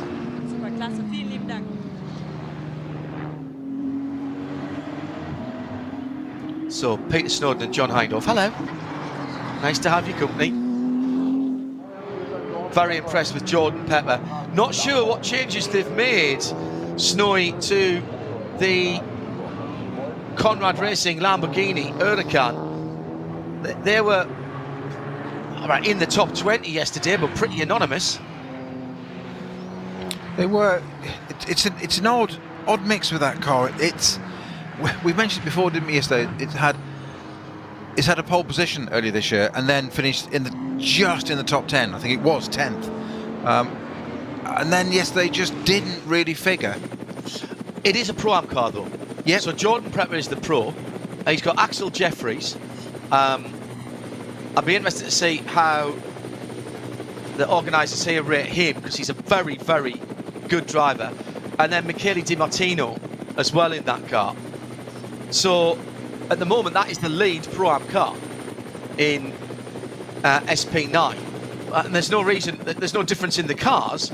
So when you've got your pro driver in, there's no reason that your SP9 Pro-Am car shouldn't be as quick as an SP9 Pro car. As Peter takes a huge intake of breath as one of the that was the Zorg Rennsport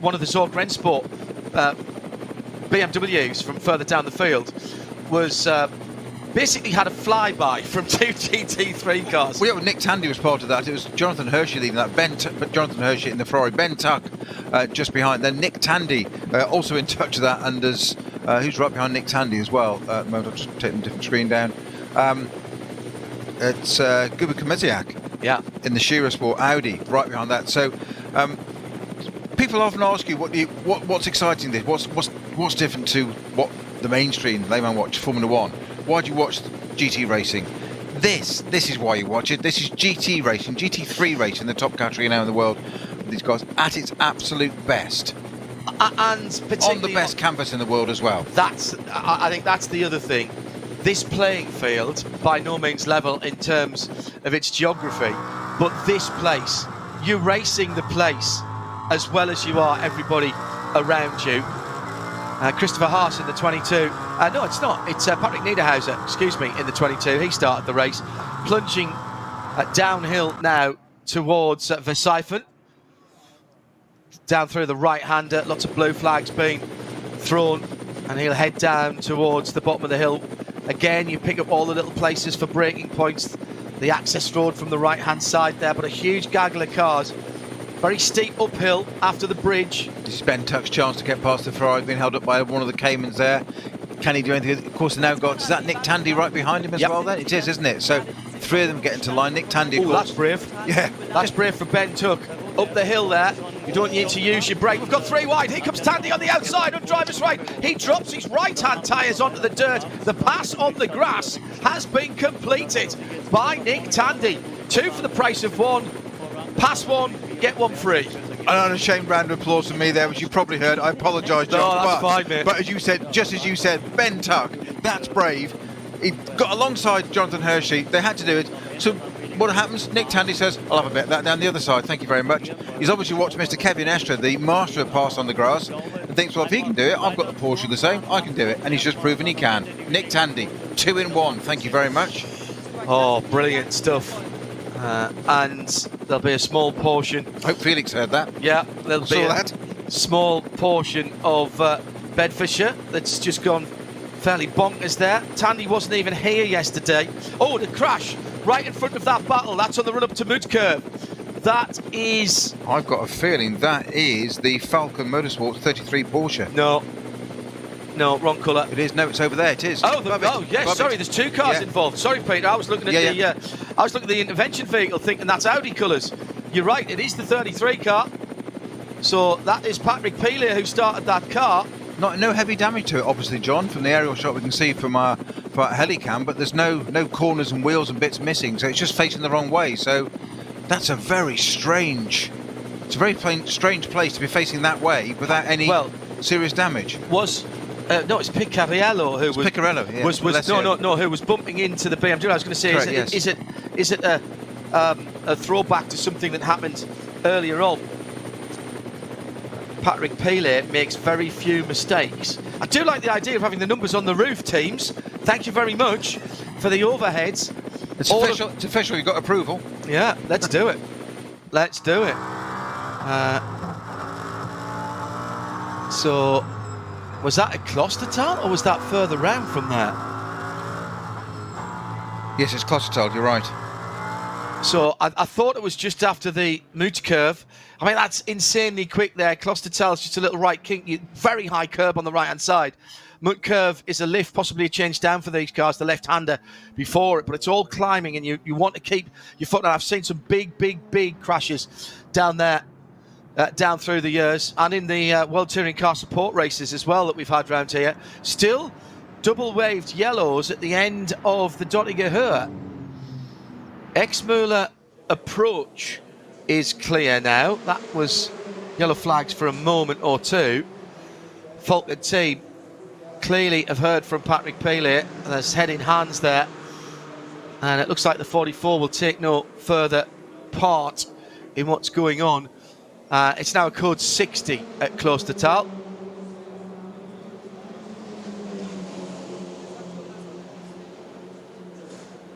I'm still intrigued, John, as to what's the cause of that car to be facing the opposite way. There's no obvious damage to the car, we could see. Tandy's pass was absolutely outstanding in the KC MG Porsche as he went through. That's an opportunist manoeuvre. That is Tandy saying, yeah, I'm not going to lift here. There's enough room. The track's dry. I saw it this morning. The grass is dry. I'm there. I'm there. 2 for the price of 1, as you said.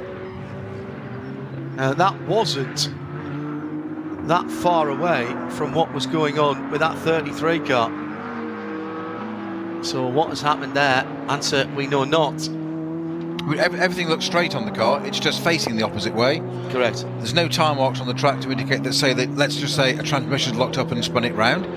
Why it's facing the opposite way. So there's nothing, no real evidence as to why it is. We might hear from the pits right now, though, John. I'm not sure. We might not. We're going to hear that, but we'll try and find out and see what has happened there.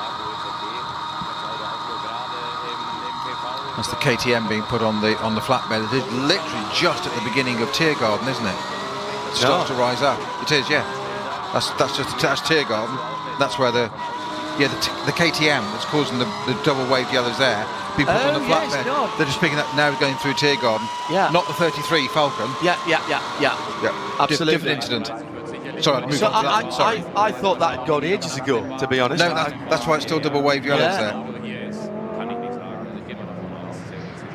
In all of this, Christian Conyers, by the way, has pulled out 3 seconds on the rest of the field, which is led by Neil Verhagen in the BMW 123 with Philippe Eng now 5 seconds further back in third. About 15 minutes ago, I was going to give you a rundown of all the class leaders. Conyers leads and leads overall in SP9 in the 101 Valkenhorst BMW. True Racing's crossbow number 116 has just come into the pits out of the lead of SPX at 17th position. In 26th is where we'll find the 127 Cup 2. That's the Porsche 991 GT3 Cup class. And that's the K Kramer racing car. We had an 8:31.7 earlier on today in top qualifying from a Cup car. SP8T Door Motorsport as the pit stops are starting. That's an Aston Martin leading SP8T, number 69. Cup X is the Teichmann KTM Crossbow GTX 161. SP10 GT4 category, that's an Aston Martin, the Pro Sport Racing number 82. Manuel Lauch leads Hyundai Motorsports Charge in the TCR category with the 830 in 36th position. 37th is the Irma family outing, the 254 Cayman. That's an all Cayman Cup 3 class for the GT4 Caymans. 245 BMW 240i leads. That's the Schnitzelam Racing, a BMW M240i. The Adrenaline Motorsport Cayman S leads in V6. It won that class yesterday, the 396 and 52nd. In 53rd, it is the 224. That is Zorg Rennsport, the BMW, the rear wheel drive part of VT2. 114 in 57th place is SP3's leader. That's the Van Damme Subaru Technica International WRX. Com Ledegar is in the pits, but was scored in the lead of the alternative fuel category. That's where the Mustang is as well, the 109, the 633 GT4 Cayman. 874 Cup 5 BMW Club Sport, that's their class. That is the Adrenaline Motorsport 871. V5 is led by the 444 Adrenaline Motorsport Cayman 981. Volta Rolina Strike Check are at the wheel of the Opel Astra OPC, which leads the front wheel drive section of VT2. Ben Lyons is at the wheel of the 323 BMW 325i, which leads V4 with 45 minutes down, 2 hours and a quarter still to go. 228 is under investigation. With code 60s comes investigations for not following the rules. And the 228 is the Team Zorg Rennsport Cayman S. That's the Xavier Lamadrid, Carol Feach and Fabrice Reicher. When the barrier repairs going on to drivers left coming into Tiergarten, so I think the code 60s as much for that. So that was a big old hit. Driver's right. KTM. The barrier repairs were on the left. So it was big. So it's gone across one side and gone the other side. Thank you. Yeah, I think he's nosed in. Yeah. So whether that was a touch or not, we can't tell you. Valkenhorst then still leading. The OPC Opel Astra class coming across the line now. Good little battle there. 110 and the 87. They're running a little bit further down, but as ever, having a cracking scrap between themselves. And that's the Strike Check car which leads the track, and right in behind it is the Young Motorsports car, and it is one of the Youngs in that. That's 68th overall, but the battle for the lead in the front wheel drive part of the class. So the red, green and white is the Strike Check car. Not sure it's Volta or Lena in that car. Behind them, the 8-7 is, I think, the remaining Young car, because they didn't have a lot of luck yesterday. One of their cars didn't make it back to the starts this morning. That was the 89, Jean-Philippe Pradato and Francois Valles. Jean-Philippe, the CEO of Alfa Romeo Racing here this weekend. It's Tobias Young in the 87 there.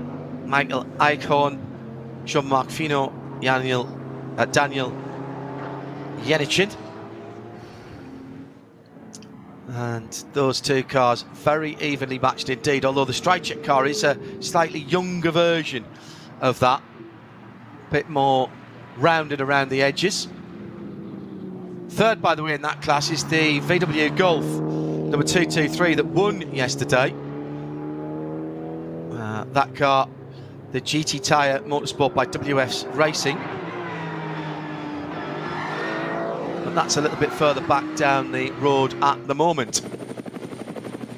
In fact, it's well back down the road.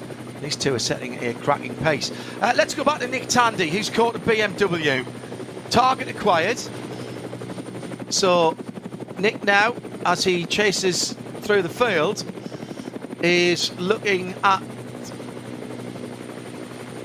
Well, that's interesting. Who is he? Is that the Huber Motorsport car? Yes, that's the Huber Motorsport car. Looking at the back of Marco Wittmann. So was that... I think we may have given the pass on the grass to the wrong driver there. I think that was the Huber Motorsport car, the 25. Well, I did wonder when you said KCMG, as in the colours. I wasn't sure. Yeah. I thought the colour scheme was wrong with the red roof, because the KCMG cars are predominantly white, blue and black. Yeah, you're right. So that's Nico Menzel in that car. My apologies for that one. And in fact, Fabian Zimmerman... Yeah, Tandy's behind the car collection. Christian Kolb, isn't it, Audi at the moment, in 12th. Yeah. Fabian Zimmerman spotted that. The Estra Esch wheel. KCMG car a bit further back. Sorry about that. And maybe a faulty driver ID, because Patrick Pile was in the pit when Marco Siegfried was at... So we think it was Siegfried that was at the wheel of the 33. So I did say it was unusual for Pile to make a mistake with the 33 car. we think may have been Marcus Seefried. Car's dropped out of contention now, of course, having been stopped up just beyond the mute curve. Now, interesting, it does say Seefried on my screen now, although the TV graphics did definitely say Pelé. Coming down to the end of the first hour, 9 minutes to go, one more lap.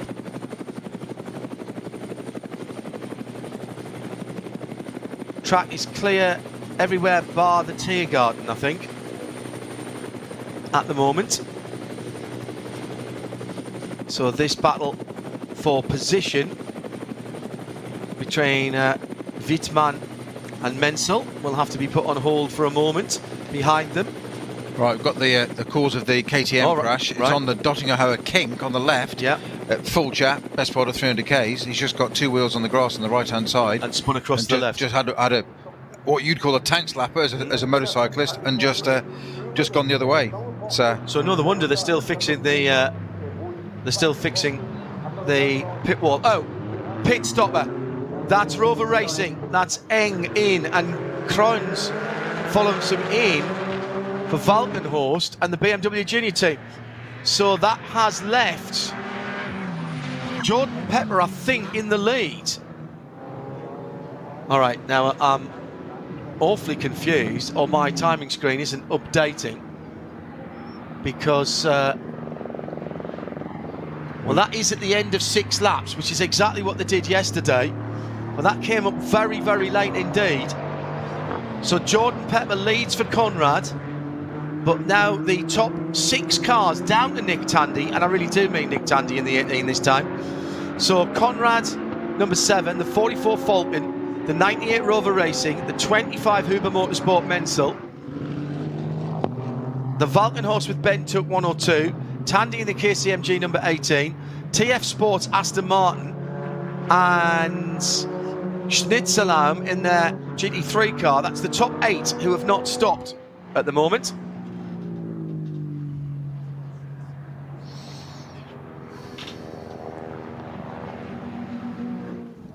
it is that Jordan Pepper is in the lead in that Lamborghini. We talked about it not being there. It is, of course, by dint of effectively now 9th, 10th, 11th, 12th, 13th, 14th, 15th, 16th. Shall I continue? Yes, 17th are all in the pits. But that's not the point. It is there at the moment. It is the Lamborghini at the front of the field. Jordan Pepper that now leads on track because with Conrad Motorsport Lamborghini. Along behind him is Alessio Piccarella in the Falcon Motorsports, he's had a punchy little race so far, I would say, this time out. Wittmann it is in the BMW M4 GT for Rover Racing in 3rd place. Menzel in Porsche 911 GT3R from Huber Motorsport, that extraordinary pass on the grass a little bit earlier on. Ben Tuck, Valkenhorst Motorsport, BMW M4. Nick Tandy in the KCMG Porsche is in 6th. The Mettler in the Schnitzel Realm Mercedes AMG in 7th. TF Sport with Hasse Klott at the wheel of that. Vanson in the Aston Martin in 8th place, the guy that started the cars. Dynamic Motorsports, Engelhardt is in 9th, and Matt Campbell rounds out the top 10 in the Top Sport Porsche 911 GT3. That's all, of course, subject to pit stops changing, of course, as with anywhere else, because it's not the shortest circuit in the world, shall we say. You don't get a reset again for quite a while as the cars come around, because it takes another 10 minutes roughly with a pit stop by the time you slow down and pick up speed again before they come around and trigger the transponders once again. It was I think Nick Yellerly that came out first there in the Rover Racing number 99 ahead of Sammy Matty Trogan in the Valkenhorst BMW, and then Dan Harper in the 16 car. So that was a very rapid turnaround so long as it was legal. Just a note, by the way, I talked earlier on about the CEO of Alfa Romeo, who should have been racing today, but his Opel wasn't able to run. The head of Stellantis Motorsport is here as well, also in a front-wheel drive Opel Astra OPC, one of the Young Motorsport cars, number 88. That Tobias Young is disputing the lead with at the moment. Jean-Marc Finot is behind that, and I have to say I had missed that, so thank you to Jan Peters for spotting that for me. Stellantis, now the biggest automotive group in the world. Everything that used to be Fiat Chrysler automobiles, or Fiat, all the US brands, plus everything else, and then they gobbled up all of the other brands, including PSA and that. So they added that to Jeep and Fiat and Chrysler and that means that, of course, they have got Opel and Vauxhall now, haven't they? So that makes sense that they were racing in that, because Opel, although not that car, was prior to those guys taking over. Huge conglomerate. And that really interesting thought from the guys in the States that Peugeot's new LMH prototype car that will be racing in the FIA WEC and at Le Mans come 2024 could be rebadged as a Dodge to run in the States. And indeed, there has been some moves made by Peugeot to a number of teams in the States to ask them if they want to run that car. Slight problem is they want $30 million over 3 years. Do 10 million a year? What's the problem? Yeah, it's well for you, Peter. It's not even $1 million a month, is it? Come on. Yeah, for you. Get on with it. Sort of money you leave in the centre console, isn't it? Let's be fair. Oh, we've entered into Narnia. Yeah, absolutely.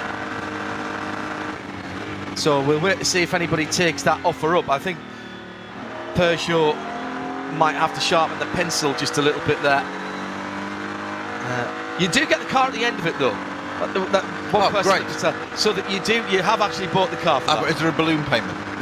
I don't think so. No balloons involved. And you would have a car, obviously, that'd be worth some money because it would have some very good racing provenance. Probably 3 Rolex Daytona 24s, Mobil 112 hours of Sebring, etc., etc. Motul, Petit Le Mans, sailing 6 hours of the Glen, just for the long races. So you would have a car that had some provenance and probably some resale value. Now, you mentioned earlier, John, about the strategy employed yesterday. Don't forget, we were also slightly weather affected yesterday. We haven't had that yet so far, and I'm guessing that may not be the case. Bright and sunny it is at the Nürburgring.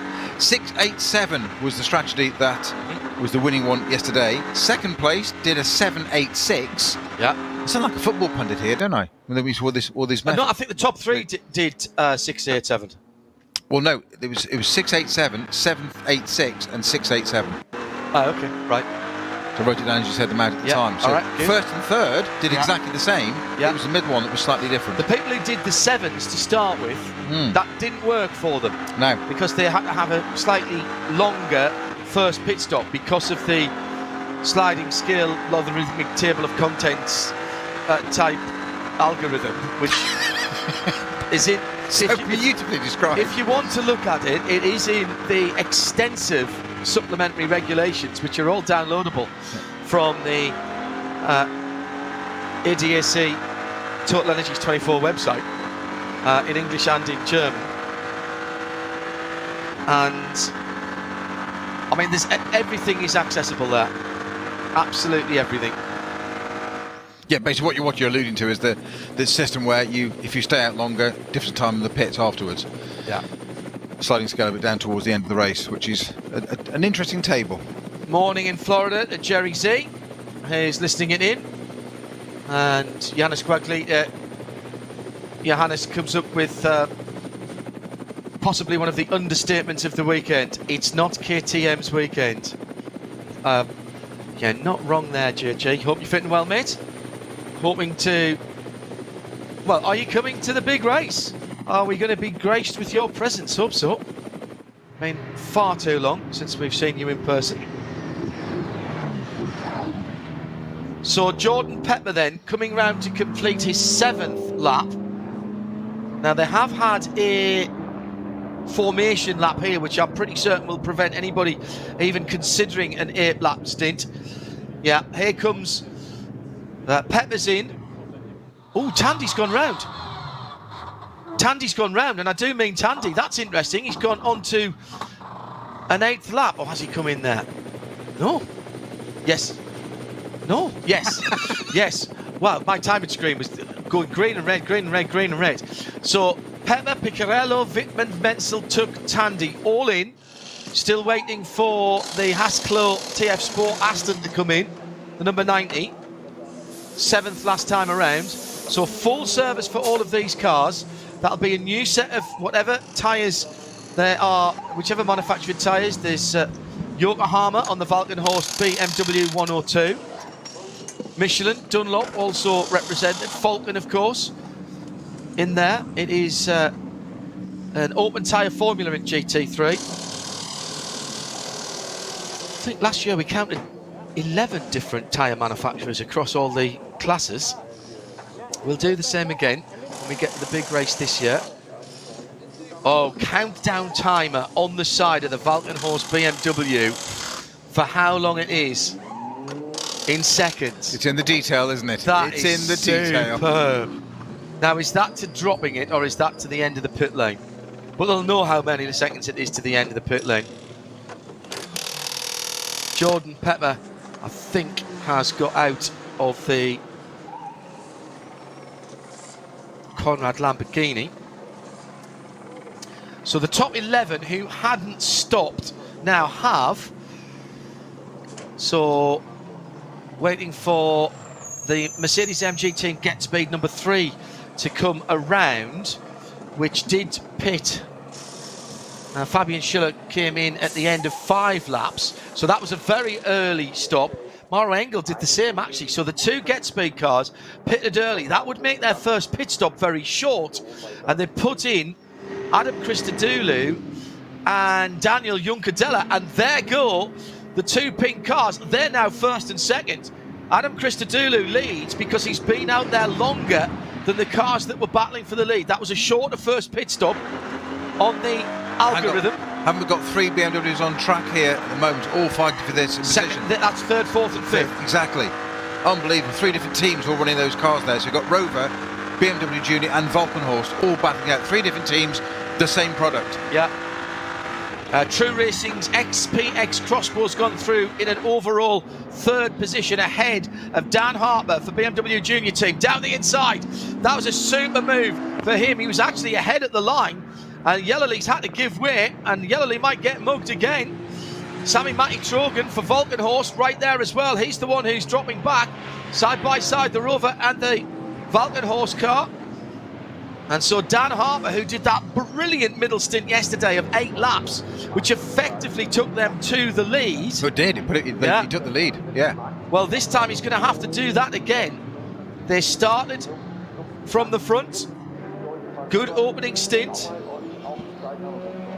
Christodoulou leads by 3.5 seconds from his teammate. So the 2 Mercedes, 3 from 4, the 2 Get Speed cars, but yet have made their first stop, excuse me. But they did it at the end of lap 5. Right, so I reckon that has to be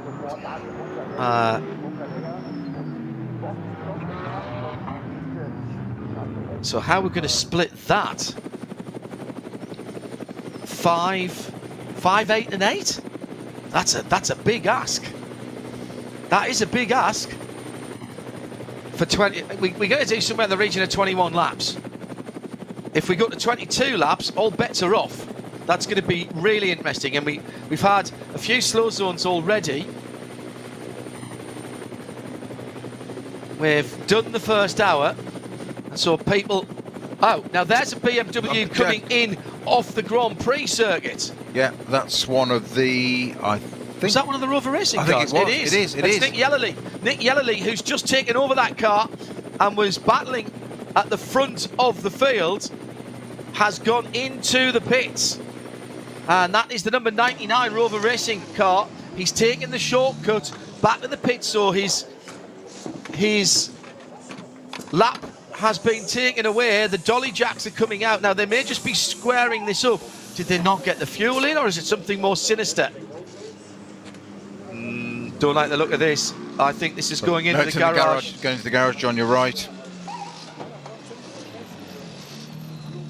Now, that's the first time I think I've seen one of these new M4s worked on during race. And it's the other one in. They're both in.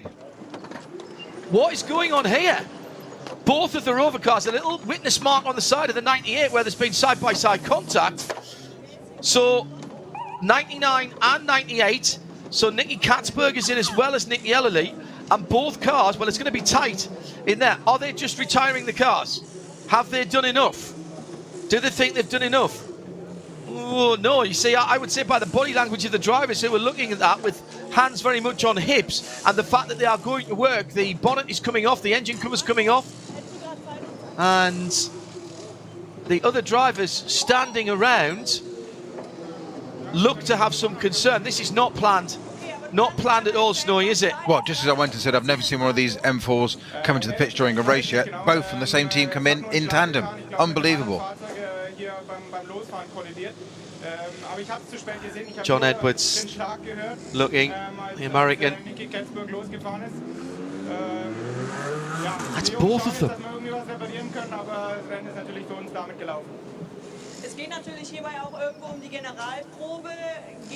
So trying to earwig into the German interview there in the pit lane.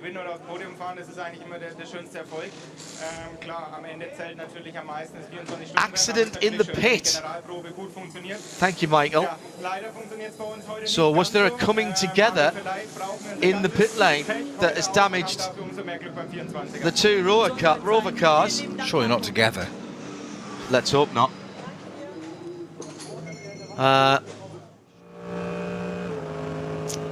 Right, we've got some penalties, so that's awful news there. News of some penalties here. Not at the very sharp end of the field, but numbers are recognised, which means I've been reading them out at the front of classes. 261, Team Mathol Racing, with a 32-second penalty. They blew their pit stop time. And 2:28, they can serve these the next time through. 2:28 is Zorg Rennsport in their Cayman S. That's the Xavier La Madrid. We said that they were being looked at under code 60 earlier on. And that's a code 60 time penalty of 4 minutes and 10 seconds.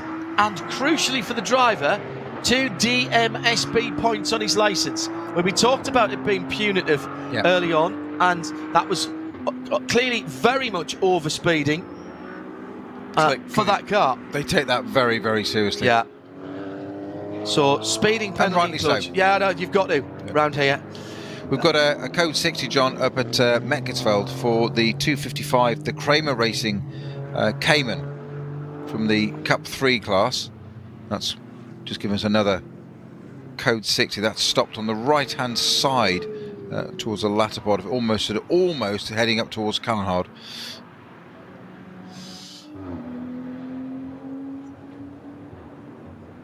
So Christodoulou surely coming in.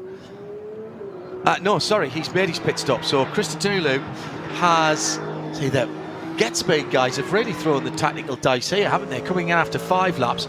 So did True Racing with their KTM Crossbow, by the way. Everybody else has stopped on lap 6 or more likely 7. The number 6 Mercedes, our minty fresh car, the Team Bilstein car in 12th position. They had a problem early on and stopped very early. They stopped after just 3 laps. So they have to do a long middle section. I really, this is going to be interesting for me. I'm not going to say that the Get Speed guys have done anything wrong, because what they've done is they've got Adam Christodoulou, who is a real expert around here, and Daniel Juncadella, who is fast everywhere. They've got them in clear air. And what's happening at the moment is they are putting in very good lap times. Adam Christodoulou put his best lap time in last time around, an 8:13.4, an 8:16.4 for his teammate behind him. So is this effectively them getting the performance advantage, filling the car up, taking the slightly shorter pit stop coefficient time? Absolutely flat through that. left-handed kink. You don't even really turn the wheel consciously for that, do you, Peter? You just look round the corner and the car follows your eyes at that point. If it's clear traffic, yes. Yeah. Yeah. We've seen quite a bit of drafting going on there the last couple of days, and notice that cars seem to get almost alongside, even if a little bit past it, and then there's a sort of side draft effect after that as they go into that dip before the sudden rise to the Tiergarten. And if ever there was a piece of racetrack in the world that you could describe as a roller coaster, you've got that bit, and you suddenly drop down. As you're saying, call it best part of 300 k's down there, roughly. Yeah, you've got this fast. And you're still on the throttle at the bottom of that dip. You're not. Because of the uphill, you're braking so late. It's a maximum aero. Yeah. And all of a sudden the car bottoms. And then it comes up and it goes light, and you've got to go right, left, and onto the pit straight. And then on the last bit, the left-hander onto the pit straight, they just put the barrier. Do they give you a run off? No. Is there any grass? No. It's a barrier. We actually don't get it wrong. You've got one job. There is an orange end to the barrier on the left-hand side there, because there's a gap behind it. And it seems to me always when we've got the onboards during the 24 that the drivers just aim at that, and the natural drift of the car takes them out by about 6 or 8 inches, but they actually seem to be pointing straight at it for a very long amount of time, which always scares the life out of me. That's what we talk about recalibrating our brains when we're watching the Nürburgring. That's part of the recalibration that's required. So Christodoulou's gone through and onto his 9th lap, which will be his 4th at the end of it. The battles continue further down the field, including with the Schnitzelauer Mercedes. Now that is down in 17th position, and right behind it is Charlie Eastwood in the TF Sport Aston. So they're disputing a position well inside the top 20. Just behind them is a lapped Aston, which I think is the SP8T leader. I think that's the Doe Motorsport number 69 car. As in GT4? Correct. Yes, I thought so, yes. And one of the versions of GT4, SP8T and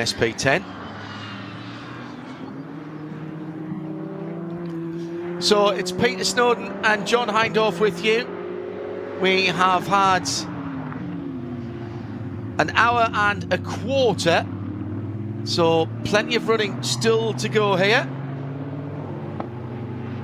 The battle comes out of the dun. Oh, huge black rubber marks left by the AMG there. That's an opportunity for Charlie Eastwood, and he takes it round the outside into the Michael Schumacher S.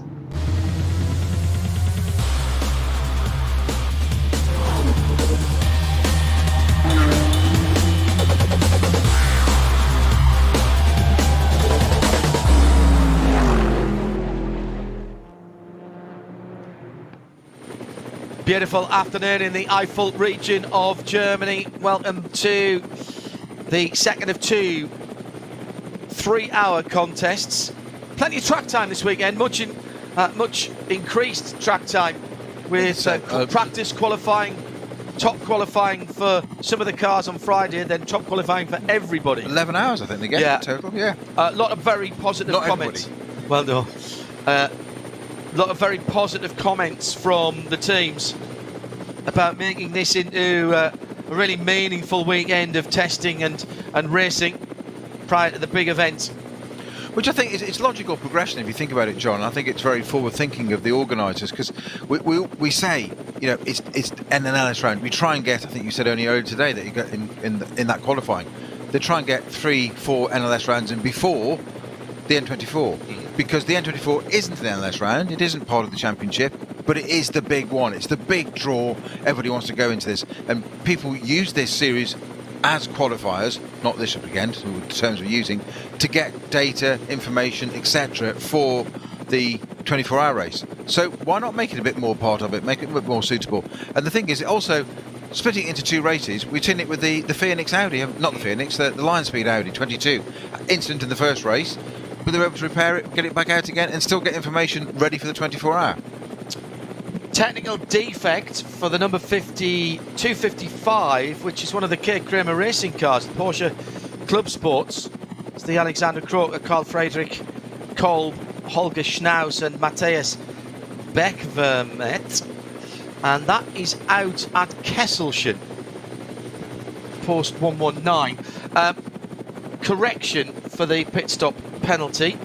Non-respect of the pit stop time. I think I said it was the 261 was going to get 32 seconds. That's been recalculated by race control, and Mathol now will get 37 seconds, so an extra 5 seconds there. But they can take that because they've got another pit stop. They can take that next time they come in. They will stop at the pretty much underneath the podium. Actually, is where the penalty box is. It's before the pit boxes start themselves. So getting word on the ticket of a problem with the 6-7 car. Well, you said, is it the 6-7s? I've got, same as you, John, I've got slightly confusing information there. 87 car is the Young Motorsport Opel Astra. That's stopped at Kesselchen. I don't have a 67. Well, they can't be then, right? So ticket right, so it's 87. Well, I've got 255 with a problem out there as well. Well, I've got 87 with a problem out there as well. Okay. So where's 255 stopped then? Post 119's quite a long way around. 255's at on the exit of Exmühle. Oh right, okay, well going up to Bergwerk. Okay, so a little bit further round. Not quite as far around rather as Kesselchen. So 4th place now for Dan Harper in the BMW Junior team. He's got 2 seconds. Well, he had 2 seconds across the line to the KTM. He's now looking right at the back of it as he comes towards the end of the gnarly part of the Nordschleife, coming down into Bergwerk now, into Brunchen now, excuse me, and through it. My goodness, they're quick through Brunchen. Over the top of the brow, up towards the ice curve. No ice this morning, thanks very much. This afternoon, should I say. 20 minutes past 3 in the Eifel. Now, running down Flansgarden, down through the Stefan Bellof S's, off the ground, through Flansgarden. Oh my goodness, this is so quick through here. The sound of the BMW engine changed up there as he went in over the brow towards the Stefan Bellof S. Used the block paving on the left-hand side, then set the car up to turn right and into the double left-handers, one at Schwalbenschwanz, and then the Kleines Carousel. Kesselchen 1 has now been upgraded to a code 60, but we are clear down the Dottinger Höhe. Hither to get speed cars. Adam Christodoulou will complete his fourth lap this time around, so he's about halfway through a stint.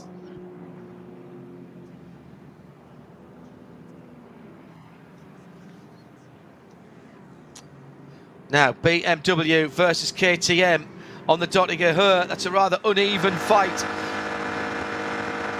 and the BMW will go through into 3rd position. Dan Harper's gone through at the last split, got a little bit of a draft from the KTM, then pulled out to driver's left. The KTM tried to follow him through.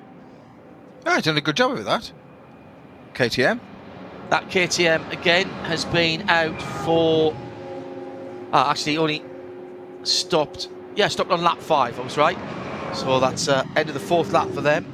Falcon Porsche has got some company, and that's the Mercedes-AMG team Bildstein right up its tailpipes, 44 and 6 and 10th and 11th position. More drafting going on there.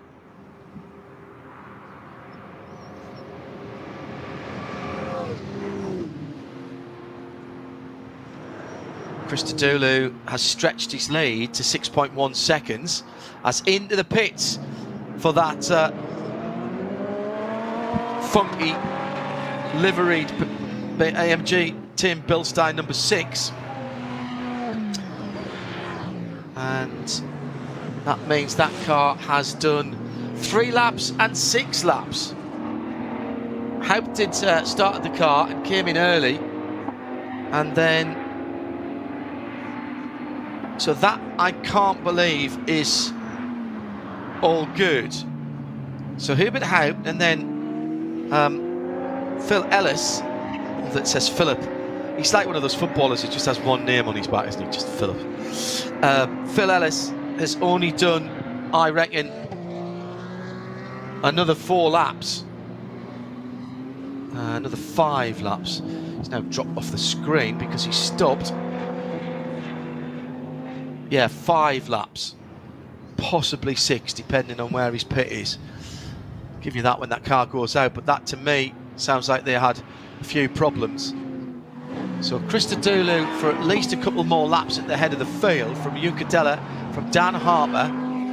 Harper with stopped a lap later than the 2 EMGs ahead. Good battle on the Grand Prix circuit. Interestingly, John, what the BMW Junior Team 72 car, the winning car from yesterday, is following exactly the same pattern as yesterday. 6 laps for Hagen. Yeah. Ben Harper in it now. Dan Harper, my apologies. Sorry, Ben. I'm thinking Ben Tuck for a minute there. Dan Harper in it now. He's done 3 laps. Why would you change? It worked well yesterday. Exactly. It ain't broke. Don't fix it. Yeah. So I'm guessing now. The question is, Dan Harper going to issue 8 laps out of this car because they did 6.87 yesterday. Good battle for position on the hats and back. 3 cars scrapping for 7th, 8th and 9th. Simon Trimmer in the Octane 126 Ferrari. Axel Jeffries is now aboard the Conrad Motorsport Lamborghini Huracan. And the number 16 has who behind the wheel? Kim-Louis Schramm for Scherer Sport, according to the timing screen. So they dragged past the alternatively fueled Ford Mustang. Well, the Ferrari didn't. The Ferrari got caught up right behind that Mustang. That's going to bring everybody into touch now. Is that going to give the Lamborghini the chance to go around the outside? It looks like it didn't quite manage to pull it off there, but he was seriously held up by that Mustang for a minute there. No fault of the Mustang, John, just the way it falls. And as we say so often in the Nürburgring, it giveth and it taketh, and it just did. Yeah, the traffic really did take it away there, but good fighting by the Ferrari driver Simon Trimmer. That was just coming up to Schwedenkreuz, down through Arnberg and the Foxhole now, heading towards Adenauer Forest, which is now clear. Lots more crowds here today than yesterday, as we thought there might be. They're lining the side of the track there. Great access around the forest section, the Nordschleife section. Some you have to walk to. But on a day like this, you can drive to a lot of it, pitch up, get your cooler out, get sat next to the side of the track, and the German commentary is on the FM transmitter around here. They take over the local radio station for the duration of the big events. Oh, now this is important. This is very important indeed. Unsafe release. So that's the accident in the pit lane for the 98 car. Now, have either of those come back out again since they went in? So that looks like it's going to be a penalty if they do come back out onto the track. Haven't seen them, but then again they would have dropped a very, very long way down. 98 is out and is currently at just coming up to, in fact, he's just gone onto the Nordschleife, just going to go through the hats and back. Right, 99 has not yet rejoined Nick Yelleny's car. These are the 2 Rover Racing cars. Accident in the pit. Who else have we got in strife at the moment? Did we mention the 87? We did, yes. Right, okay. Yes, that's the Opel. The Opel. Yeah. So nothing else since that. So this battle continues. Ferrari, Lamborghini, and Audi. The numbers 26-7 for the Ferrari and the Lamborghini, as they're in behind one of the Cayman. It's one of the GT tyres cars, I think. Yeah, they're sitting in the code 60, aren't they, at the moment? Oh, a bit of overlap. Yes. That is allowed. So battle for 7th position is, at the moment, sort of on hold. This must be awful. I tell you what though, who's close right up? Well, quite clearly the cars ahead of that battle aren't doing 60k, because behind that battle for 7 released, the BMW of Schubert Motorsport has caught them right up, and behind that it's Falcon. The other Falcon Porsche. Yes it is, yeah, it's Lars Kern. Lars Kern, yeah. Yeah, and Nick Tandy's another 20 seconds further back from that. Lars Kern knows his way around here pretty well, sets all the production car lap records for Porsche, as well as being a very good race driver. Hello to Ollie, who's tweeted us here at RSL_studio. Says, does the BMW M4 GT3 have a V6 engine? I think it sounds like an Acura or a Honda. No, straight 6 3 litre. With a very clever turbo system. Twin power turbo system, not a twin turbo, twin power system, which is being patented by BMW on their road cars for a long time now. Replaces the M6, of course, which was a V8, but it's 6-cylinder certainly, Ollie, but it's just not a V6 but a straight 6. Classic BMW. They do sound great as well. Now this yellow flag running and code 60, does this help or hinder the get speed cars at the front of the field?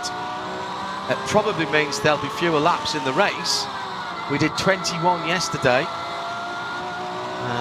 They would need to get to 21, they would need to do 2 8-lap stints to get them to the end after their first pit stop. Track clear, green flag all the way around now, John. Right. One of the things that I find amazing, and maybe Peter you can explain how good drivers like yourself do this. You're sitting at code 60.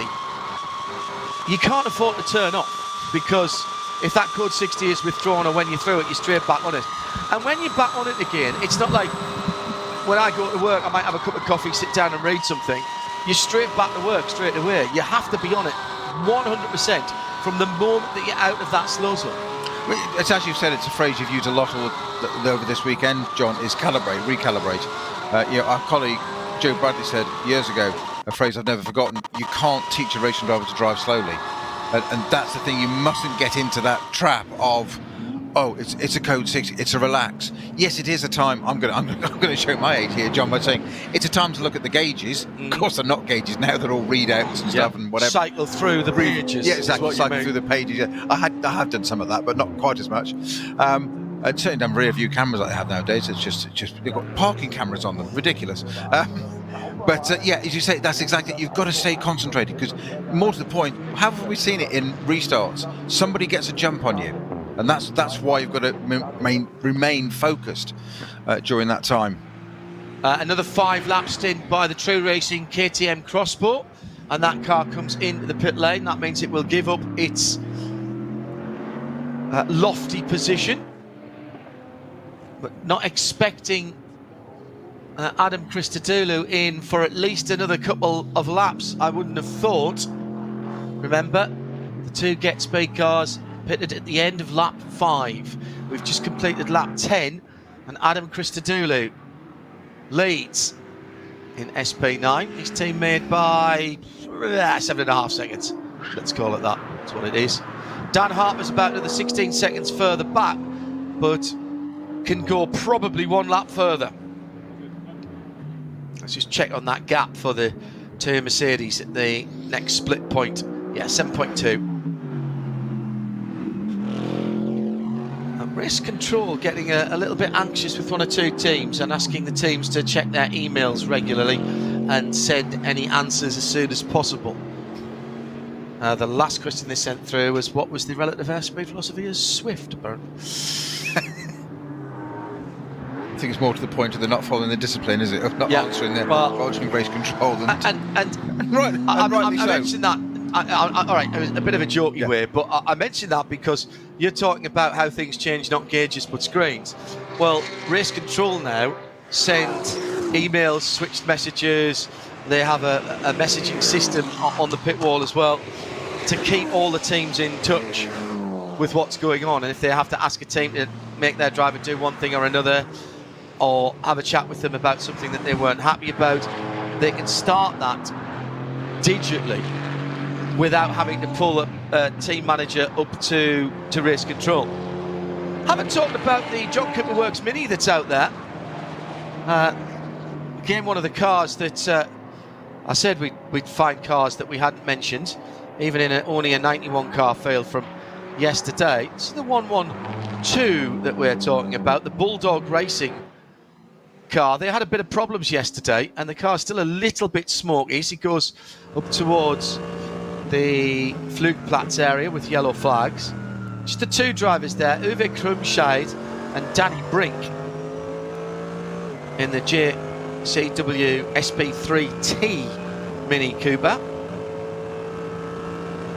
We used to see quite a lot more minis, but the smaller engine categories, when we went down to 170 as a maximum for the ADAC Total Energy 24 hours in the Nürburgring, a lot of the small category cars like the Daihatsu Charades and some of the smaller engine minis, we lost those, although in fairness they did have the early ones had the supercharger on, and therefore, huge crash.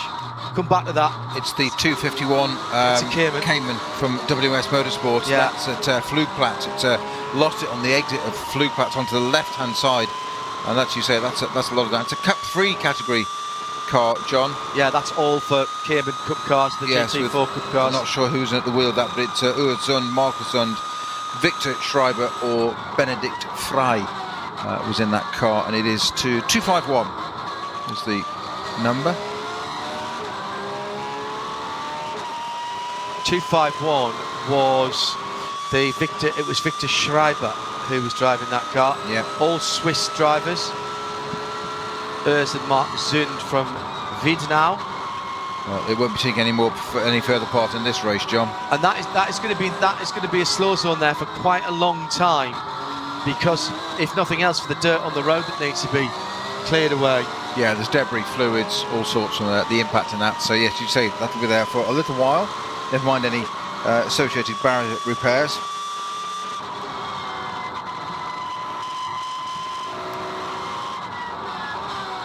Porsche pass Porsche, number 44, which is being driven now by Lars Kern, dropping down through Kalmhard, all the way down through Wittmann, now going down towards the bridge, the bottom of the hill, where you cross the road. Used to be able to get on and off the track there as well. That's all the way down at Reischeid.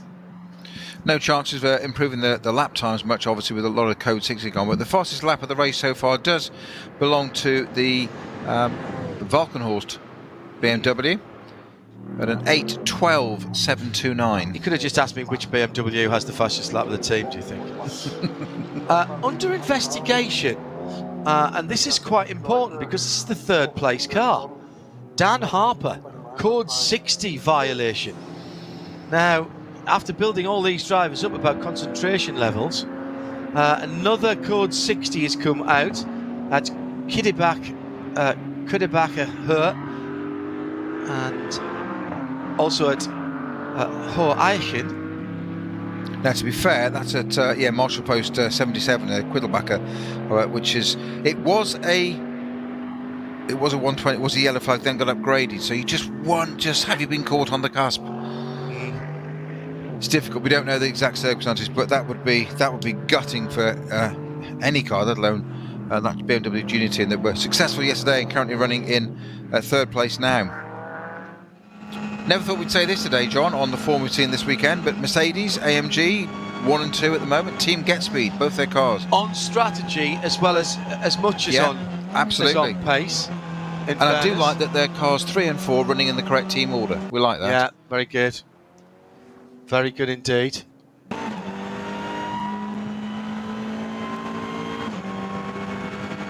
.831 Hyundai is the TCR front-wheel drive TCR. Plenty of power those with these cars.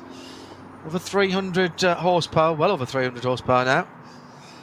And the 831 was started by Antti Berry, and it's now Maurice Österreich who is driving that car.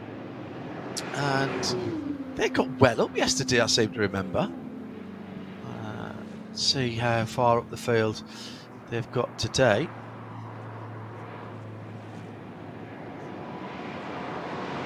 I remember looking for them yesterday to see if they'd changed drivers.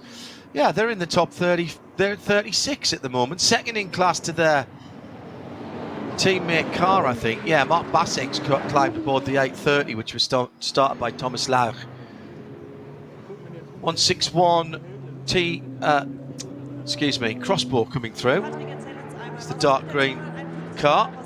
Amazing how quickly you get used to seeing these cars over a couple of weekends. Code 60 at the post 79 is for, which is the Kiddebacher Hohe, is for crash barrier repairs, Pete. That one. Yeah. And that was following the accident of that 251. I think hardly surprising by the look of damage we saw on the track. Amounts of debris. But it was going to do something to the barriers, wasn't it? Yeah, and that's going to be like that for a little while, so that would slow the lap times around. Give you an idea, the teams at the front of the field, their fastest laps, although we are seeing some fast laps coming in, round about 25-30 seconds slower, depending on who you are. Best for the leading Christodoulou car, 8:14, 8:34, so that's 20 seconds, isn't it? Spot on.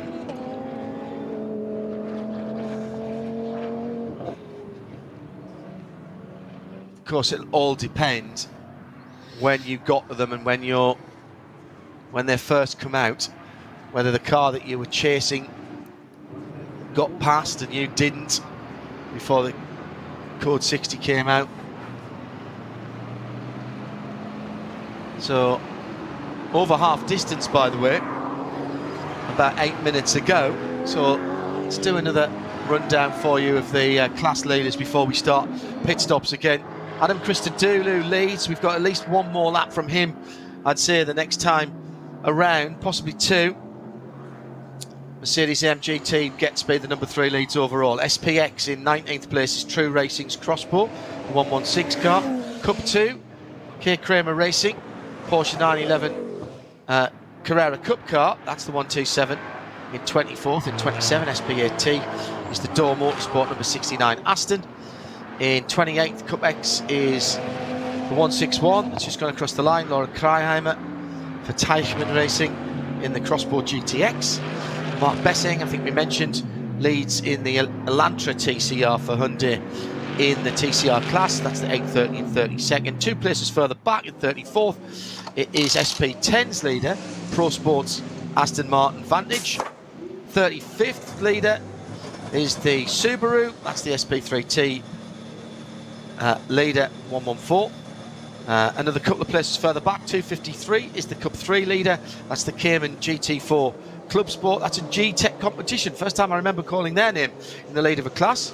46th is where we find the BMW M240i class, that's the Snitchelam Racing GmbH, the number 244. 52 is the 633, that's the alternative fuel leader, that's another Porsche Cayman from 4 Motors. Rear drive VT2 is in, their leader is in the position number 52, that's the 330 Adrenaline Motorsport. And Adrenaline Motorsport also lead V6 in 56th with the 396 Cayman. The 444 Cayman, also from Adrenaline, is V5's leader in 60th. And the Cup 5 BMW CS racing car, the 871, is also leading its class for Adrenaline Motorsport in 61st. The Strychex in the Opel Astra OPC class, VT2 front wheel drive, that's what it seems, there's a Golf in there as well. That's the 110 car in 67th, and the V4 leader is still the BMW 325i, number 323 in 68th position. And just going out there was the Rover Racing car out of the pits. So was that the second car of the two out of the pit lane whilst I was doing we need that? to be 99, wouldn't it? Yes, it was. Nick Yellowlee's gone back out onto the pit, onto the track. So it does look like they're collecting one another, doesn't it? I don't even want to mention that. No. All right, I'll stop. You probably don't even. No. Stand by caller. 99. Yeah, it's on track. I wonder if it's gone out and come back in again because it had a first sector of... No, sorry, that's the gap. That's the gap back to the other car. Don't forget that. Just trying to see where its team car is. Make sure that I haven't thrown everybody. It's on the Hatson. It's on the Hatson. Well, not quite yet. It's just on the chicane on the end of the Grand Prix lap, about to go onto the Hatson back is 99. So it is out there. It has, good. If it has, well, assuming it turns left now and not right, it will complete. Yes, it's gone onto the Hatson back, onto Nordschleife. Code 60. Still down at Marshall Post 77 for that barrier repair. Get it back here.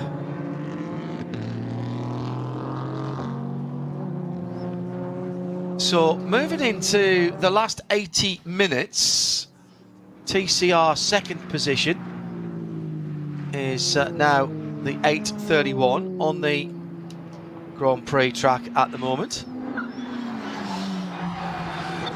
Hyundai have had great success, not just on the track, but also in marketing terms here. Moritz Österreich driving that car at the moment. He took it over from Antti Buddy, who started the race. I think it was 3 seasons ago now. And they had the new Elantra there. In what appeared, it looked like from a distance, it looked like somebody had a model car in a see-through box, but it was actually a full-size car. It was really nicely done, and they had that parked up outside one of the campsites. Non-respective code 60. Here's another one. This is again 1 DMSB point this time rather than 2. Is that for Dan Harper? No, this is for, I'll get to Dan's in a moment.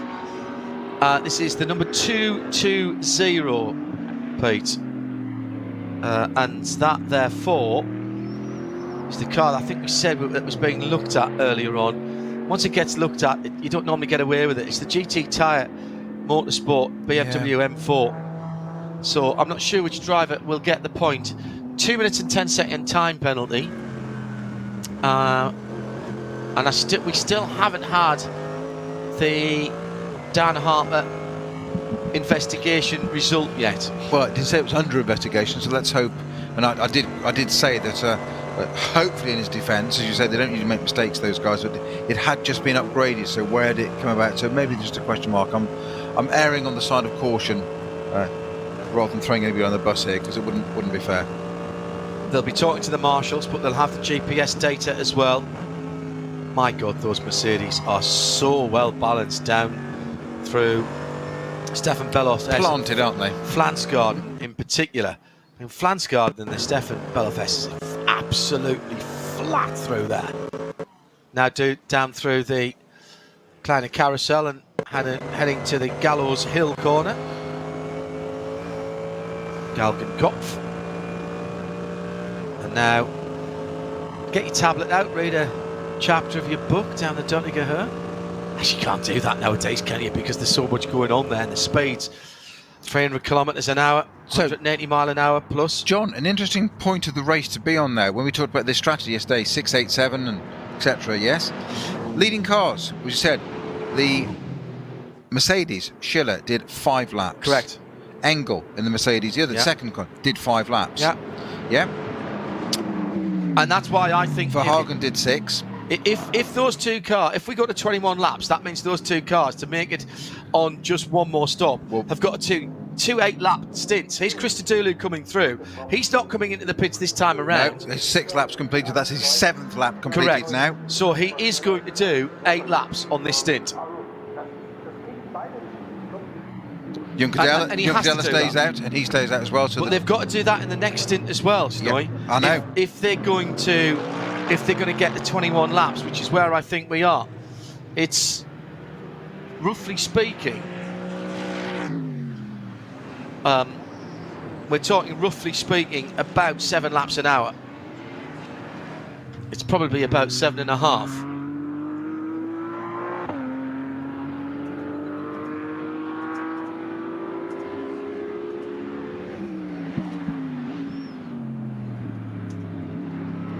So, Dan Harper, now if they're going to follow, this is the drive for the BMW, number 72 BMW Junior Team entry. They won yesterday on 6.87. So, and so far they've followed it. Neil Verhagen started in that car exactly as they did yesterday. They followed the same discipline, 6 laps. Dan Harper has completed 7, sorry, my apologies, has completed 6 laps and will complete his 7th lap if he crosses the line now without going into the pits. At this point, he's got to do another lap as well, which is exactly the same as they did yesterday, leaving 7 at the end for Max Hess to do. And I don't see any reason. It worked for them, for the BMW, with the fuel consumption, etc., etc. Not all cars are the same. Balance of performance comes into it as well, and how you drive it as well. 2 cars in problems at Hedvig's here. It's the 88. I seem to have called that number before, and that is the Young Motorsport car, the Tobias Young car. John-Marc Fino, the man at the head of Stellantis Motorsport, and also the 101. That is one of the leading BMWs. That's Sami Matti-Trogen. That's Sami Matti-Trogen, isn't it, in the Volkenhorst car? Correct. So if that's right, they have come together. Yep. And in fact, that's gone to code 60. So that sounds like they may be at the side of the road there. They're at Her Act with the BMW at the back of the 2 of them by the look of it at the moment. The Opel a little bit further on, so you just wonder quite what's happened there. Well, with one thing you just need to go back to the strategy, John. I'm talking about the 8 laps. Don't forget yesterday it was a little bit different because it was wet as well. Yes, we did have a little bit of wet. But virtually no code 60s. Yeah. So probably going to balance out at least on this one, because we've got a lot more code 60s this race than yesterday, but dry running. The point being is fuel consumption, because we're stretching it to 8 laps is pushing it. Well, clearly the Mercedes feel they're doing it because they're on the 8th now. I can't imagine they'll try to go for 9. No. Even with all of the slow zones we've had. Although I suppose if you're going to try it here. Meanwhile, in the pit lane, work continues on the Scherer Sport Team Phoenix that had its problems earlier on. And it looks like they're going to try and get that car back out and running again and get some more laps under its wheels. Car went missing very early on and has dropped down. Has only completed 7 laps, so that's been in the pits for a couple of laps. Coming back down the Dottinger Hoa, keeping to the left-hand side. Left front puncture there, Snowy, and that's the older of the young cars, if you see what I mean. Yeah, but that's the one that's now moved on, is it not? Now, which one is it? Because we had. It was the 87 that was in trouble earlier on with Tobias Young at the wheel. That was then. Then it was the 88. Well, the 87, John, was put behind one of the barriers to one of the gaps. Had the bonnet up. We had footage of that. Correct. Sitting there with it being worked on. So is it that one that's returning? Because 88 has moved on, according to GPS, from where 101 stopped. The Volkenhorst car is still stationary at Her Act where it was, whereas the 88 has moved a little bit further on down towards Wipperman. So I'm just wondering what's happened there, why the Volkenhorst car has gone out. Usually we never want to speculate, but when 2 cars stop at the same time, there's usually a reason for it. I'm not sure the 2 are connected yet. So it was post 164 where I'm going back through. I'll come back to that in a moment because I've got some news on that Scherer. Well, 164's Brunchen. Right, well that's where the number 5 Audi had its problem. Into the pit lane for Conrad and Axel Jeffries, having run very well early on. That car has dropped down through the standings. It is 87 that's on the Dottingher, not 88. Okay, thank you. And Axel out of 19th position in that number 7. So that has completed. But it can't be that hard to find, John, because it's a single number. There we are. That's early for that car. That's only 5 laps for Axel. Jordan Pepper did 7, Axel's only done 5, so I think that car's maybe in a bit of strife. They'd have to do an 8 from here to get it home. And that's probably asking a little bit too much, but maybe could be done. Yeah, I'm not sure right now. It looks like it's a bearing issue. So, did you say the 101, the BMW hasn't moved? No, not at all. Right, okay. The Valkenhorst car. It is kaput. Oh dear. In terms of moving. Right. The 102 is still going. That's the team car in 13th position. That car with... It's going to happen now, the time, and hopefully we can get it fixed for the 24. Good luck for that one in 3 weeks' time. Thank you. Where's it gone? Jeffries. The Schmidt-Stade driver behind it. That's Jorn Schmidt-Stade, who I had in with Henry in the Valkenhorst car, but I think this has been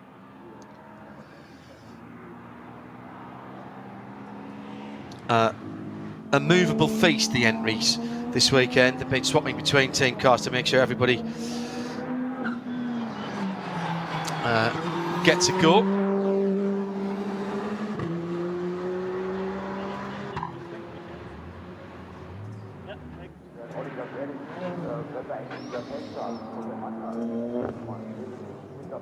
It's coming to the line now, the number 79 BMW through and onto another lap.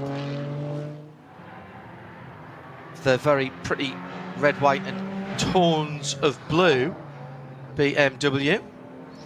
Getting reports. Sorry, John. It's all right. I was getting reports that the Conrad Lamborghini's got a bearing issue. Right, thank you. Which is what you highlighted is coming a bit early. JJ Motorsports with their BMW M4 GT4. That's Hakan and Recep Sari and Ersin Yukosan. And that car is second in SP10 to the Aston Martin, the Pro Sport car. And right at 17 seconds ahead of the Black Falcon Team Techstar. Not mentioned the Black Falcon Porsche Cayman. Number 85. Again. Start to talk about them when they come into contention. Marco Müller behind the wheel at the moment. Karsten Paluth and Tobias Wahl, the other 2 drivers in the car that's chasing down that BMW.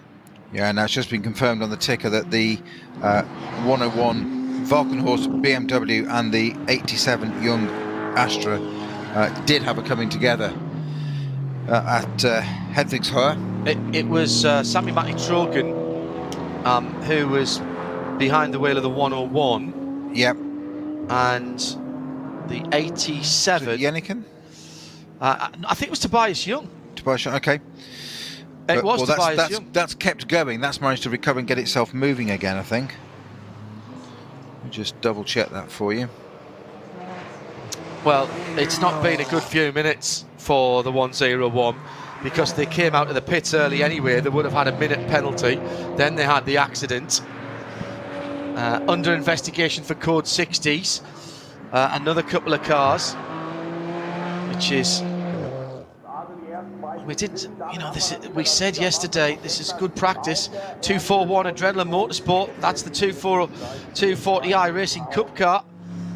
And also the 253, and that's G-Tech Competition in their Porsche Cayman. Into the pit lane for the leaders. And they're in together. Now, does this hurt them? because there's only one fuel hose there that they're using at the moment for the lead car, the Christodoulou car. Adam is out. They put the cars on the dollies. Don't worry about that. They're just turning them to around about 35 degrees so they can pull out easier. I thought they were putting one in the box to let the other one fuel, as you were saying. Exactly saying the same thing, John. So, as usual, you were ahead of me. I thought they were getting one out the way there. I wouldn't have thought putting the two in side by side or line astern was possibly the best. It's a tight pit lane. We just saw a little bit of footage there of the camera that they turn them, as you say, 35 degrees, and then there's to get the mechanics walking away with tyres having to hold them above the head, because there's just no physical room between the two cars there, so that's not helping an awful lot. The Astra, by the way, that did continue a little bit after being involved with that 101 Volkenhorst BMW, has now stopped on the Dottinger Höhe. They need to do an 8-lap stint to the end for those cars. They're scored at 7 laps at the moment, but I think that'll change to 8 when they move out. 5 and 7.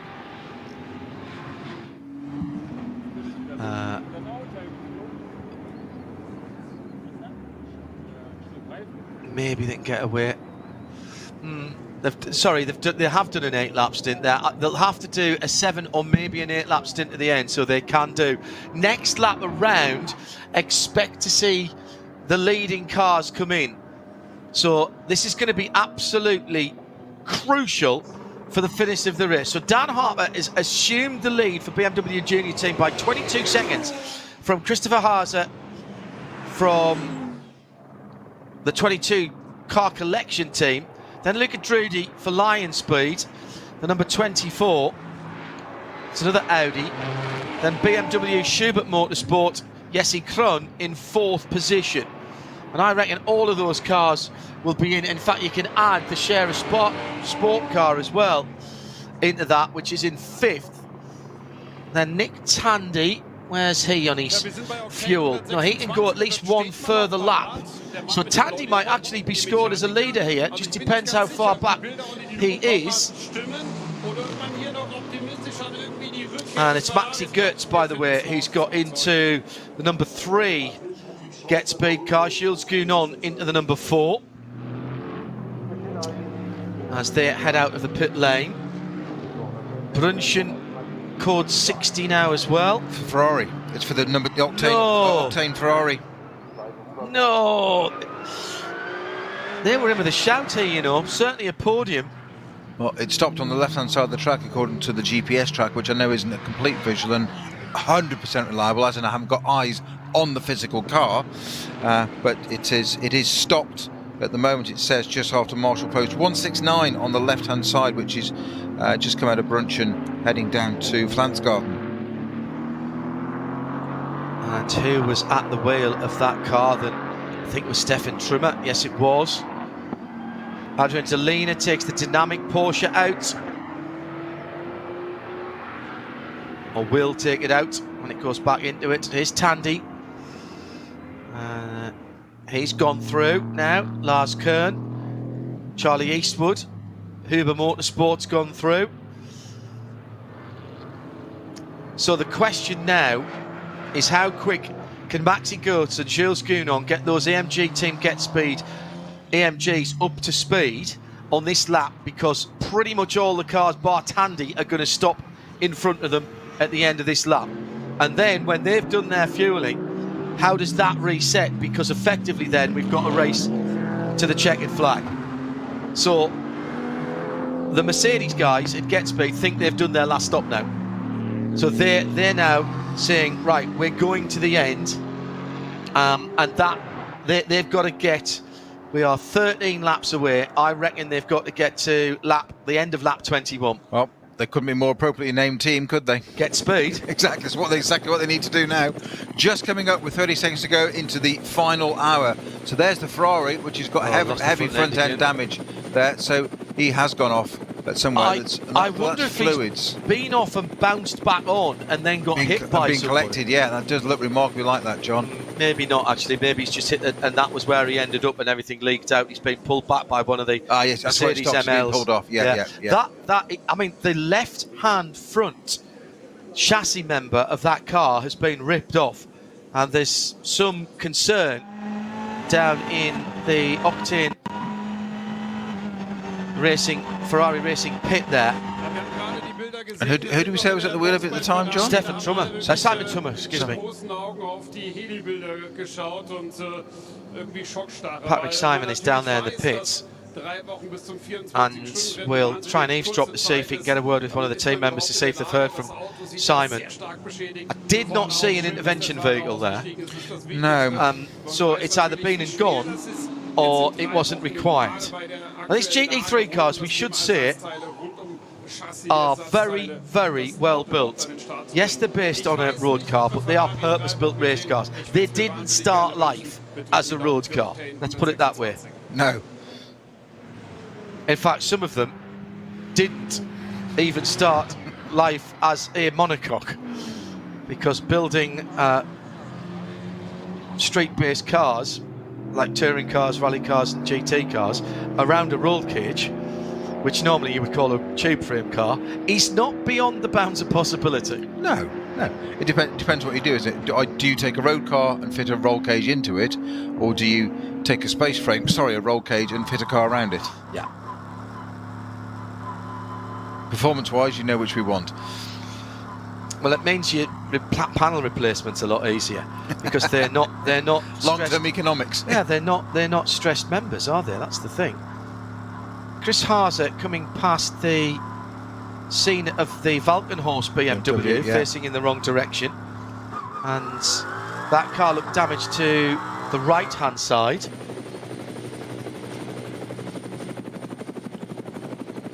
So not without incident and accident here. Now, does that help or hurt the Mercedes in their quest to go to the end and bother the top end of the field here? If you're watching on timing, watch out the 3 and the 4, Maxi Goetz and Gilles Gounon. They're currently in 10th and 11th, but the cars ahead will be stopping soon. That has been a significant impact. A decidedly second-hand Ferrari, that, isn't it? That might be done, that car, with the amount of damage there was to the left front chassis rail. Now, there's nothing much in the front of that Ferrari. Fair dues, but even so, when you see that there's a whole chassis, golf club. When you see there's a whole chassis rail missing, you know it's had a decent clout.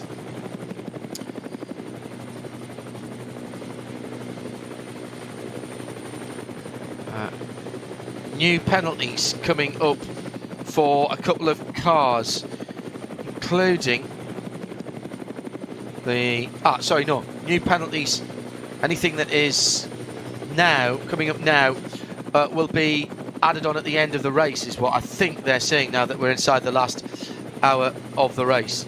And it's 126 that's under investigation, car number 126. All of these recent ones have been for issues around the multitude of Code 60s. That's the RPM Racing, that's Tracy Crone and Nick Johnson, who are in trouble as coming back towards, I think, a pit stop. The leader of the race, Dan Harper, this would be an 8-lap stint if he can make it onto the pit lane this time around.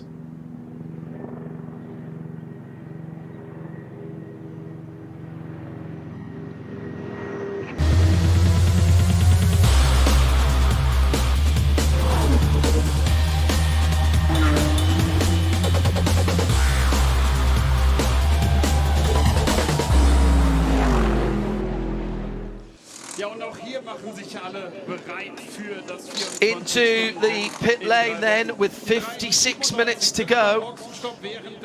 Dan Harper for BMW Junior Team. The number 22 Audi.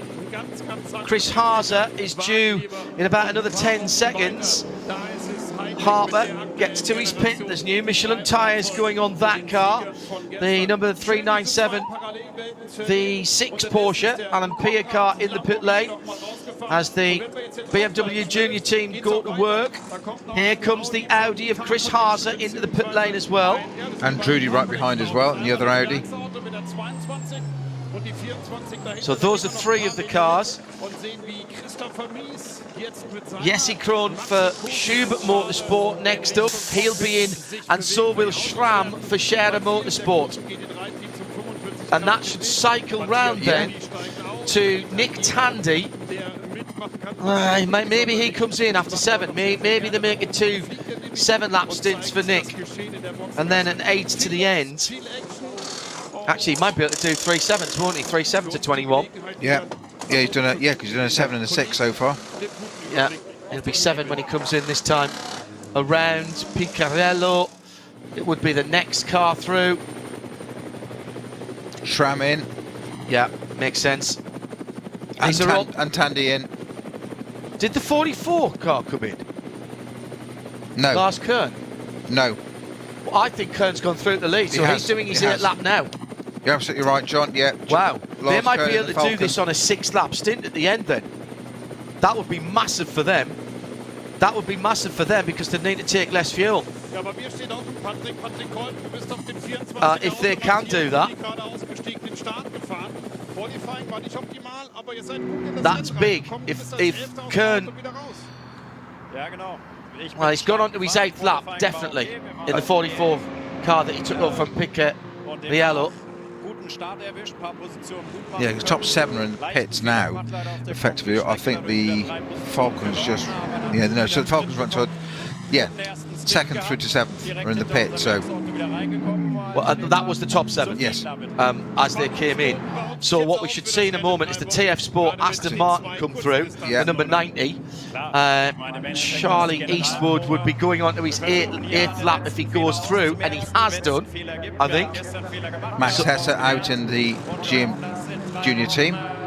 Well, that's important. Through 2nd, yeah. Right, so that's important. The BMW Junior team has got through before Maxi Goetz comes through. Maxi just going down. So this is relatively cold tyres on the 72, and this is a battle to the finish now between the 72, which is just out of the pits, and in behind is the Huber Motorsport Porsche. The Huber Motorsport Porsche is going... Did they just come out as well? They must have. So they're just out of the pits. And then watch out for the pink Mercedes number 3. 7 laps each, yeah.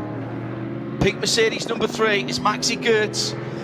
He cannot be that far behind, and this is a proper battle to the finish from these cars. Lars Kern, yes, leads, and he's got some minute. Yeah, he's got about a minute on Max Hesse. I don't think he can get in and out the pits, even if he short fuels at that point.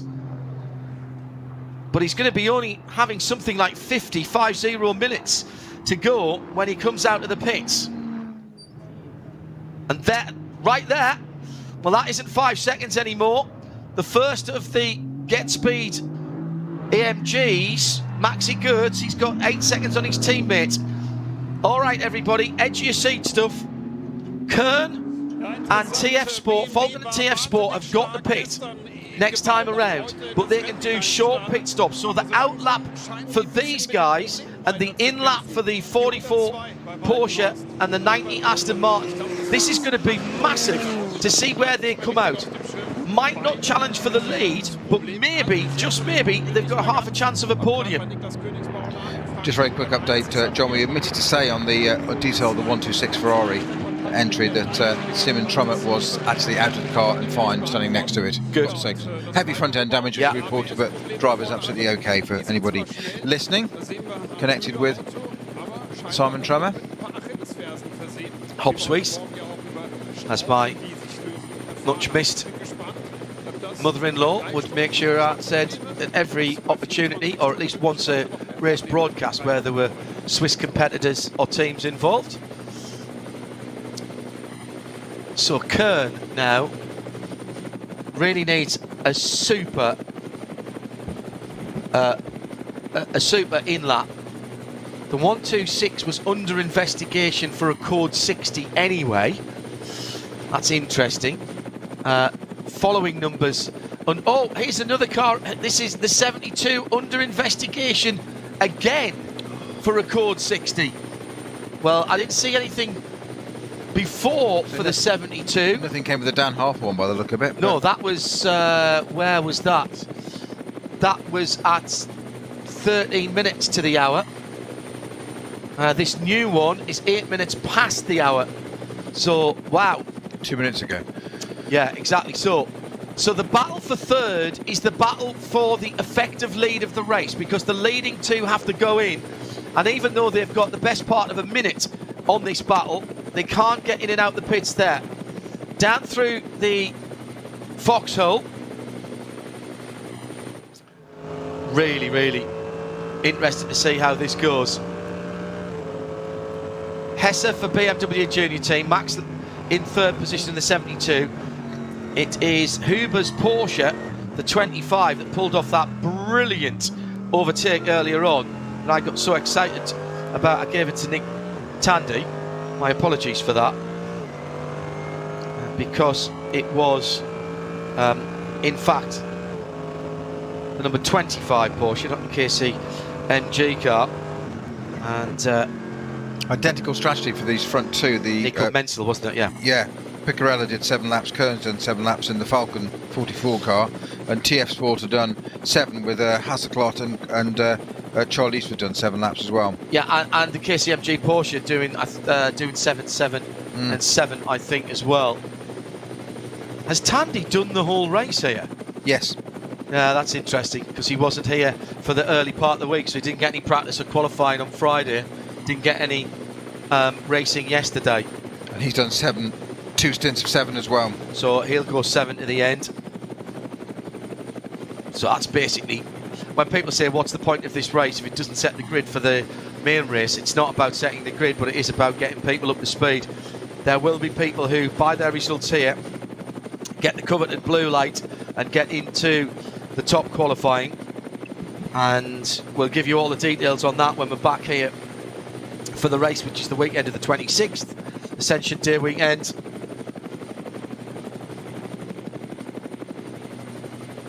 Now, where are the Code 60s and who's the winners and losers here? I'm waiting to see Lars Kern appear. We've got one going into Flugplatz. Well, they've passed that. They're coming up the mud curve now in the bottom of the Caracciolo carousel.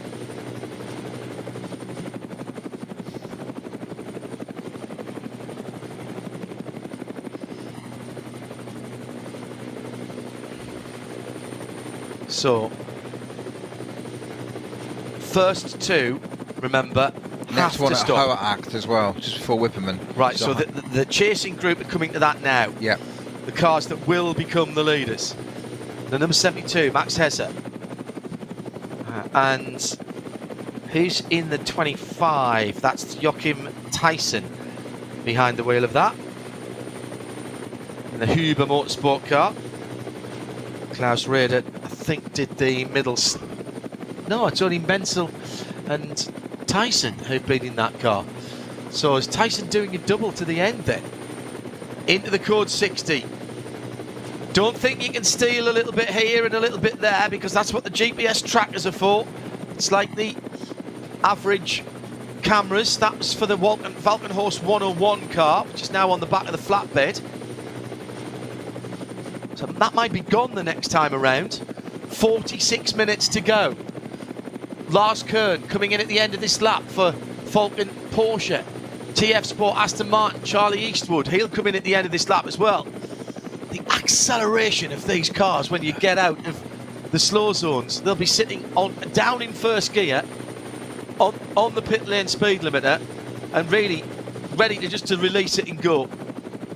Probably even in second, actually. Do you think? Yeah. Down at 60k, yeah, probably. Well, this is interesting because that's Eastwood right ahead now of Hesse and of Hesse, and that's where the Ferrari. That's where the Ferrari is still. So that's not going to be taken for a while. I think.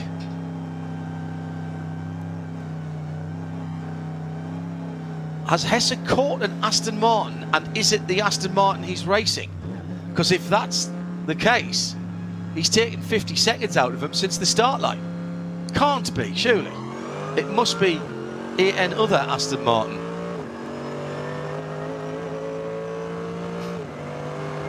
But that means that, you know what it is, you know? It is. It is. Eastwood's lost a lot of time on that lap. I wonder if going for the 8th lap hasn't worked for them in terms of their fuel.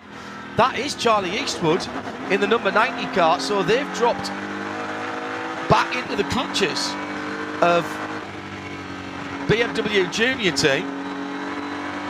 Lars Kern is 50 seconds up the road, so he'll be coming in next time. The Aston will peel off at the end of the Dottinger and Tiergarten. Lots of traffic as they're coming down onto that long straight now.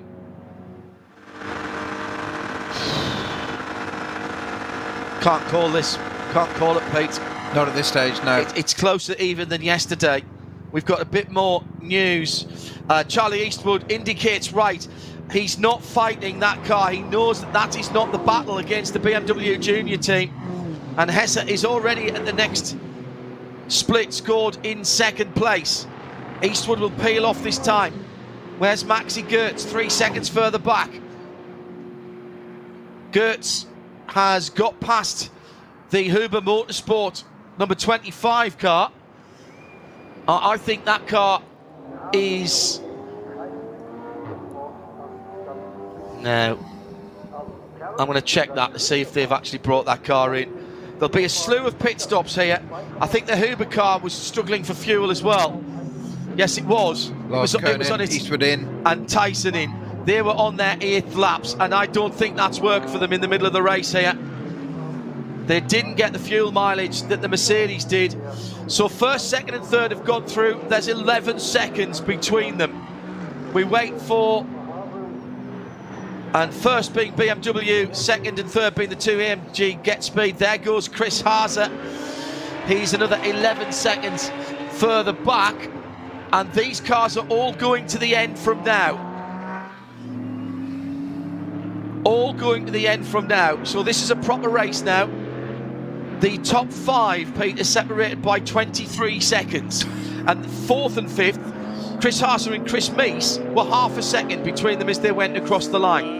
3 seconds between Maxi Goetz in 2nd and Max Hesse, who are in the lead.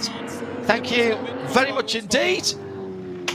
I'll just leave the rest to you. I'm just going to sit back and enjoy. Nobody can. Thank you, Nürburgring. Oh, marvellous stuff.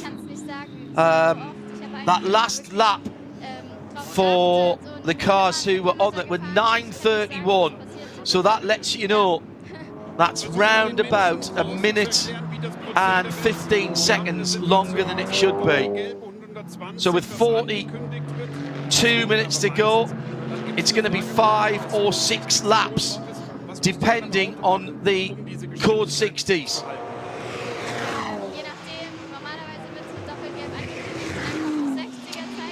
Where is... Where are... Well, the Falcon car... Where's the Falcon car going to come out? The 44. Klaus Bachler. He's a minute back from the leader. But perhaps... I mean, he won't need full fuel in that car.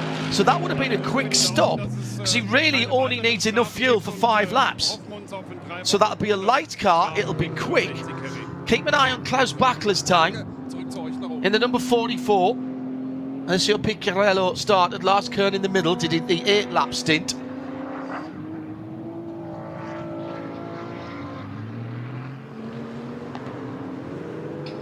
This is really building up nicely for the main event on the weekend of the 26th. We'll be back at the Nürburgring for you from early in that race week, and the plan is to present Midweek Motorsport on Wednesday night, 9 o'clock Central European Time, 8 o'clock UK, from the Nürburgring, from our commentary area, our new commentary area, because we're in the TV boxes.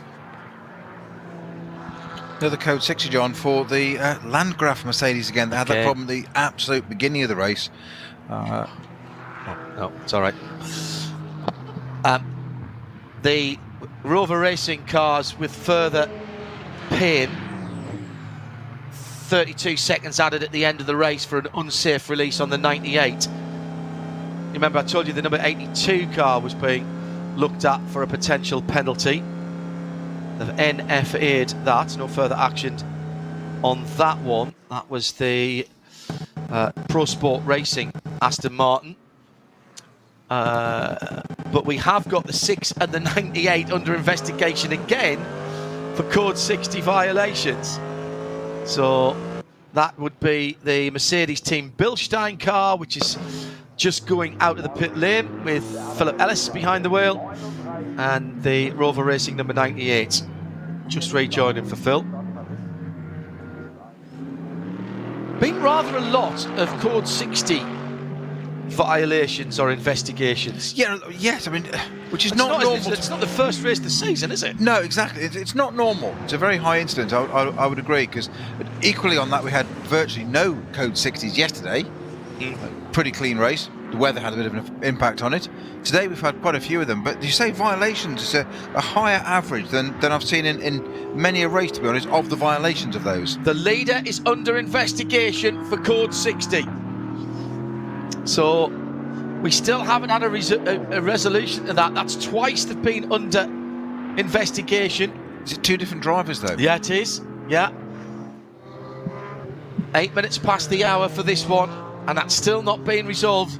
I was just going back to see if there was anything there. Now at this stage, of course, any penalty, and it will be, if the penalty does come, if it is assessed, it will be as a multiple of how many kilometres per hour they were over the speed and for how long.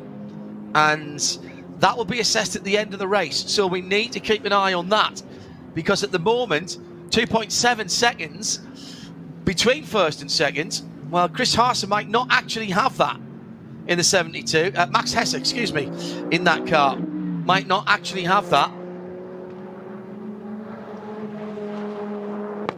Ian McCarthy, and I totally agree with this, on at RSL_studio, says, more than a racing festival than a qualifying weekend. I really hope this build-up to the N24 won't be a one-off. Very important to teams, drivers and fans. Any racing on the ring is worthwhile. Totally agree. I think this is starting to get its own atmosphere and character, this event. I think you're right there, John. Yeah, well, I'm with Ian there. Started on Friday, more running than ever before, as you mentioned, Pete. And, you know, the weather's played a big part, but there's been a good crowd here today. It was a little bit sparse yesterday, but the weather wasn't great and the weather forecast wasn't good, and there was other things for people to do, including an FIA World Endurance race, an hour and a bit up the road at Spa. So I can understand if you were, you know, perhaps you had to do stuff with the family yesterday, so the opportunity to come on Sunday. We don't always have a lot of racing here on Sunday. The VLNs tend to be Saturday, sometimes single day events. Well, yeah, it's always a Saturday, isn't it? Yeah. Class leader, the 330 BMW. That's that very fetching colour. The dark grey and bright orange with the orange wheels. Blackpool supporting Johnny Palmer. Would love that. His team play in Tangerine. It is the Adrenaline Motorsport Altner automotive car.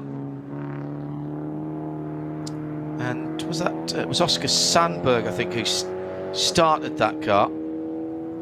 Philip Lyson behind the wheel at the moment. Sindre Setsas listed against that car as well, another virtual to reality racing. We've had a few of them, Sammy Matty Trogan amongst them. Going to see more of it as well. Yeah, you will. You will. Totally agree. Oh my goodness. This is more. 72 under investigation for a third time now, Peter. At 22 minutes past the hour for another Code 60 violation. That's the lead car. It almost points to something being slightly wrong. Yeah, also Adrien Delanier in the... No, not Adrien Delanier, sorry. The Schubert Motorsport 8th place BMW for Code 60. The 241, the 21 as well.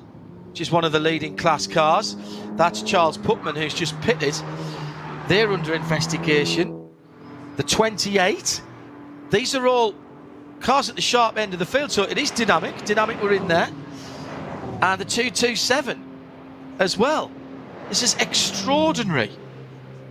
Have they got their code 60 buttons set at slightly the wrong speed? That's Team Zorg Rennsport again. The other one of their cars. They've already had one for the 228, haven't they? It just seems a bit odd how many, all of a sudden, there's such a amount of transgressions. We don't. Well, that was a whole group of them at 22 minutes and 3 seconds, 23 seconds, 33 seconds, 43 seconds, and 24.19. So they went through as a group.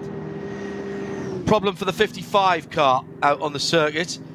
Don't get much more detail other than to say that it is a technical defect for Landgraf. They haven't had a clean run today in the Pro-Am section. That's the one that had the incident at the very beginning, wasn't it? With the front end damage on the warm-up lap. Yeah, absolutely. I wonder if they did a radiator there and it's finally caught up with them. So the battle at the front of the field has stretched from 2.7 seconds to 7.3 seconds between Max Hesser and Maxi Goetz, with Jules Gounon just a further 8 seconds behind, 7.5 seconds at the line, and the top three within 12 seconds.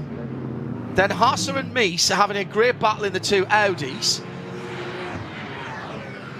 This is not over yet, is it? Far from it. Far from it. Particularly not if there's a penalty on the BMW Junior team.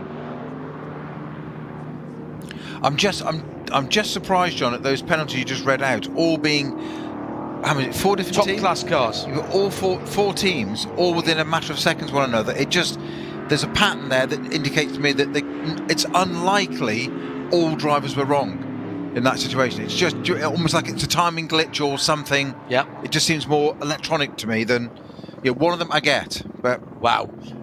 The Audi Sport Team Car Collection, 4th place, number 22, Christopher Haase, ahead of Chris Mies by 0.6 of a second as they went across the line in the battle for 4th.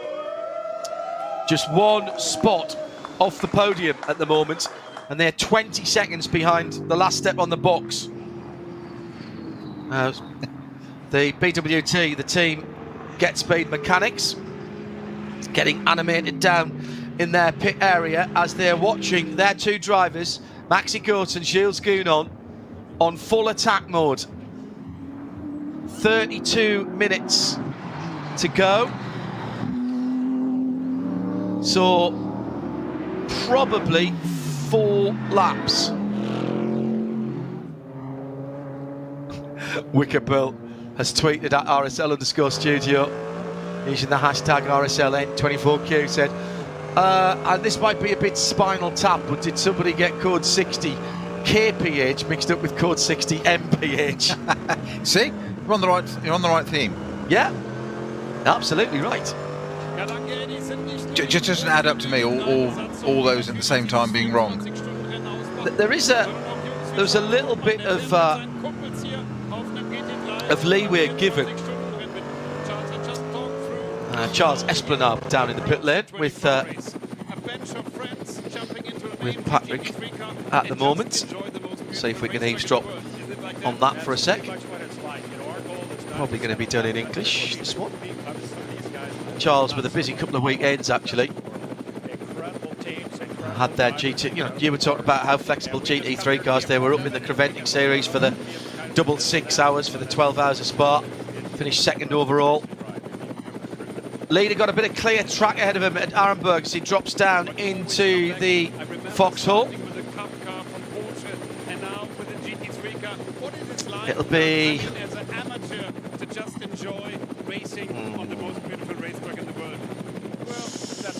I think 3 laps to go at the end of this one. Actually, that is something I can have a quick look at. Shall we do the class leaders as we're coming into the last half an hour? Let's do that. V4 is the BMW 325i, the number 323. Just coming into the pits from the lead of V2 front-wheel drive, the 223 GT Tyres Motorsport VW Golf. They won yesterday. That's the Golf Mark 7. V5 is the Adrenaline Motorsport Porsche Cayman, the 444. 396 is another Adrenaline car. It's another class leader. They're in 55th position, and they lead V6 with their Cayman S. 871 is the Cup 5 leader for BMW M2 Club Sports. That's another Adrenaline Motorsport team. They're in 51st. Inside the top 50 for the VT2 rear drive car, the 330i, the G20 shaped car, is another Adrenaline Motorsport class leader. That's the number 330 in 47th position. Schnitzelarm are leading with the number 244 in the BMW 240i class. They're in 45th. Alternative fuel is the Porsche Cayman, number 633 in 44th position. The SP3T leader is still the WRX Subaru, the number 114. Cup 3 for Porsche Cayman 718 GT4 Club Sports is the G-Tech competition car, the 253, just outside the top 30 and 31. One place ahead of them is the SP10 leader, the Aston Martin Vantage AMR. That's the number 82. Into the 20s now. 27 is the TCR leader, Mark Bessing, for Hyundai Motorsport in the 830. Teichmann Racing has Tim Sandler behind the wheel of the Cup S leader, the 161 KTM Crossbow, just outside the top 20 at 23. And he is just behind another Aston Martin class leader. Peter will be happy about that. SP8T, it's number 69 for Door Motorsport. And into the top 20, class leader of Cup 2 for Porsche 992 Cup cars, basically. The K. Kramer racing car. And Chris Brugge, who did that amazing lap this morning of an 8:31.727, is in the 127, finishing that car's stint off. True Racing has the KTM Crossbow GT2 leading SPX just outside the top 10 at 12. And of course, Max Hesse is leading overall by 6.7 seconds at the front of the field, and there's just under half an hour to go. If your prediction's right on laps to go, John, that will take us to maybe 20 laps completed, not quite the 21 we thought. Yeah. Quick update on the 99 Rover entry BMW. That is back in the pits again, so I think that was the two that we believe had come in together in the pit lane, but we can't believe, we know there was a pit lane incident. We think it was these two cars together. They certainly came in together, went into the boxes together. And the 99 got an unsafe release penalty as well. Correct, yeah, so the 98 continued, but the 99 appears to have had a bit more damage to it, so that is back in the box again, sadly. So not a good day for Rover Racing.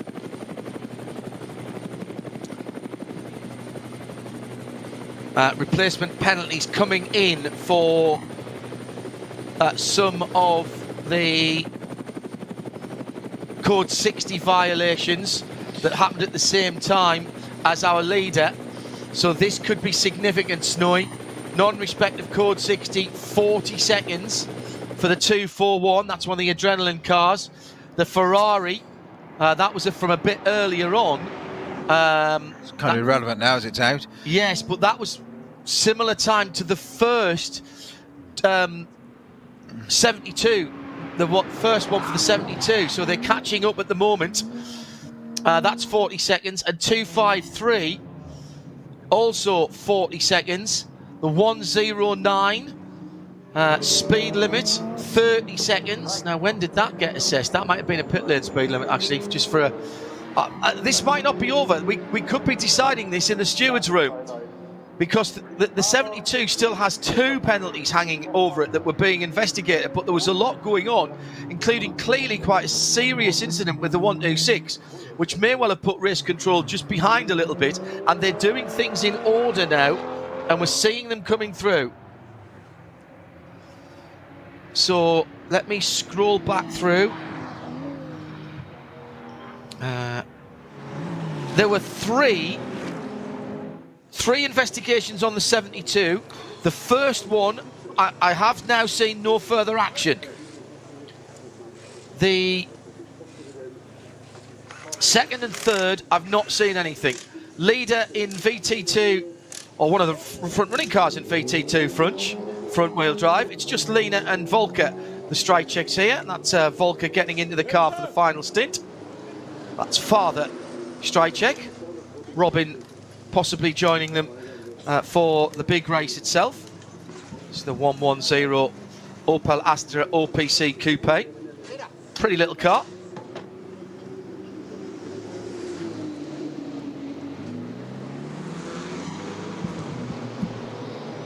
So that car leaves for its final stint, last 25 minutes. Across the line, the 72, 25 minutes on the money. So 3.8 to 24, but last time it was an 8.40. Yeah, 3 more laps, I reckon.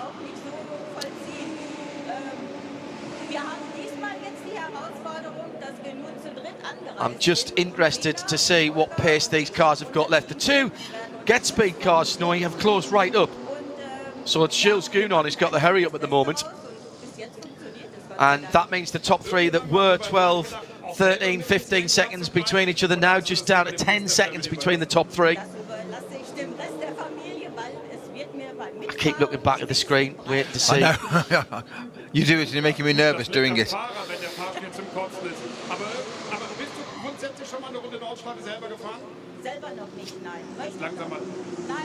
They're quite clearly working through these in numerical order. The last one I've got is a 40-second penalty for no respect to code 60 for the number 20. That was at 22 minutes and 37 seconds past the hour, the alleged incident. 22 minutes and 43 past the hour is the 72. What was the 30-second penalty for, John, and who was that to? 40 seconds to the number 20. You mentioned the 30-second one as well. 30 seconds was the 109. That was a speed limit violation. Ah, yes, right. I knew there was something else in there. Still no word about the code 60 investigation on the lead car at 8 minutes and 8 seconds past the hour. It hasn't come up no further. Half an hour ago. Yeah.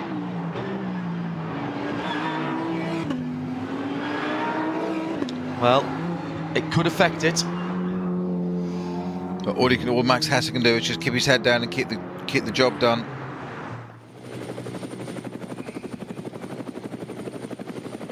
Whatever happens, it's been a cracking race. And again, we've seen several different answers to the question of how to get to 3 hours with your fuel and tyres. Because the BMW Junior team have done the same as they did yesterday, which is 6.8. That's the start of the race. It'll probably only be 6.86, whether it was 6.87 yesterday, because of the amount of code 60 that we've had in particular. It'll be 5.87 for the 2 Get Speed Mercedes, 6.86 for the 22 Audi, and the line speed car will be 6.86 as well. By the way, Earl Bamber has been plugged into the number 18 KCMG Porsche. He's half a minute behind the 2 Audis that are battling for 4th and 5th. And he's actually only a minute away from the leaders. So if anything goes wrong here, and any 40-second penalty, by the way, if Max Hesse got a 40-second penalty 1, it would push him down to 5th place from the lead. If he gets 2, then he's going to be dropping down out of the top 7, possibly even out of the top 8 as it stands at the moment.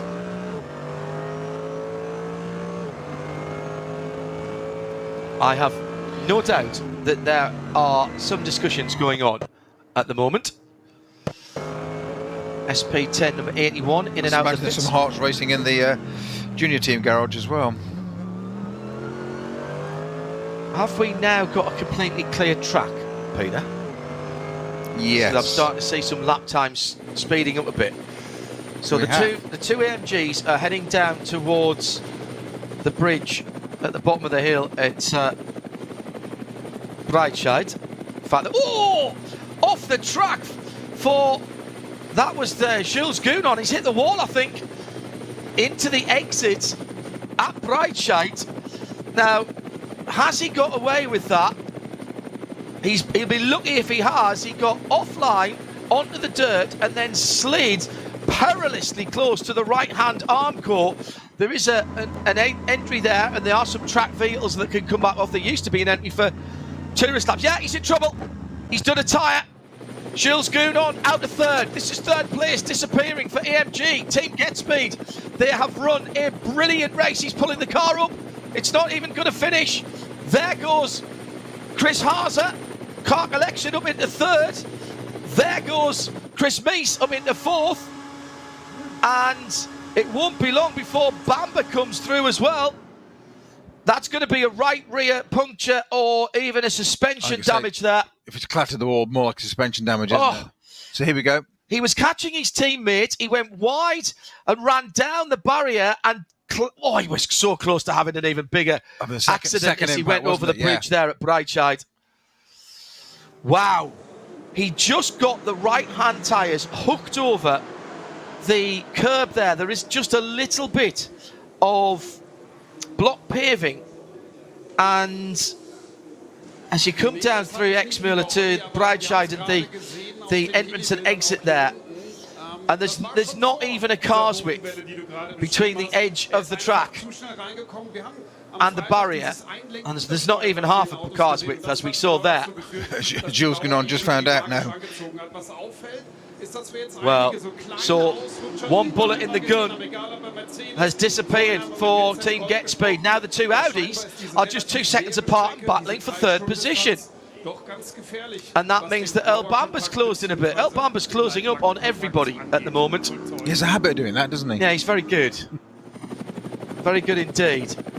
In from the lead of TCR, the number 831 I-30, which means Mark Basseng will go back through to the lead in the Elantra. This is exactly what happened yesterday. They were on different pit strategies.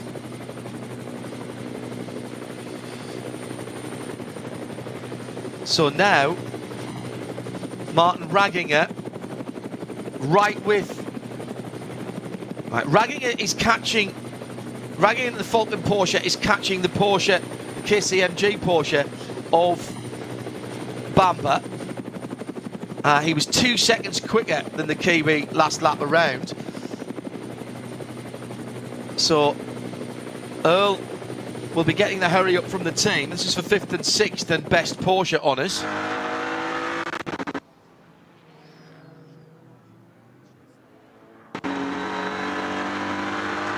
Bergwerk yellow flag. Somebody's off and back on again, I think. Number 80 under investigation for guess what? Yeah, code 60 infringement. Yeah, that's the Pro Sport Racing Aston, and that is a car that is second in its class at the moment. Simon Balkan behind the wheel. Oh, this is all going to be very tense at the end. It would not be. It will not be unheard of for penalties after the checkered flag, because race control take their time to get it right, and they are not afraid. Some series, once you've gone across the line, they tend to leave it alone. Yeah. But that's not the case here.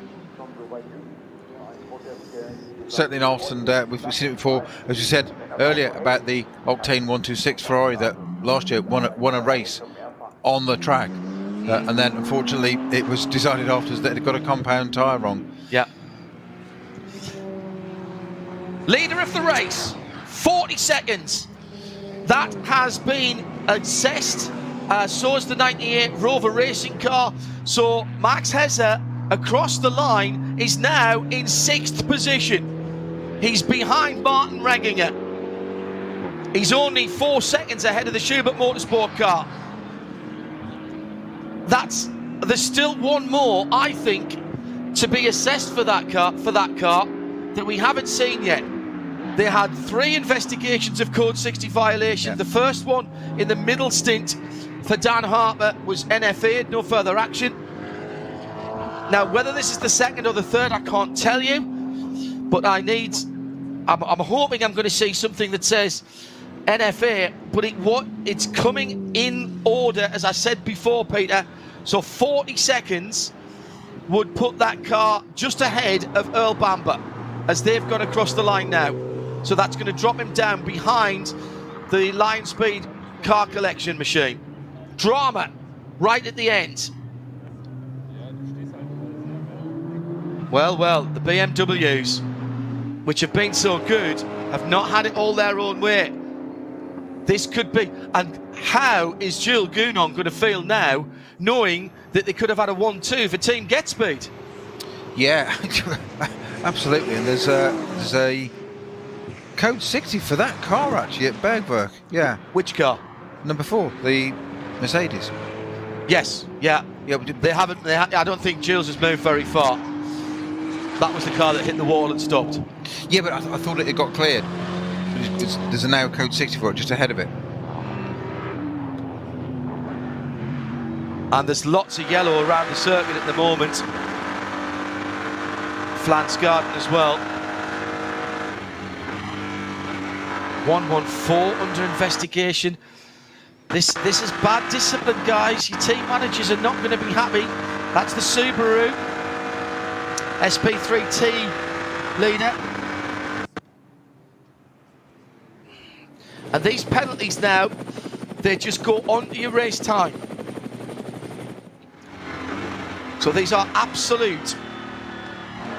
So Maxi Goetz is the effective leader of the race with just under 14 minutes to go. Mercedes leads Audi in second place. Chris Mies is actually 40 seconds behind Max Hesse. So Chris Mies and Max Hesse are battling for the third step of the podium, but they're 40 seconds apart. Well, 38 seconds apart now, so Mies is ahead. Wow. And there will be, at the end of this lap, 2 laps to go.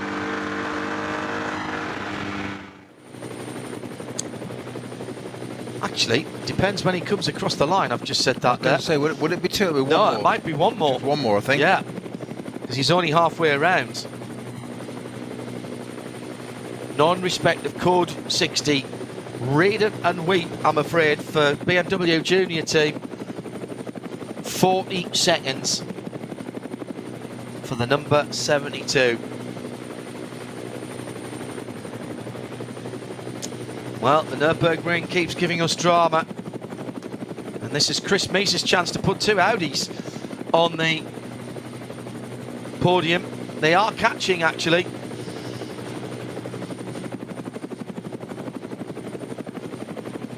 How far back is Bamber? Another 30 seconds. However, if that second penalty gets assessed, they'll go further back. Could have been a perfect weekend for BMW Junior team. They were immaculate yesterday, weren't they? Absolutely. Same strategy today, as you said. Why change it? They didn't. And it just hasn't worked out for them. But if an infringement is an infringement, I'm stunned. 40 seconds is it's a lot. But as you say, it's a multiplier of how much speed you were doing for how long in that time. It was Hesse at the wheel of the car for the last 2. The first one, which was Dan Harper's, was discounted. Yeah, NFA, that was fine. It was investigated, but so he's off the hook. Required. Yes. He crawled past the luckless Jules Gounon in a slow zone there. Jules Gounon nailed on for a podium finish, which has turned into what would have been a 1-2. Yes, exactly. It would have been, wouldn't it? Get Speed. So they did it a different way. They were putting the pressure on. The gap between first, second and third was only 12 seconds. So Max Hesse has got to be given the hurry up by the team. He cannot afford to take it easy.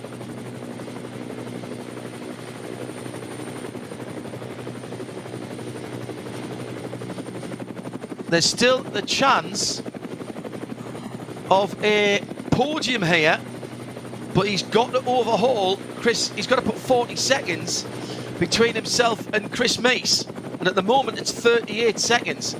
There's only 3 seconds, by the way, between the 2 Audis. Yeah. So a bad lap by Haase and a good lap by Hesse.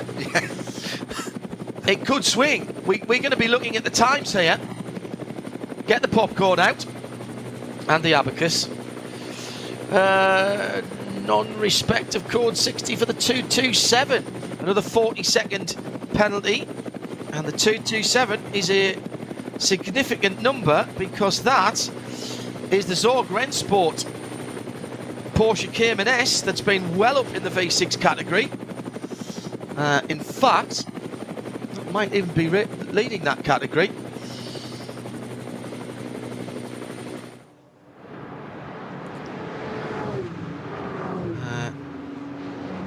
V6.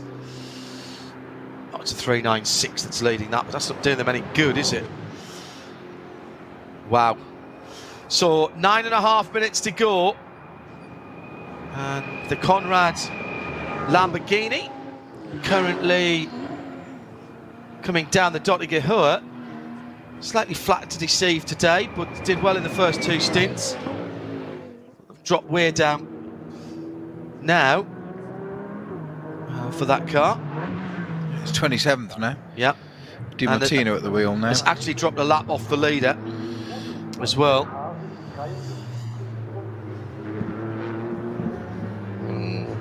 I think there might be yet another significant penalty to come here. You can feel it in your water, can't you? I do. I can tell the way you're hopping from one foot to the other. You're agitated by it. I am. I don't like uncertainty, Peter.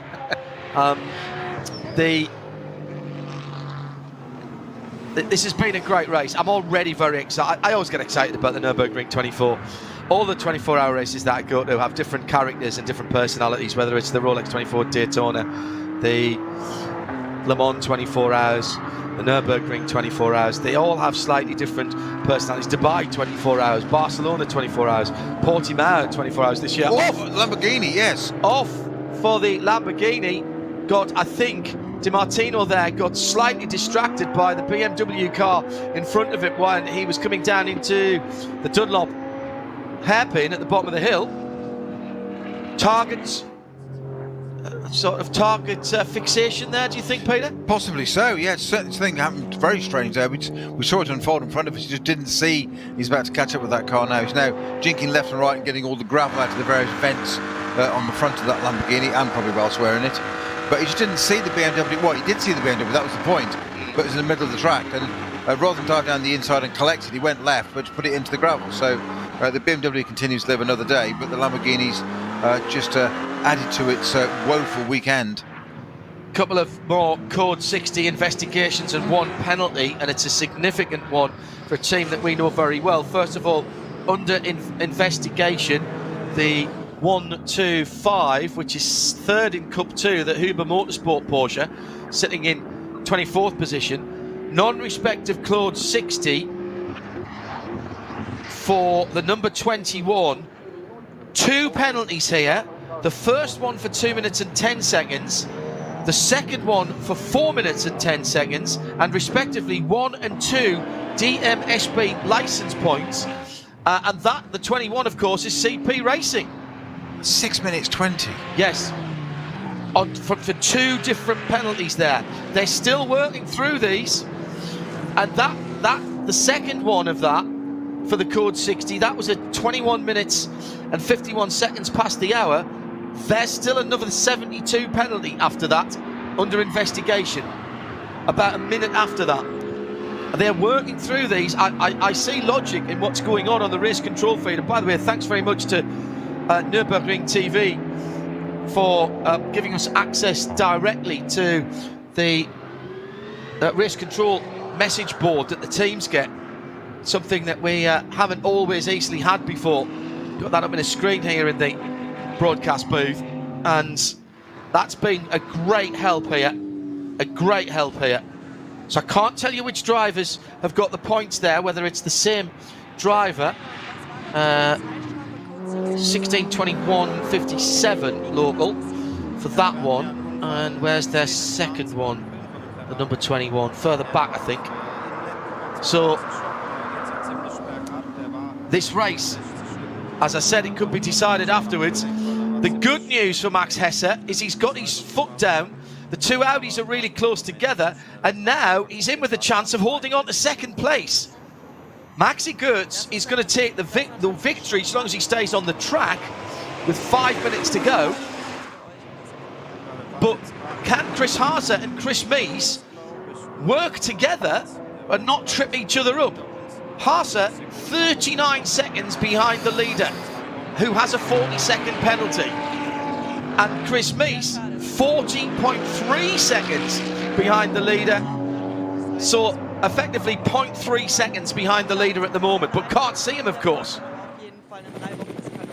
And the two Audis together as they head up to the Flugplatz on what will be their last lap.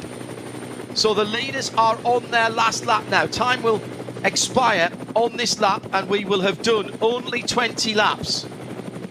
So that is a measure of, you know, good conditions, yes, but how much full course, yeah, exactly. excuse me, code 60 and slow zones we've had. Quite a serious accident for the 126 as well. All clear now though, John. Right.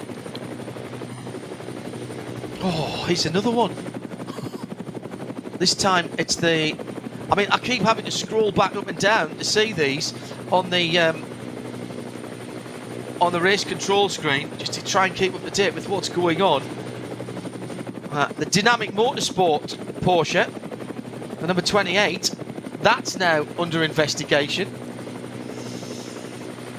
That's the second time they've been under investigation in the last half an hour as well.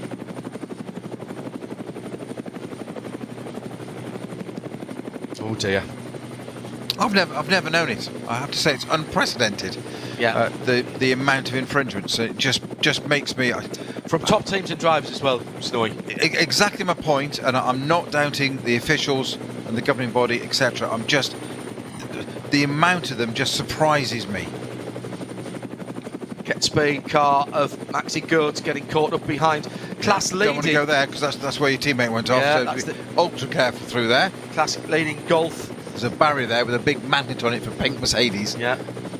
Class leading Golf in the VT2 front wheel drive. The GT Tyres car has just gone past that. So a helicopter pilot understanding absolutely that the pink car is the leader as he passes his stricken teammate, gets a little wave from Jules Gounon. Oh, he'll be sick as a parrot, won't he? That, I mean, awful losing a podium place. It was looking like second, maybe a challenge for the lead, but it would have been, it looked like third rather, maybe a challenge for second, but now it would have been a challenge for the lead. And what a great picture it would have been to have the two new liveries for this year on Get Speed coming to the line. No further action for the 125. Okay, so we've skipped down a little bit there. Whoa. 2 minutes to go. Max Hesse will come across the line, and it's 41 seconds now, the gap. So he's back into second.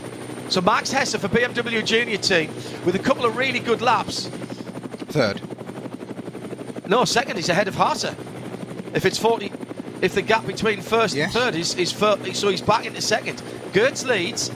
Haas is 41 seconds behind the leader.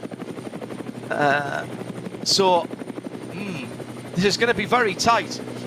But the two Audis are separated by half a second. And surely somebody's got to be on the phone to the two Chris's and say, guys, stop fighting, get your foot down, and make some time up in this last half a lap. What they can't have now is any slow zones for them, because, of course, although Max Hesse is very close to them in time, he's much further ahead of them on the track. In fact, Hesse will be coming through any second now, I would have thought. He's 14 seconds ahead of Maxi Goetz. So we might be seeing the lead car. There will be a change at the end after the cars have crossed the line.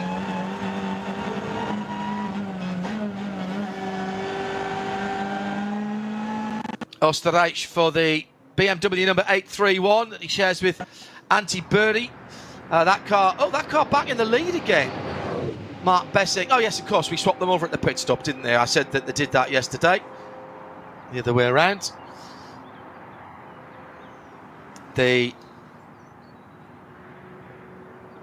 Clock's about to stop, John. Yeah. It's literally 20 seconds to go. On your ticker, on your tracker, where is Hesse? I answered my own question. He's just on the Dottinger right now. So this is definitely the last lap. 5, 4, 3, 2, 1. Get the man with the checkered flag ready for Max Hesse, who we'll see at first. But what position will he be? First? No. Second? Maybe. Third?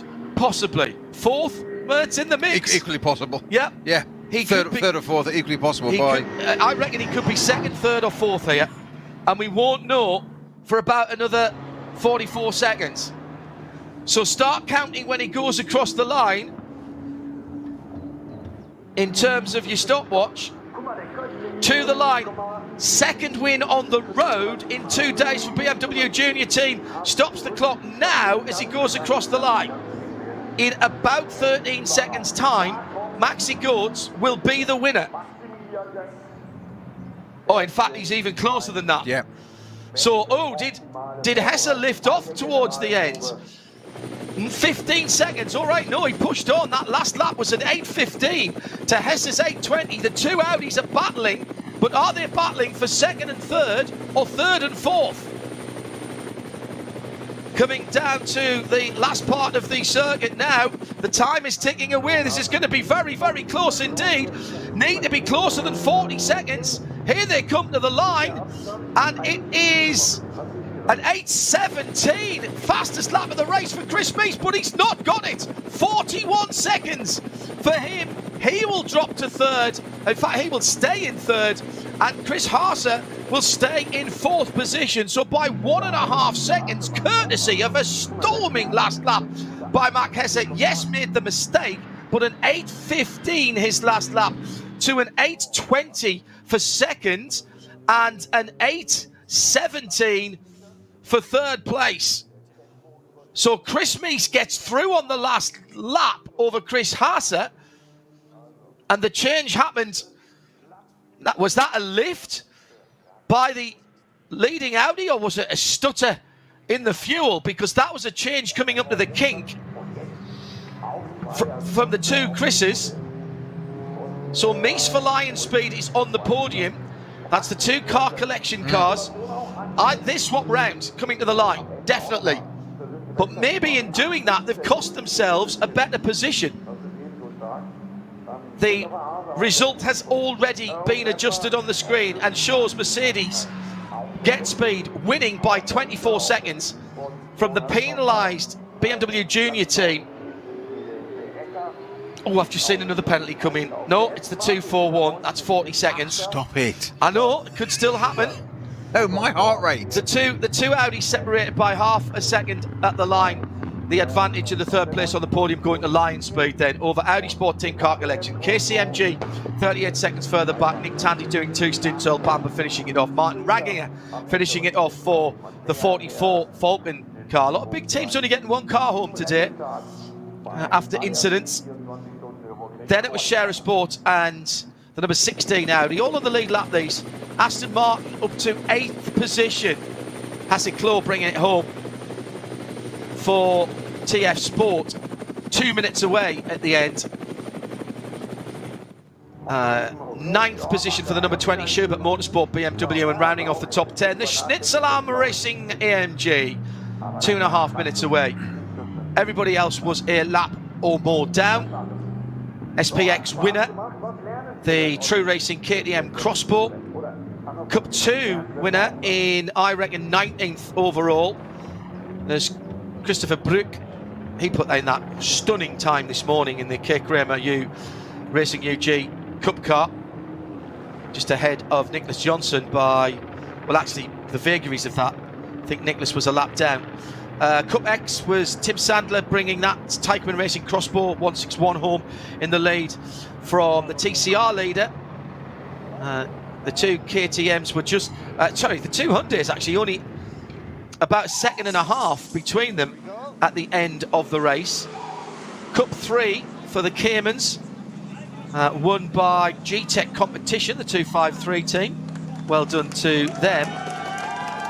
Pro Sport Aston Martin number 82 takes SP10 in 29th position. SP3T Subaru wins that one in 33rd.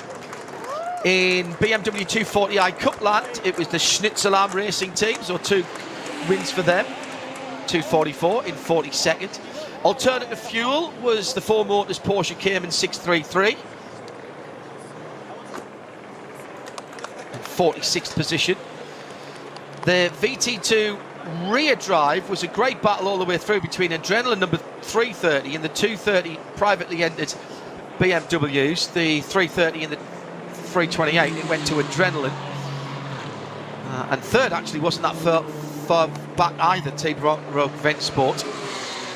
16 seconds between the leading 2 in VT2 in 48th, 49th and 50th position for the third. Cup 5 for BMW Club Sports, the M2s, that was won by Adrenaline Motorsports number 871. V6, Adrenaline Motorsport Porsche Cayman. V5, Adrenaline Motorsport Porsche Cayman, the 444 car. VT2 front drive, 223 GT tyres, that's a double for them with their Golf Mark 7. The 325i up in the 60s today, that was a good run for them. They had the puncture yesterday. And the other winners, was that the last of the winners there? V4, I think it was. Yeah, so that's the last of the class winners. Well. There's still investigations going on and still decisions coming through on the screen, Snowy. But as we stand at the moment, provisionally, it is the number 3 Mercedes team get speed. I think we can say that that is fine. There's still a little bit of a sort of Damocles hanging over the junior team with one more Code 60 violation to be either penalised or discounted. No further action. Chris Meese in third for the rest of car collection. Third and fourth for car collection. And KCMG coming home in 5th position. Top 6 made up by another Porsche, Falcon Motorsports. Mercedes, BMW, Audi, Porsche, your top 6. Well, not quite the BMW domination we expected or had seen. Yes, they would have done it had they not had the penalty. They would have gone through to that and taken that win. But equally, how close might it have been though if Maxi Goetz he was 5 seconds slower than the leader on the last lap, and I don't think he was taking any chances. No, exactly. It was going to be sort of sub 10 seconds. Between the top 2, and you could have had Jules Goon on in that as well, of course. Yeah, I mean, the point is that the junior team have been possibly the most outstanding the whole weekend. They've aced it, they've got the pace, they've won both races on pace. They haven't won it today on a penalty, which is quite right. So no disrespect to Mercedes Get Speed team, they deserve that. What's interesting is then that we've seen at the top, we've said, haven't we, too many times, 1, 2, 3 and 4, 1, 5 and 7, this, that and the other. It isn't. We've got Mercedes at the top, BMW, Audi, Porsches back in there again, more Audis, and Aston in the top 8, always going to say that. The next M4 GT3 is the Schubert car run down in 9th place, and then we've got Mercedes again. So it hasn't quite gone the way of BMW today. Late penalty coming in for Pro Sport in SP8T, the number 80 car. 2 minutes 10 seconds and a licence point demerit as well for that car. So when I say this is not over, I am by no means exaggerating here. And where was that? That was the penalty before the second 72 penalty. So that's the next one that's going to be assessed, I reckon. But here's how it stands for the moment. It was the Mercedes team get speed with a different strategy. Remember, they went long in the middle. 6-8-6 they went, didn't they? Yeah. For their run through, and got them to the line ahead of BMW Junior Team and Lion Speed. The top 3, making the top 4 actually within half a minute with the penalty applied to the BMW Junior Team. I think True Racing in the Cross will be delighted with another just outside the top 10. Were they 12th yesterday? They were 13th today. The Porsche Cup winner, K. Kramer Racing, inside the top 20. In fact, 2 Porsche Cup cars inside the top 20 for the new 992, and 3 within the top 25. So all of the top 7 and 11 of the top 12 are German cars. Tim Gray says, Peter, do you still want to believe that a non-German manufacturer can win the 24 hours? Your boyish enthusiasm said it's possible, doesn't it? Yeah, I'm going to say, I use the operative word being, it can win it. Okay. Thank you, Tim. Yeah. Well, you know. No, it's a very valid question. It can do. The Ferrari, it was right up there.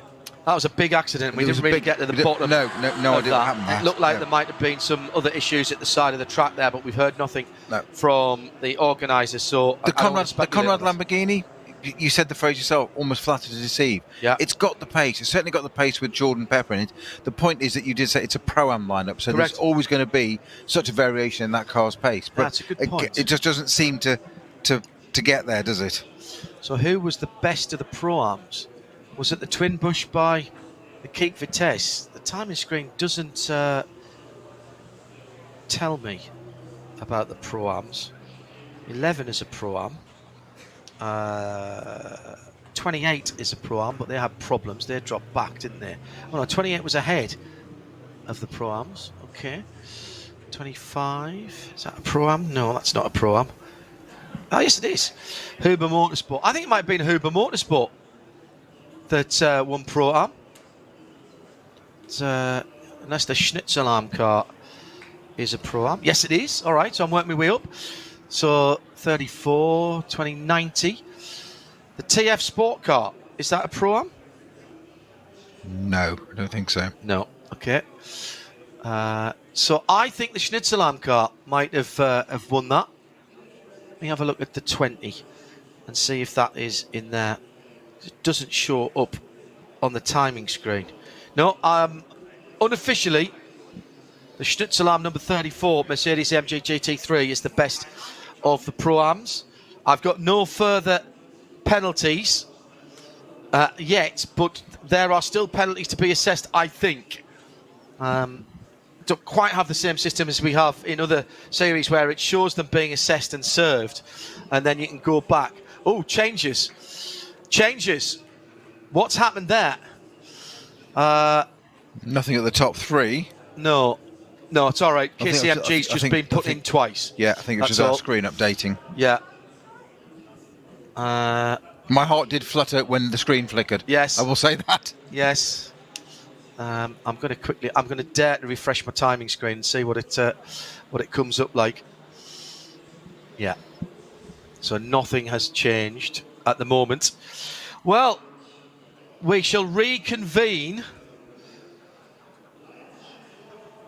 in a couple of weeks' time when our coverage will start with a special midweek motorsport on the Wednesday of race week. Race weekend, the 26th of this month. Rinse and repeat for the coverage. We're not getting the podium right now, which suggests to me that something else is happening. And they won't put the podium out until they've looked at all the penalties here, Peter. So my summation, and it was only that there was still at least one penalty to look at for a podium finish in the overall. I think there's still one penalty for the 72 that needs looking at, and that hasn't been confirmed one way or t'other yet. So we're on our tenterhooks again. I've stood up again. I'm pacing again. Peter has raised an eyebrow. No, okay. There's another refresh. These are a lot of changes going on. Let's head down for the podium at least and take in the formalities. The drivers are gathering. And we'll leave race control. So third position for Audi. And that is the I'm so scared to say anything. It is second position for the BMW team, so third position then onto the podium for Car Collection Audi. Second, the BMW Junior team. And it will be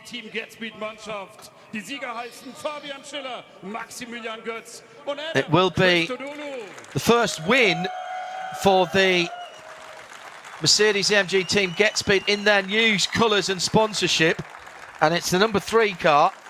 So congratulations to Fabi Schiller, Maxi Goetz, who brought the car home, and Adam Christodoulou, who did the middle stint. And here is the national anthem for the nationality of the winning team, Team Get Speed.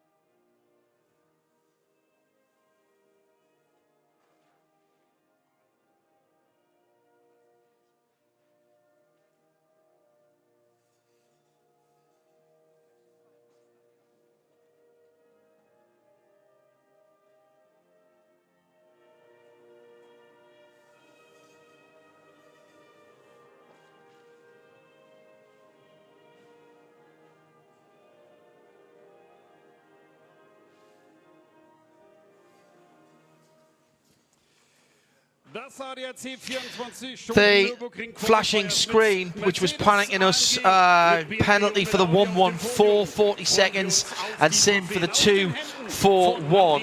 Those were the two flashes of the screen at the end, which has changed everything. The 114 was the leader in SP3T. That hasn't taken them out of it. And the 241, that car being the Adrenaline Motorsport machine. I don't think that's cost them any significant position. Let me have a quick look. 241 before the timing screen disappears as we're getting the presentations. No, 241 was 4th position in the 240 class, and 3rd was well away from them, so not a problem. Trophies to the winners. They got theirs first. Second place for BMW team. Slightly disappointed for them after a very, very good weekend. They do look very junior, that trio as well, don't they? Good job this race didn't go on too late, because they have to be back to school tomorrow. Timing screen's updated. And it doesn't show Junior BMW in second place anymore. Oh, does it not? No, it's saying Line Speed Car Collection is in second place. No, I've just updated and it's gone back. It's gone back to 72. I think when they're doing some of the updates, they're not necessarily coming through. 20 laps completed. The margin of victory, 24 seconds from Mercedes team Get Speed. They would have been 1-2 if Gounon hadn't gone into the wall. Not sure why Car Collection swapped Chris Meese for Chris Haase. Maybe Meese thought he could make up the 2.5 or so to get him further up the field and drag the other team with them. Well, hope you've enjoyed what we have been presented with this weekend. I do hope, I know this was a bit of a difference because of the 50th anniversary running of this race. I do hope they consider keeping it, because it's been a real festival of motor racing. No champagne sprayed there at the end. The guys saving that for later. My thanks to all of our technical support from Nürburgring TV, particularly from Emily and Patrick down in the pit lane, from Peter and me, John Hindhaugh. Thanks and bye.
Willkommen, liebe Zuschauer, zu dem Motorsportspektakel schlechthin. Zuschauermagnet, guckt euch die Atmosphäre an. Sensationelle Stimmung in der Eifel. Die Fans sehen wir hier, das Fahrerlager ist voll. Also wenn du hier nicht aufgeregt bist, dann hast du irgendwas versäumt.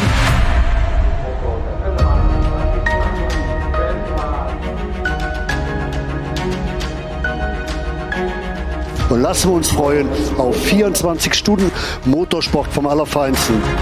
Das Beste, das tollste Rennen hier in der Eifel mit den besten Fans der Welt. Startgruppe 1, die Veranstaltung läuft!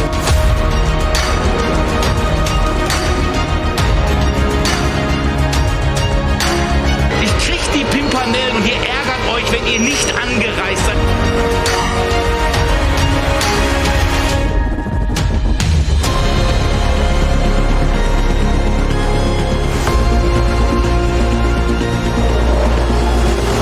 Schau dir diese Bilder an, Jörg. Die hell erleuchtete Grand Prix-Strecke, das Fahrerlager.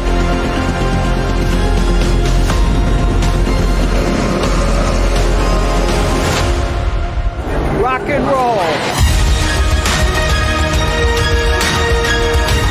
Die Action, die da passiert, sind die wahnsinnig. Da regnet's! Schau dir das mal an. Also das ist jetzt mit Slicks nicht zu befahren, was wir da sehen.